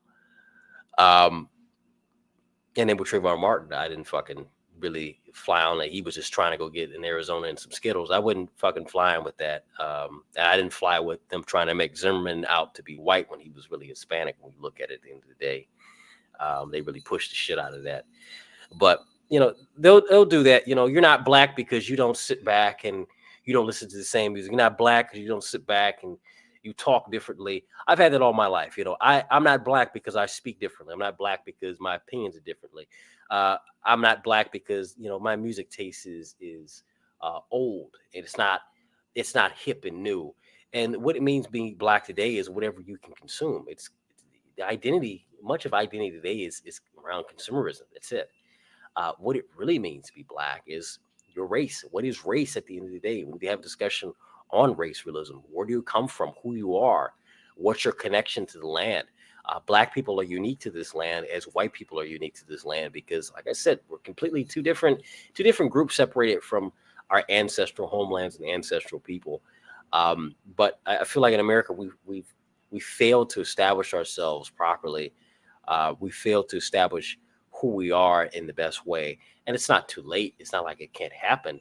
It just, we need to start focusing on what we can do to take back the reins of power, whether it be in a slow way or it be in a quick way. And the quick way usually isn't the most nicest one. I prefer the former over the latter. But yeah, that's all I have to say. That's all I have to say. Bandu, the mic goes to you, sir. Would you like me to rephrase it or restate it? Yes, please, sir. Why do black people feel the need to question or validate one's blackness? What does it mean to be so-called black? Who or what determines blackness? Where did this phenomena come from? And this is a sentiment I say I agree with Andre 100% on, is that whenever you hear motherfuckers talking about blackness in that term, it's always about consumerism. Always. It's about how many chains you got. Oh, what fucking car you driving? Like, I have family members that, like I said, growing up, I always felt I was too black for the whites and too white for the blacks. Like, I'm growing up, and especially like more when I started getting some common sense on my head, I'm not just thinking about like comics and shit like that. I'm actually like, all right, what am I going to do in life? Like, the niggas talking about, oh, I'm trying to start a business so I could buy this, so I could buy that. I'm like, nigga, I'm trying to start a business so I can build this and build that and flip it into this and that and that and that. So it's like, it's two different mindsets and how people, just want to go on about shit. It's just, oh shit. I just saw that comment too. I didn't think it was torture. We've only been going for 4 hours. It's not torture. Yeah, it's not torture. I've done it 4-hour streams. I'm just now we get to hour it's 6. only been 4 hours. I mean, if we get to hour 6, you may see Andre pose up like a Halloween skeleton or something. I'll be fucking just hanging like this and shit, huh? I mean, Question? I would say hour 6. I would say hour 6 is a light stream. I'd say so. That's a light stream, bro. Damn. Did he just say that's a fuck is this? Light stream? Like, light you stream. remember when I used to do the American workout, it would be 4 hours long. So I mean, Yeah, it was great. Yeah, maybe. great. I can't do that shit no more, man. Like, fuck that. I was one of those wire-to-wire watchers. Yeah. Go ahead. Okay, see, my like 3-hour streams, and like when I'm touching like 4 hours, I'm not gonna lie, a lot of those times I was fucking either like high or drunk. Man, so it's an hour and 30 at that point every night. Yeah, hour and 30 every night. But nigga, you did a 24-hour stream. I don't want to hear about life. Nigga, what the fuck? Wait, you did a 24-hour stream? Yeah, this motherfucker. yeah, I did. Yeah, back in Halloween. Dude, 24 hours with these old uppity niggas from CT's channel? Hell no, I wouldn't done. Oh no. There was a lot of people. There were a lot of people who came through. They were in and out. All right. Still, there's a lot of different people. You can't just say it was just them. Plus, everybody there is not uppity. All right, trust me. Look, I chose to have a highbrow Man, conversation. That's how you know everyone there wasn't talking to me. All you right. did, but them house niggas know they got wild with the field niggas out there. Hell no, that plantation was Well, popping. You should have been like Django and cracked and whipped. we didn't let Bendu finish his point. We didn't let Bendu finish his answer. It's cool, bro.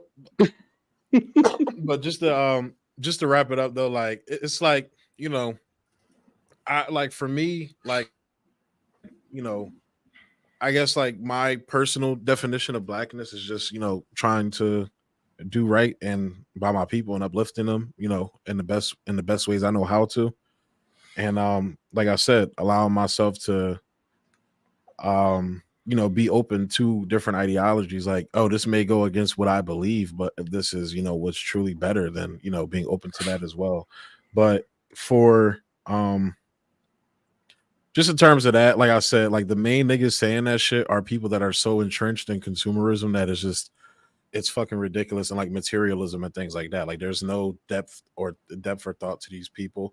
Like some of them may be able to have conversations with you about politics, but I know for me, like a lot of my interest is outside of politics as well. You know, I have interest in music, like I have interest in science, you know, I have different interests in different things. So it's like, you know, some niggas could talk to me about politics, but then they'll come and talk to me about like at my job, I can't relate to most of the black people at my job because most of these niggas is talking about how many fucking, you know, yards their favorite football player caught. I'm like, nigga, you're fucking 50 years old working at, you know, a warehouse or whatever, and you're talking to me about this right now. A young man, you should be telling me, yo, what are you doing? Like as a younger black man, sometimes it feels like I'm educating older niggas about shit. You feel me?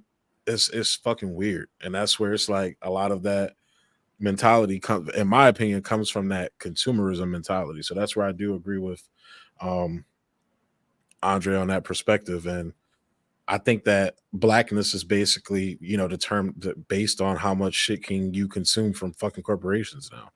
Because a lot of the brands that people used to rock with, or a lot of the things people used to rock with, you know, back in their day, like growing up on my dad's day and all that, it's completely corporatized now.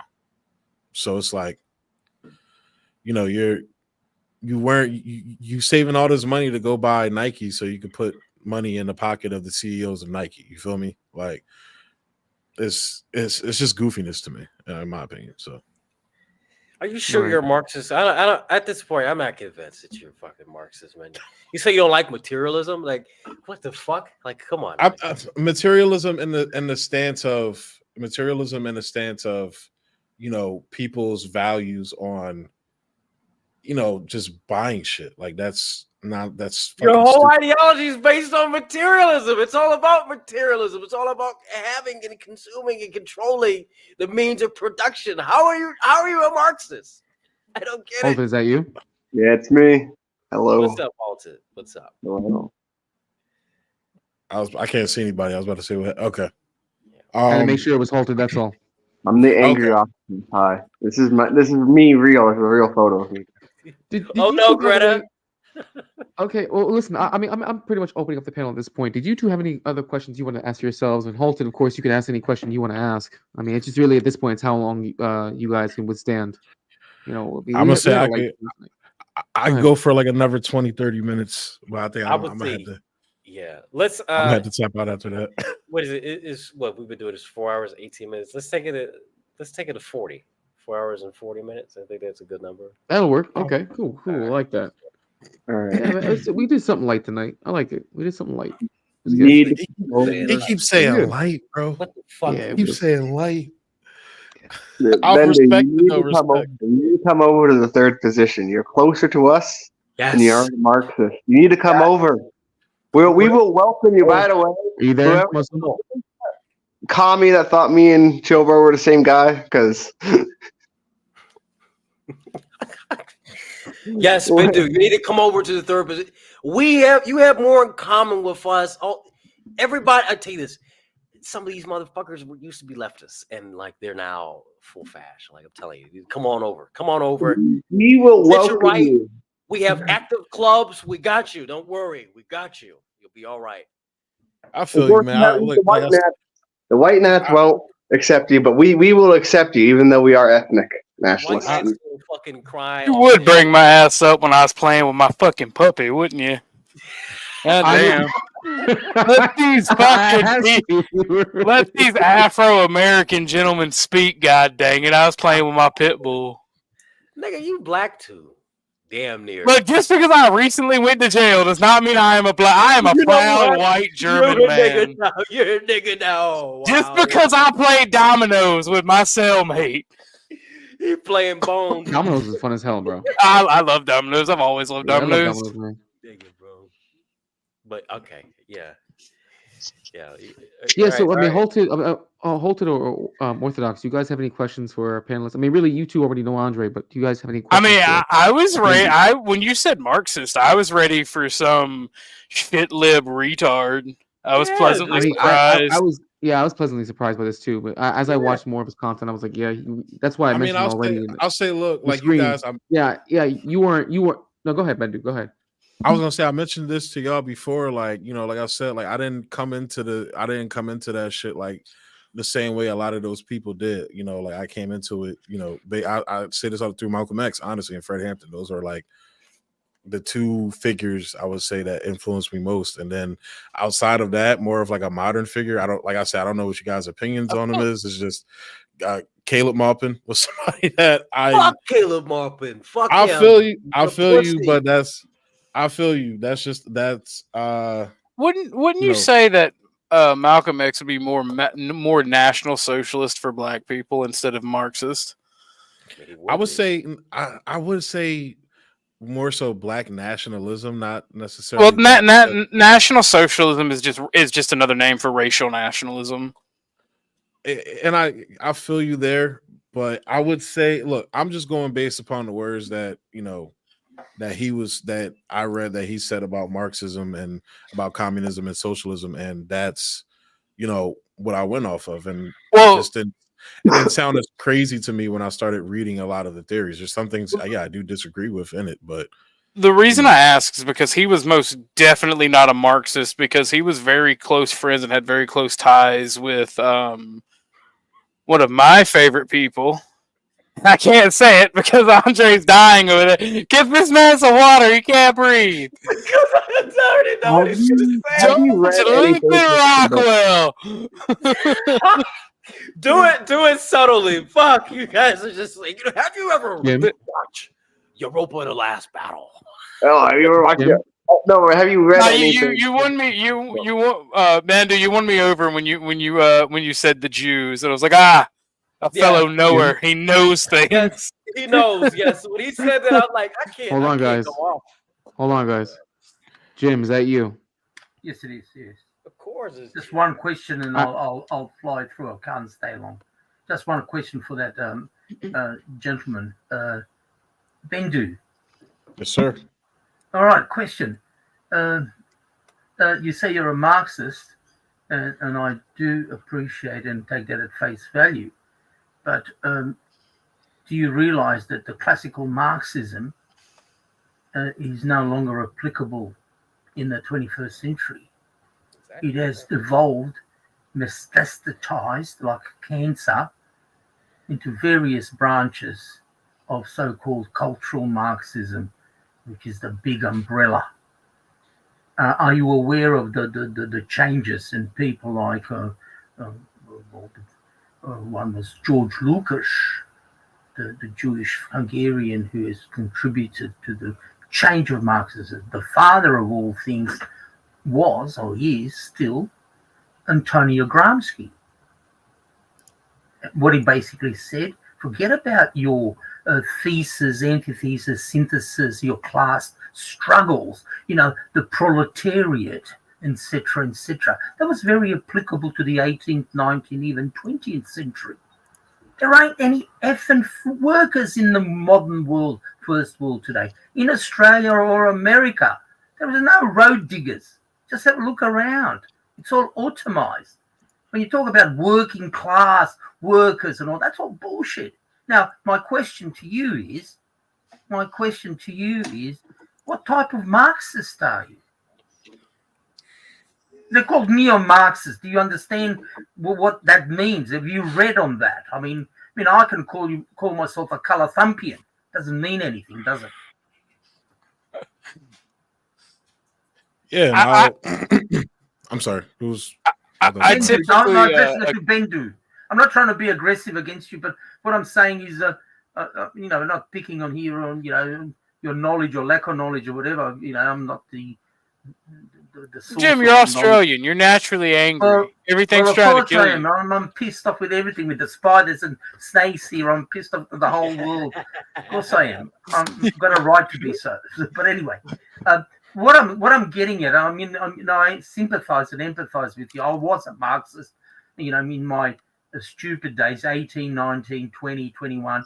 And of course, I've grown up.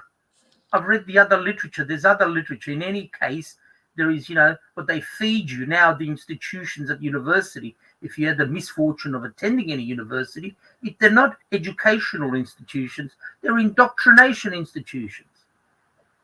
I'm the last, the last generation who may be classified as being educated, because I was given the option of constructively and using the Marxist or Hegelian theory of thesis, antithesis, and synthesis, of constructively arguing cases in materialism, etc. I don't know what depth of Marxism have you read? My question to you again is, I put to you, classical Marxism no longer. When you call yourself a Marxist, it's a meaningless word. It's like calling someone a racist, sexist, fascist.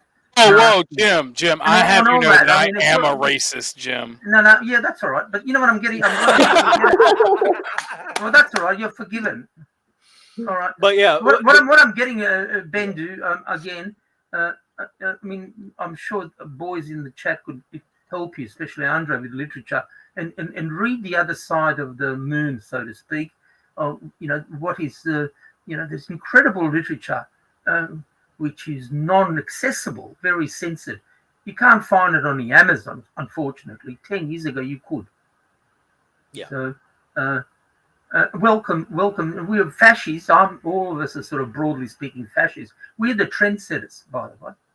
We're the trendy ones. We are the, medium boys, as the boys. We trending. What you talking about? Yeah, trending. Yes, exactly. See, what the left used to be in the 90s, the boomers and all that bullshit. Used to be really, free speech and, free love and all that shit. And look what they turned out to be. Biden puppets. It's unbelievable. They're bought into the system. I think we can all agree that stupid people don't deserve free speech. Well, yeah. My theory is God gave us 2 ears and 1 mouth, and in that proportion, people should listen twice as long as talking. At least they would sound educated or learned. But unfortunately, anyway, I'm not. Please don't take it ad hominem, Bendu. But I enjoyed the debate. You're a great man. So is Andre. And I put my 2 bobs worth in it. Snide remarks and all sorts of things. I couldn't help it. I'm an Australian anyway. So have you guys noticed how inclusive the racist community is? How loving and kind. You are, as long as you're racist. The question, could I just ask you simple? I know I talk too much, and I'll shut up and get off. The question I'm directing to you, Bendu, simple, is what type, when you say I'm a Marxist, I accept that. What do you mean by that? What's your understanding of the ideology and philosophy of 2021, 2024 Marxism as we speak?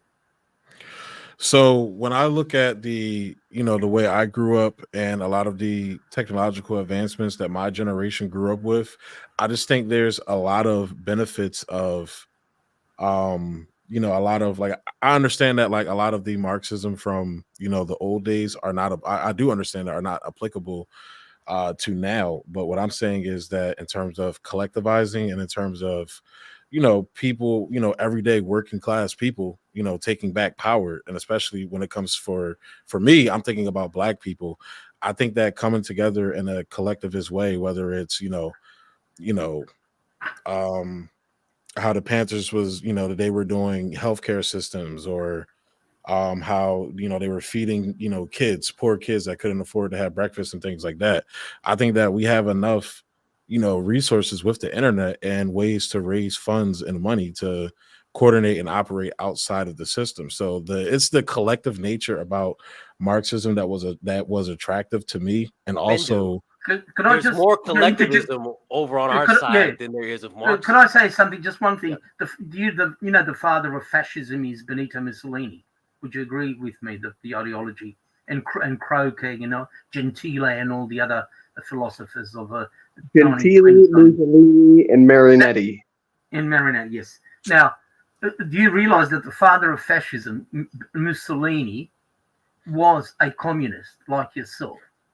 And when you talk about collectivism, there's a thing called syndicalism. Exactly. Okay? And that's part of the boogie word called fascism, fascismus, fascia. You can't speak about that. So there's a lot of correlation. I mean, you've got to understand the trends and the people, saying to everyone, we're all bombarded every day. Don't look here, there's nothing to see. Just listen, whatever. Anyway, it is very, very much literally on the same page, but I think you're transitioning into a good fasci, and time will tell. You are honestly. And this, and I know that I talk and you're flabbergasted. It's called cognitive dissonance. That's all right. Just relax. I'm just listening. Like I said, I'm just listening. Take a deep breath. Yes, that's all fine. I understand. No, I'm writing down some of the things you're talking about and some of the resources you're listening. I can email it to you, but anyway, it's all right. You all went through the pain. It's like labor, women's labor, childbirth. You mentioned Louis Farrakhan. Have you ever read his book, The Secret Relationship Between Blacks and Jews? Yes, I have. Yes, certainly have. Yes. Yes, I've read all the American literature and all the other. Yes, the favorite ones. We're talking about the politics. My, the contemporary. Jim, you've read everything. You've showed us your library. You've got every book in there. Oh, not every, but Modern day scribe. I love the other thing you should. The other thing you should. You're Americans. You should. It's Sam Francis. I don't know whether you read Samuel Francis. He got kicked out of talking about Republican and all that, and he was Pat Buchanan. And I should read Joe Sobran. He passed away. You should, the other guy who was associated with Andrew is called the Cultured Thug. Now he took that name from one of my names. His name is Jonathan Bowden. Jonathan Bowden, yeah. Okay, so you got to read all this literature. In order to be, just reasonably informed. Again, the more I read, the more I realize how little I know. I'm so flabbergasted. I said, shit. I just want to say. I'll shut up, boys. You carry on, and I'll listen. Fuck the JFK files. Release the Bowden files. There's Bowden tapes that we have yet to have. Yeah. They need to be released. There's an Are you on the archive on Telegram? I think there is more. There's a lot more. Yeah, way more than that. Chimeros is another. Screw the Bowden files. All right, release the what's it called?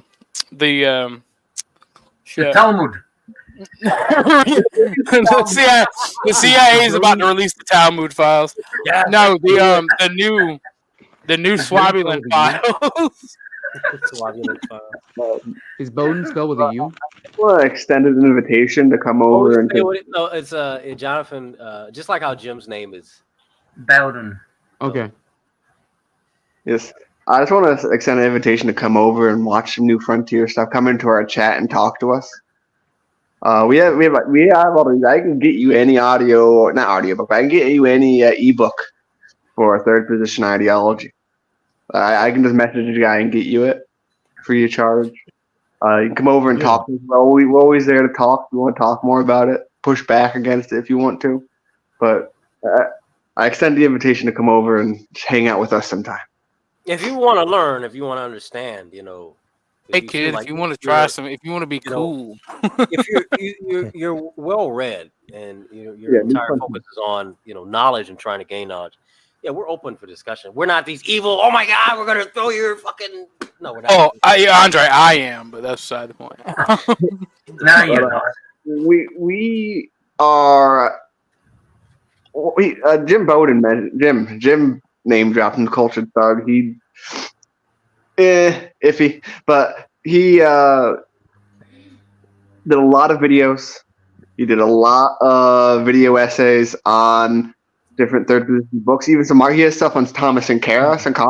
We at New Frontier. We like Sankara. We are Sankara at New Frontier. Well, if you can go to Countercurrents, most of his speeches in England are you can actually download and print it out. I've got 4 of his books, all the speeches compiled together. He died, unfortunately, way too early. He was about 50 something. He died on the 12th of April. Yeah. Was it 2012? That's the thing. This is honestly what third positionism is about. Fascism, National Socialism is about helping people be the best people they can be. That's why you see these things like that's why a lot of ideals like eugenics are held. It's not to be mean or cruel. It's to build people up and be the best us we can be. You don't want people who are prone to very debilitating diseases like Down syndrome and stuff like that. And you can achieve these eugenics through what we would call soft eugenics, which are just like, hey, you probably shouldn't have children if you have this underlying thing, test for these diseases. But also a large part of eugenics is environment. It's 50-50, nature and nurture. If you don't have a good environment, you're going to grow up and you're going to be dysgenic. If neither works, we got good shower caps. We do. We have great shower caps, don't we? I'm just surprised that nobody's realized that Jay is in the chamber. Got a nice chamber right there. How many people can you fit in there? Just like you said, there's a lot of misinformation about Marxism and Marxist beliefs. There's a lot of misinformation about our beliefs. Yeah, a lot. Here's the thing. I don't think that's like the one pushback I had during the debate was I don't think that there's a lot of misinformation about Marxism because if it's openly taught in colleges, you can't be a fascist or a National Socialist in your college system. Hello, bitch. But when you talk about this collective, you even said you have some nationalist sentiment. You talk about the well-being of Black people, all this thing. These are things that will eventually put you. You're throwing that people were not just playing. I was saying more so like I get the sentiment. I'm not one of these people that outright rejects it. I think it's like it's childish to do that personally, but me personally, like, do I believe in nationalism? If that's not really a qualm for me like it is for a lot of people, because like I said, I think a lot of people, when they hear the term nationalism, they think of certain beliefs and things and misconceptions of those beliefs. So like I said, I'm willing to check out. I wrote down a couple of the things you guys were talking about. I could reach out to Andre or a couple of people here to get more information, because that's what I want to do, is fully 100% understand what you guys are saying and not what other people are saying that you are saying. So that was one of the main reasons why I decided to do this as well, to do the debate today as well. Just on that point, Bendu, I appreciate you coming. See, unfortunately, there's no discourse, there's no civil discussion any longer. And the methodology which the so-called the left or the far left or the extreme left are using is that extreme censorship. In other words, once you are convinced that you are right, you become a religion. Your God, your temporal God, is man. Yeah. There's no transcendental God. There's nothing above it. It must be a man. And they usually come into Kamenev, Trotsky, Lenin, Marx, and anyway, I have to be snide. But what I'm saying is I appreciate that. You're one of the rare breeds which actually said, right, look, I'm so-and-so, and I just want to have an argument. When I say an argument. I was gonna say for me, I'm just like whenever I get presented with ideas that I don't know about, I'm not like most of the time I'm not like reflexive towards what people are saying. Like I said, I'm a person, I believe that you should hear people out. Like more, in my opinion, I think more ideas and more speech, is better than less speech. And that's my personal opinion. Can I also say on that point, the education, the actual liberal Western education, classical liberal education, is based on Socratic method. What that means is that when you go to a lecture, any lecture of theology, philosophy, whatever, even sciences, you put up a thesis, an argument, and then you get a counter argument. And the rules are reason, evidence, etc., which, the rules of the debate. But that is totally out the window. No university in the Western world follows that. All the lecturers, professors, they give you the books, they give you, read this, read that, and you got a, same song sheet you got to sing from. And if you deviate, you're ostracized, you're banished. Anyway, unfortunately. But anyway, no one ever talks to us. We're very open to people talking to us. No one ever wants to talk to us. They're always usually very rude and nasty to us too. Yeah. Well, like I said, I will say though that I do have to hop off at this point. But if y'all could give me y'all information so I can reach out to y'all, and possibly have some, if you guys are willing to come on to my channel, like I said, I've been doing less on my political stuff because honestly, I've been having things in my personal life going on as well. But when I do start getting active, I would like to have you guys on as guests on my, on my podcast and have these conversations. That would be more. pretty cool. You guys are willing. So we don't mind that. New Frontier USA. Someone could drop a link. Someone should give him the Telegram. All right, we'll give him the Telegram. I gotta re-download Telegram. Damn, you got Telegram, bro? I use Telegram. Yeah. This man is already one of us. Who are you trying to fool? Like, stop playing. Like, this mask off. Fucking you fucking the green screen falls down. You see a hot and All right, I'm gonna drop the link is in the back chat. That's the Telegram link for. All right, but I'm gonna copy that right now. You'll find me in there, and you can just hit me up on Telegram and shit. And we can get to it. Damn it! I just broke my watch. Damn. You broke your watch already? Didn't she just get that for you today? Oh no, I got that from. Damn, bro, you just got that. Wasn't that a Christmas gift? Yes, it was a birthday gift. Island, bro. Your hand's gonna come in. Your hand's gonna come in. The hand is not coming in. No, he's not. Yes. Andre is a. Hold on. Wait, guys. Hold on. I need to do something real fast before anybody does anything. I just realized someone was in the back. I see somebody. Wait a minute. Yeah. I gotta. Yeah, who's this?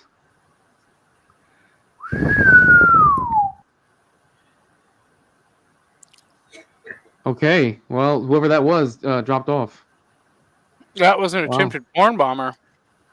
Sure was. And they used Andre as a tap dancer as a cover. Huh. Yo, I saw that in the private chat, they right? Really think they're slick. Yeah. It's a tap dance. Andre is a tap dancer. And they thought of that back when I said it earlier, but I didn't mention, and nobody say the name either. I didn't mention the name of who it is that says that. Mm-hmm. That's why. So guess what, you porn bomber son of a bitch? You thought you were clever, but you're not. You're not, dumb fuck. No. We're getting around these motherfuckers. I'll tell you what. They're clever, but I'm gonna tell you what. Though they're clever, but I'll tell you what though. The people who actually want to have like real conversations, like I'll tell you right now, I'll tell every porn bomber secret I possibly can if I find it out, just to make sure that a stream doesn't get destroyed. Because they'll do that shit right in the middle of a stream. You're having a great conversation. They'll even cam up. The last time I dealt with that, someone cammed up, and they either had multiple people, or they had like multiple streams open to do it. I think you were there, Muslim guy. Oh shit. Yeah. Hold on a second. I got somebody in the back. I see you're on camera, but I just gotta make sure, bro. You're on stage. Professor Max. What's up, fellas? All right, just making sure, bro. No, it's me. It's definitely me. Professor Max, welcome to the panel, sir. What are your thoughts on what you've heard? Do you have any questions for any of the panelists? Well, I just like the. I like the last part. I didn't like the first part. Like when we first opened up, I wasn't a fan of that. The good thing is that, well, I like to have good conversations with intelligent people. I don't, you know what I mean? I'm not in a debate with somebody when they're just going to insult and have no point. You know what I mean? Just to be belligerent. You follow me? Like, what are you talking about? Well, early on when we first opened up, Jay. You remember when? Okay. Well, there was a ton. I felt like there was like people just. I don't know. I don't understand it. I live in Mexico. It doesn't mean I am Mexican, and doesn't mean I have a problem with Mexicans or anybody. You know what I'm saying? No, actually, that's a perfectly reasonable thing to say. I mean, I don't understand the point of insulting somebody who clearly speaks English. You know what I mean? I don't exactly fit the stereotype. What the fuck are you talking about? Like, what meth were you on? What are you talking about? Hey, that's mean. You ain't got to do all that. Hang on a second. Let me clarify. You see, I was listening, and I was in the chat, and I was born in Yugoslavia, just so you know. So I understand pain and hunger. So I lived in Germany just like a migrant who went to the U.S. and went and joined the U.S. Air Force and became a citizen at 7 years, just like they're offering all these Africans and all the Libyans and all that stuff. And I brought this up because, I mean, I know that you're a critical thinker and you're not going to just like, because none of us know history. None of us know the real history of the U.S. or of Europe. And I just mentioned, I mean, I live in this massive structure that was abandoned about 100 and something years ago. And so when I bring up history of repopulating civilizations, they had this thing called the orphan trains. And this is well documented. I mean, it's very, very interesting. It goes into the story of the Pied Piper. It goes into the story of the Cabbage Patch Kids, and it goes into basically repopulating the United States after something happened and nobody seems to know what. It's like a part of our history that's vanished. And I say ours because I was in the United States Air Force for 23 fucking years, so bite me, okay? Come me on like fucking bullshit. I live in Mexico, but I'm an American citizen, so what?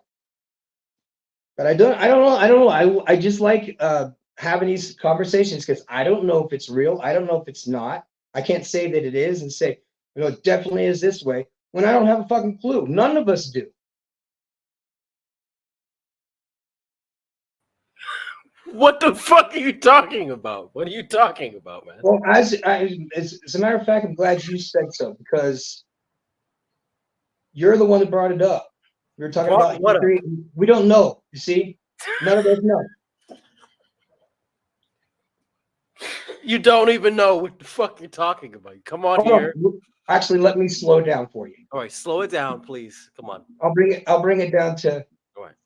Yeah. Bring it to black people level. I need to hear it. No. We were talking about veterans earlier.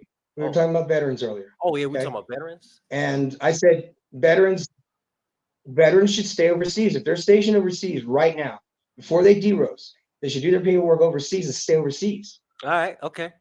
What if you know what I mean? I apologize, but you guys have had a lot of conversation. You've been on here for a few hours now. So, and okay. I was not in the live. I was in the chat, and I was supporting what you were saying. All right. But apparently, we got a bunch of socialist, communist people that apparently don't like us. Okay. I don't know. I don't know. I just like having good conversations that have a point. Yeah, I like to have great conversations as well. And it's not. I'm not in here to insult anyone. That's the point. See what I'm saying? And I would. I mean, I am. I like a good blood sport. That we can do that, but it's in good fun. When it's in good fun, sure, but not to detract from a subject, things that we're talking about that we're trying to kind of work out the details of.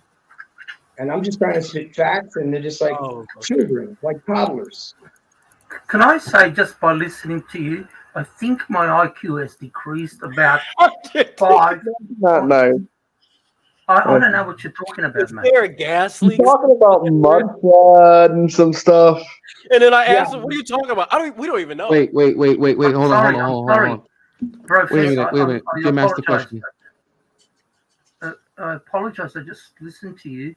You rant, which is fair enough, but it's nonsensical.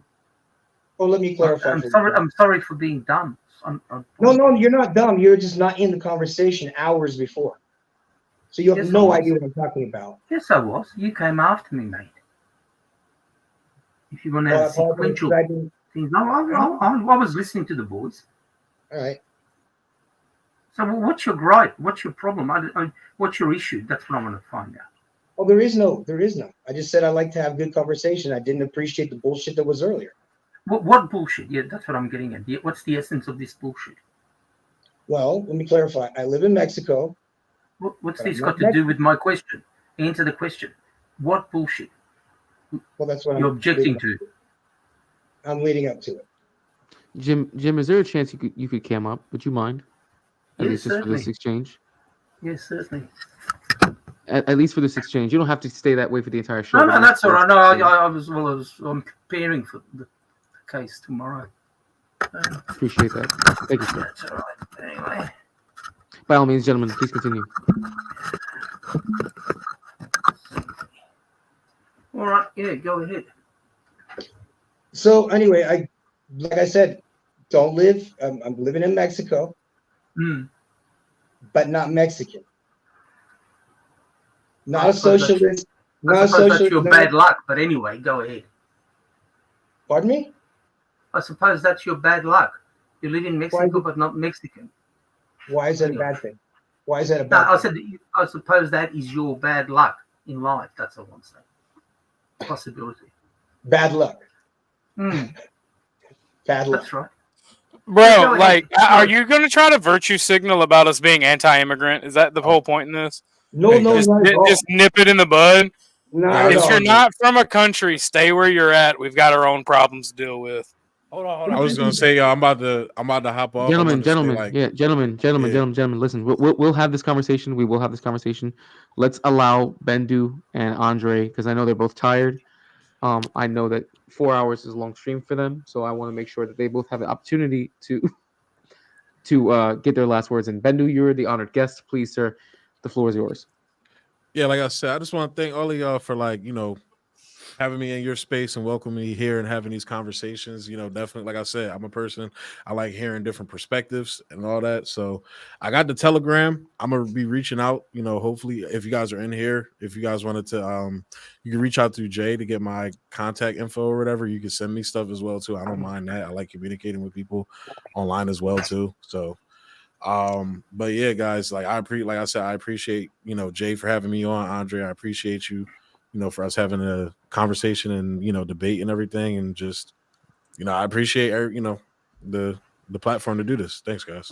And hey, man, listen, Thank you. Let everybody know where they can find you at.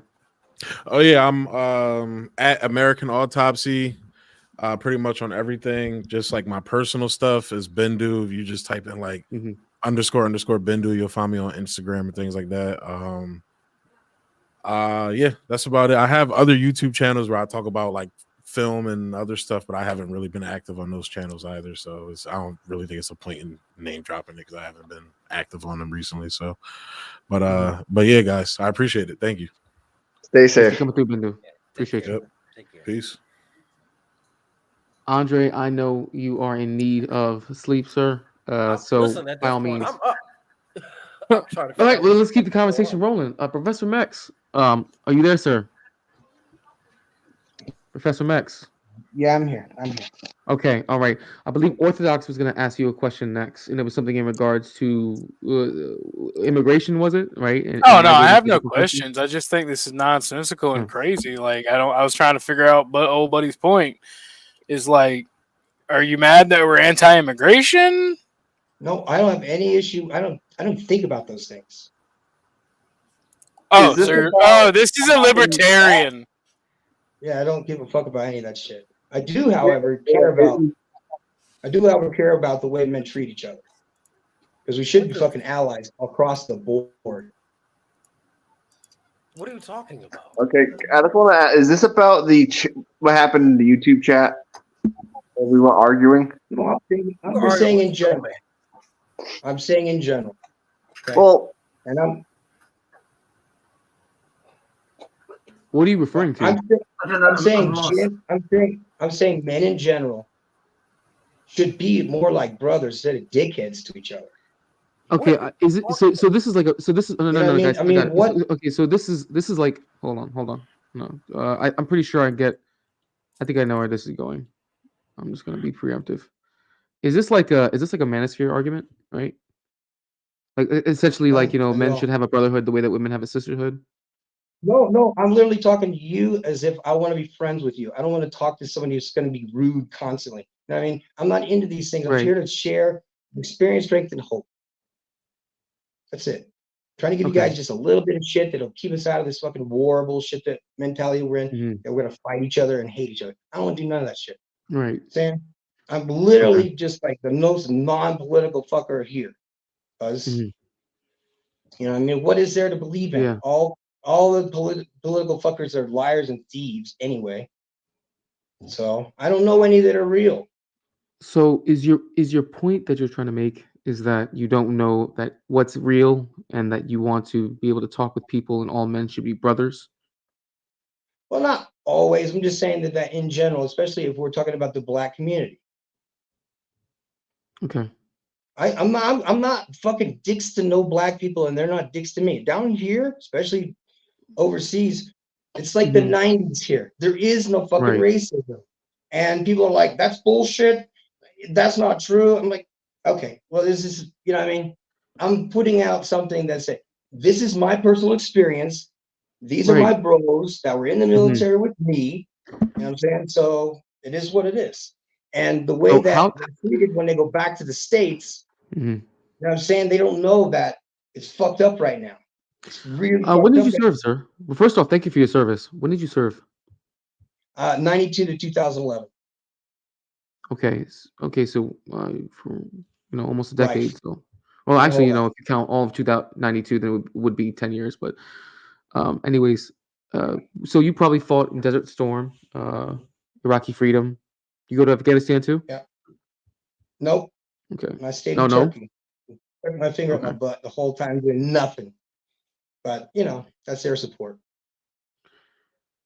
Okay. So you actually did. You actually were in a fighter craft, right? You were in an aircraft, in a fighter jet. Were you in a bomber? Were you in a No, I'm civil, cargo I'm plane? civil engineering. I'm civil engineering. Civil engineering. Okay.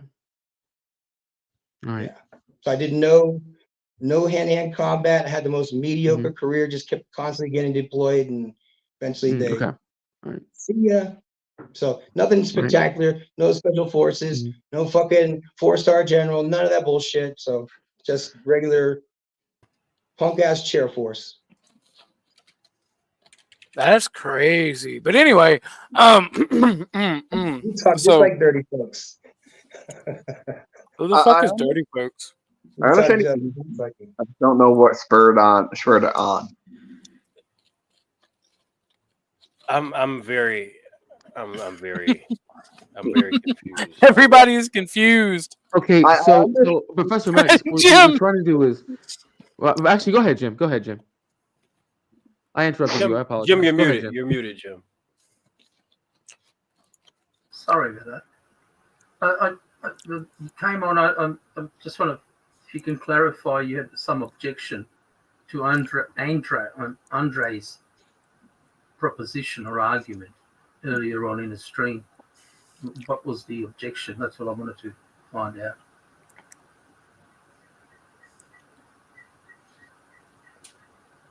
Professor, can you hear me? Yeah, Hello? I was in accord with him the whole time. You know what I mean? I have no issue with Are you sure you wasn't talking to Halted in the chat earlier? Halton and a couple other people just like him. So hey, what's up, bro? What's up? How you Hello. doing? I'm doing good. All right, good. We can chat. I'm much nicer in person. Don't worry. Oh no, I don't get offended. I don't get offended by this. Serbians are weirdos. What I tell you? I'm Czech. Well, I'm American, but I'm Czech. Oh well, welcome. We're basically cousins. Cousin Now, I like to know, Jim, where are you from? Where are you from, Jim? Me? From Australia. Yes. Okay. Recently in Australia, now I don't want to be off subject here, but I'm really big into history, and I heard you guys found some new or some very, very, very old architectural stuff. Did you hear about it? Yeah, vaguely, yes. Oh. It What says about it, well, it just blows my mind. I figured as an Australian, you'd be like, hopping to tell about it. Why do I feel like this is a cube? Well, Jim's a lawyer, so Jim's very busy. Well, I mean, I'm just trying to make conversation with Jim here. That's all right. So I don't make him feel any dumber. That's apologies for that. So that's all right. You can't make Jim feel dumb. He's more intelligent than most people in here. Well, combined, if you added all of us up, he'd probably be better than all of us. If you added them all of us up together. Yeah, pretty much. So, yeah, my thing was. I can feel my ass. I can feel my ass spreading. Professor, do you know what the cube is? No. You don't know what the cube is? No. Never heard. Never. Who do you work for? You tell Lewis. Tell me. I want to hear about this. What is it? Are you talking about the black cube? I'm not talking about the black cube. I'm talking about the cube on Telegram. Do you have Telegram, Professor? No. Oh my goodness. I've not been on social media. I got canceled in Colombia a few years ago, and I just went dark. You got canceled in Colombia. Okay. Now I'm curious. That may not be funny, but the absurdity of it. Okay, hang on. Now I'm gonna give you guys. I'm gonna throw you a ball. Everybody, let's everyone mute so that way we can listen to Professor Max's story. Because I too would like to know how he became canceled in Colombia. Oh yeah. Can I just say? Please. That sounds. That's probably not funny to you. It's probably normal to you because it didn't happen to you. That is really absurd. I want to put a video in the chat for Jay for all of us to watch. Just a video of me in Colombia. How about that? Sounds like the how long is the video? 80s movie. An 80s movie. Okay, hang on a second. How much cocaine is involved in this? I don't do drugs. Couldn't help you. Oh, that's good. Fair enough. You know Sorry what, guys? for that. Well, you know what, guys? As much as I would like to know more about this story, I just realized that we're at the 5-hour mark. You got to work hard, don't you? Yeah. He froze. I mean, I do have some stuff I got to take care of. However, so with that being said, let's get some final thoughts here. Professor Mex, we're just going to start with you. Did you freeze, Professor Mex? Well, I was trying to pull up. Yeah, I'm here. I was just trying to pull up the video. To be honest, I want to see that video. I'd rather see the video than make some final points. I feel like this is a porn bomb in the long game. I'm almost positive it's a porn bomber. Almost positive. Camera. Hold on. Just hold on. Who are you, Amy? Hey, Amy. Who are you, Amy? Nah, you ain't slick, bro. You're a porn bomber. You want to play this game, really? Who the fuck is Amy, you fucking whore? Exactly. It's this blonde-haired white girl that's up right now, right? Hasn't said a word. Oh, blonde-haired white girl. Does she have nice tits? Show us. No. The moment I drop the screen, it's a fucking porn bomber because they haven't tried to say anything yet. Nah, this quiet game is not gonna work. Nah. What is she doing? You're just belittling a poor white woman. Bam. See, that was a porn bomber. What did she do? Because it was a white girl, didn't say anything, right? Just sitting there. It's probably on a loop, honestly. She was just sitting there, just doing that the whole time. It's a porn bomber. What? Here's the thing. You know why? You know why? Because what random 20-something white girl is going to be at 1:30 in the morning coming to a stream debating about black culture? One that likes a black Jewish one. Let's say the one likes black men. Like, what do you mean? There you go, Jay. Jay, I put the link in there if you want to watch. At 1:30 in the morning. It's a little short video. Yeah. But if you want to see it, there it is. It's fucking Pornhub. All right, let's see. I would hope not. Well, it's from YouTube, so hold on. Let me see. What is Okay, it's only 2 minutes. It's 2 minutes 52 minutes. Excuse me, 2 minutes 52 seconds. It's not that long. Okay, so yeah, I don't think Professor's a porn bomber. All right, I don't think he is either because it's a YouTube video. Yeah, and they're talking about him in the comments and shit. I mean, I don't know. This is wild. Whoever that was beforehand though was definitely a porn bomber. They thought they were slick. I don't know. Porn bombing is kind of funny though. I'm not gonna lie. It's fucking weirdos. All right, let's fire the sucker up. It's muted. Damn, Professor Bill. Air Force. Chair Force. Damn. Must lift a lot of chairs, man. You got those dad shoes on. Yeah. ¿Ese cómo se llama? Asiano Palacio Robledo. Mucho gusto, Justin. Damn. What are they saying, Jay? This is the area I told you about. This is where all the indigenous people live. That motherfucker is huge as fuck. Where's the There's coke? no roads in, there are no bridges. You gotta go here by boat. Most of the people who work over who live up here, they work in the illegal gold mines. This is how they are.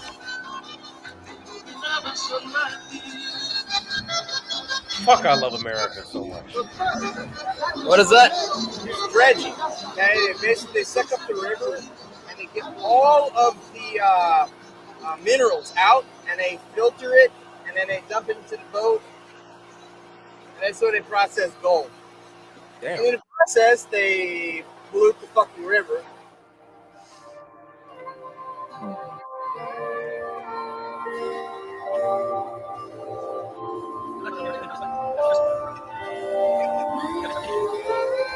Like I'm watching like a fucking video in class.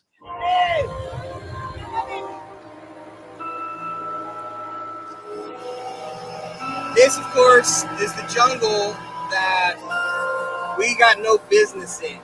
Right here. Speak for yourself, gringo. I go where I want to go. Through this shit, there's probably a landmine that'll fucking blow your legs off. So what's the point of this? You just showing you in Colombia. Before we have any fart guys pointing weapons at us over there, we turn the hell around. Why didn't you show it on camera? I feel like you're lying.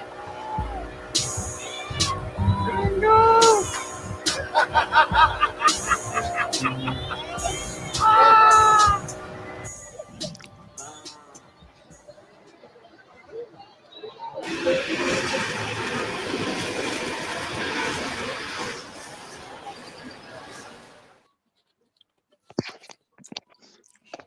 There you have it. Okay, so that was from a documentary guy that came from Ohio or somewhere. So that video got me in so much fucking trouble because I said that the gold processing from illegal gold mines is poisoning the fucking river. Literally within a week, the fucking media came there. I was on the next plane to fuck out of there. I was dead. So I got my ass canceled hard in fucking Colombia, and all those aspiring fucking dreams of being a big fucking YouTuber went out the fucking window. You see, that video was from like, I don't know, 9 years ago. 11 years ago, 7 years ago. I don't fucking remember. So I've had an interesting, very, very good, colorful life. So if you guys want to question me on anything, I don't have anything to hide about. So because I'm a grown-ass man, I don't really want to hear to impress you guys. Just trying to like share a little bit of stuff I've kind of experienced. And not trying to be mean, but what's that got to do with the price of tea in China? I mean, I like the dude so far. He's The pretty place, cool. the place where I was, it's a very specific place in Colombia. It's the poorest part of Colombia, and they didn't have a fire department there, and that's why I went there. So I opened a fire department and opened up a protection civil, which is like ambulance services and stuff like that. And then we did dog rescues because people just fight fucking dogs and throw them out in the street, and there's pit bulls everywhere, and they're just breeding like crazy. Didn't have any fucking vet, nothing. There's nothing there. So it was fun. I got to go there, and everybody's in that boat, and then the guy from the documentary. It was just pretty cool. So I got to meet a lot of people from a lot of places, and you know, Colombia is dangerous if you go and fuck around. It's, you know, if you go look for drugs late at night, or if you go look for hookers, you're gonna get in fucking trouble. So anyway, I've been sober now since. Well, wait! You piqued my curiosity. If you go and look for hookers, will you find them? Dude, all you got to do is literally go on any street. They're 4-story fucking tall buildings, and every single one of them has the probably most beautiful prostitutes you've ever seen in your fucking life. You probably want to fucking marry them and shit. But if you went to specific parts like Medellin, there's the nice part, and then there's the rest of it. And the rest of it isn't dangerous unless you go into the really, really seedy parts in the mountains. And ironically, that's where the prettiest girls are. The most beautiful women are up in the fucking nastiest, most terrible places you've ever. But that's just like, you know what I mean? After you get out of the military, there's really not much for us to fucking do. You know what I'm saying? It's boring. Shit. So I stayed busy doing that. Where were you stationed at when you were in the military? I started off at Herbert Field, and then ended up in back in Germany, because that's obviously I speak the language. So I got off for special duty to go back there and bounced around. And just hold on. Could you sing us the song Erica for us, please? No. Why? I want to hear it. Sing us Neunundneunzig Lobelunds. Ah, Sie sprechen Sie Deutsch, ja. Ja. Natürlich, ich kann mit dir Deutsch sprechen, wenn du willst. Ah, warum? Was magst du? Es tut mir leid. I know. Let's speak English for these guys. We don't mess up. No. What did you learn German? I just started reading some books. Wait. Weren't you stationed in K-Town? No, I wasn't stationed in K-Town. No. Fuck. Where were you? I'm Army, bro. Like K-Town is Air Force. What are you talking about, man? We got 3 Army bases. There are 100,000 GIs there, man. I mean, you got Bragg, you got fucking Benning, you got Jackson. I'm talking about Germany, man. Germany, you got Graf. Nah, I wasn't in Germany, no. I thought. See, I apologize. I could have sworn you said you were in K-Town. So nah. I know. Okay, now I know what you're talking about. K-Town. I've never been to Germany, but I know people who's been. Well, at one time there was 100,000 Americans in that one town right there. It's great. Yeah. So I got to learn everything, but I didn't understand a lot of stuff. There was a lot of things that just didn't make sense. People brag a lot about money. All they talk about is their stuff, their cars, their girlfriend. We all get paid the same. You know what I mean? It's like none of us are any fucking richer than the other fucking broke ass slick sleeve.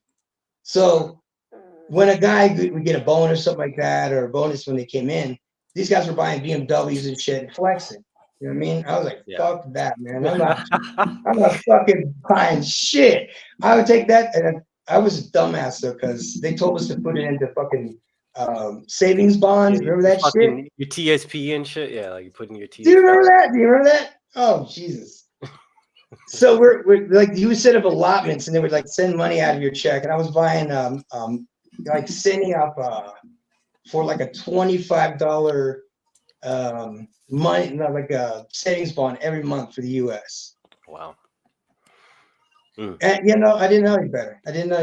But these other guys were buying cars and I'm Serbian Orthodox. I don't drink, so it's like one of these things that like we're in Germany and everybody's like, if the fucking weekend comes, they go off the rails and they come back formation on Monday and they're, you know what I mean, just fucking reeking of booze.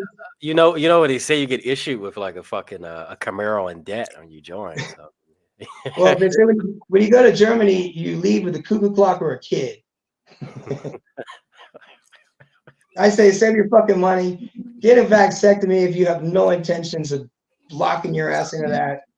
You know what I'm saying? I got I married early. I was 19 years old when I got married. And she passed away in 2001. Oh, damn. And like after that, I realized that I'm not alive anymore. You know what I mean? None of us are. Not a single person that I'm talking to right now is a living being. I mean, now that well, no, I don't want to scare you or anything. I'm not saying that. I'm just saying metaphysically that we're all dead, all of us. And the fact that it's a weird thing, but a lot of dudes are literally being pulled back to God. Every single dude I know. And these are degenerates like myself. I mean, just degenerate lunatics like myself. And they're like, I don't want to be an adulterer anymore. I don't want to be a bum. I don't want to drink. And in your case, drugs. So a lot of dudes just like abandon shit. They're like, fuck this shit. Somebody said it. You're just joking. So anyway, I didn't mean to fucking invade you guys' your Panther party here, but I mean, no, you're good. Panther party. No, you're good. Man. You're good. Everyone's white. Well, half of us are white. No, 1, 2, 3, 4. There's 4 white people here. No Panther party. And you see, this is what I enjoy. Is I love relations with other dudes that are like solid. You know what I mean? That people that have been places that have, Jim's educated, right? I'm gonna guess that if Jim wants to hang out with you and he's educated, then we might have good conversation. Well, see, that's where you're wrong, because I'm fucking retarded. Right, there's always one. Right? Tonight's my night. Tonight's my night to be the retard. We do 24-hour shifts. All right. So. It's bedtime. All right, guys, listen. Yeah. I'm about to shut it down. Professor Max, any last words? No, I just want to say, hey, guys. Thank you so much. Nice meeting you, Broski. Yeah, nice meeting you. To the next one, bro. You take care. All right, Andre, I'll save you for last. Holton, any last words? Oh, he's going to save you for last. Was fun. So, appreciate you for coming through, bro. Look forward to seeing you next time. Any last words, Orthodox? it was an experience. I mean, I'm starting my channel up tonight. I already got it. It should be written. Did you make sure to request live streaming? Fuck no. That's what I felt. I had the feeling that I was forgetting something.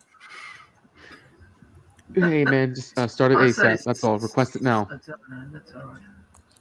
Request it now, bro. It's all good. Thanks for coming through, Orthodox. I'll talk to you in a bit. But yeah, last words. Just everybody keep me in your prayer. Got a lot of shit going on. Not going to be specific. Just pray for me. That's about it. All right, bro. Appreciate you. Mm-hmm. Talk to you in a bit. Take care, man. Jim, any last words? Yeah, well, the last half an hour, I think, is the closest I've ever been to a vacuum. And I'm now referring to physics. It's one of those physics phenomena. Jim, you look drunk, bro. You look drunk from after. No, I'm not. And all I'm saying is, thank God I won't remember this. So thank the Lord, and I congratulate Andre I know, poor man, he's falling asleep. Go back to your wife and have a good night sleep, all right? There you go. Take care, nearly Jim. 6 o'clock here. It's Sunday afternoon. I've got a court case tomorrow. And good luck with that. And this is what I'm effing reading. That is dry as hell, bro. Dry as I know. hell. Toasted, Tell me no about butter, it. no jam. Anyway, all the best. Thank you very much. And I intended to stay on a couple of minutes for that question. And unfortunately, I was dragged in for half an hour, 45 minutes. Thank the Lord I won't remember. Thanks. Thank you. All right, Jim. All right. Good night. See you later. Bye-bye. Bye-bye. Take care. Andre, the man, the myth, the legend. Oh, we will find your father, sir. We will find Lionel Richie. We will make him. We'll bring him to justice. We will bring Lionel Richie and tell him, damn it, bro, why didn't you take this man with you to have a magical music career? What the fuck has this been? I'm out of it. What the fuck? I don't even know what the last hour has been. I feel drunk. Andre, you're a warrior, bro. You're about to go 5.5 hours. Have you ever streamed for 5.5 hours before? Yes. Oh, okay. All right. 6? I don't like 6, yes. So what's the max? 6, like 6 hours.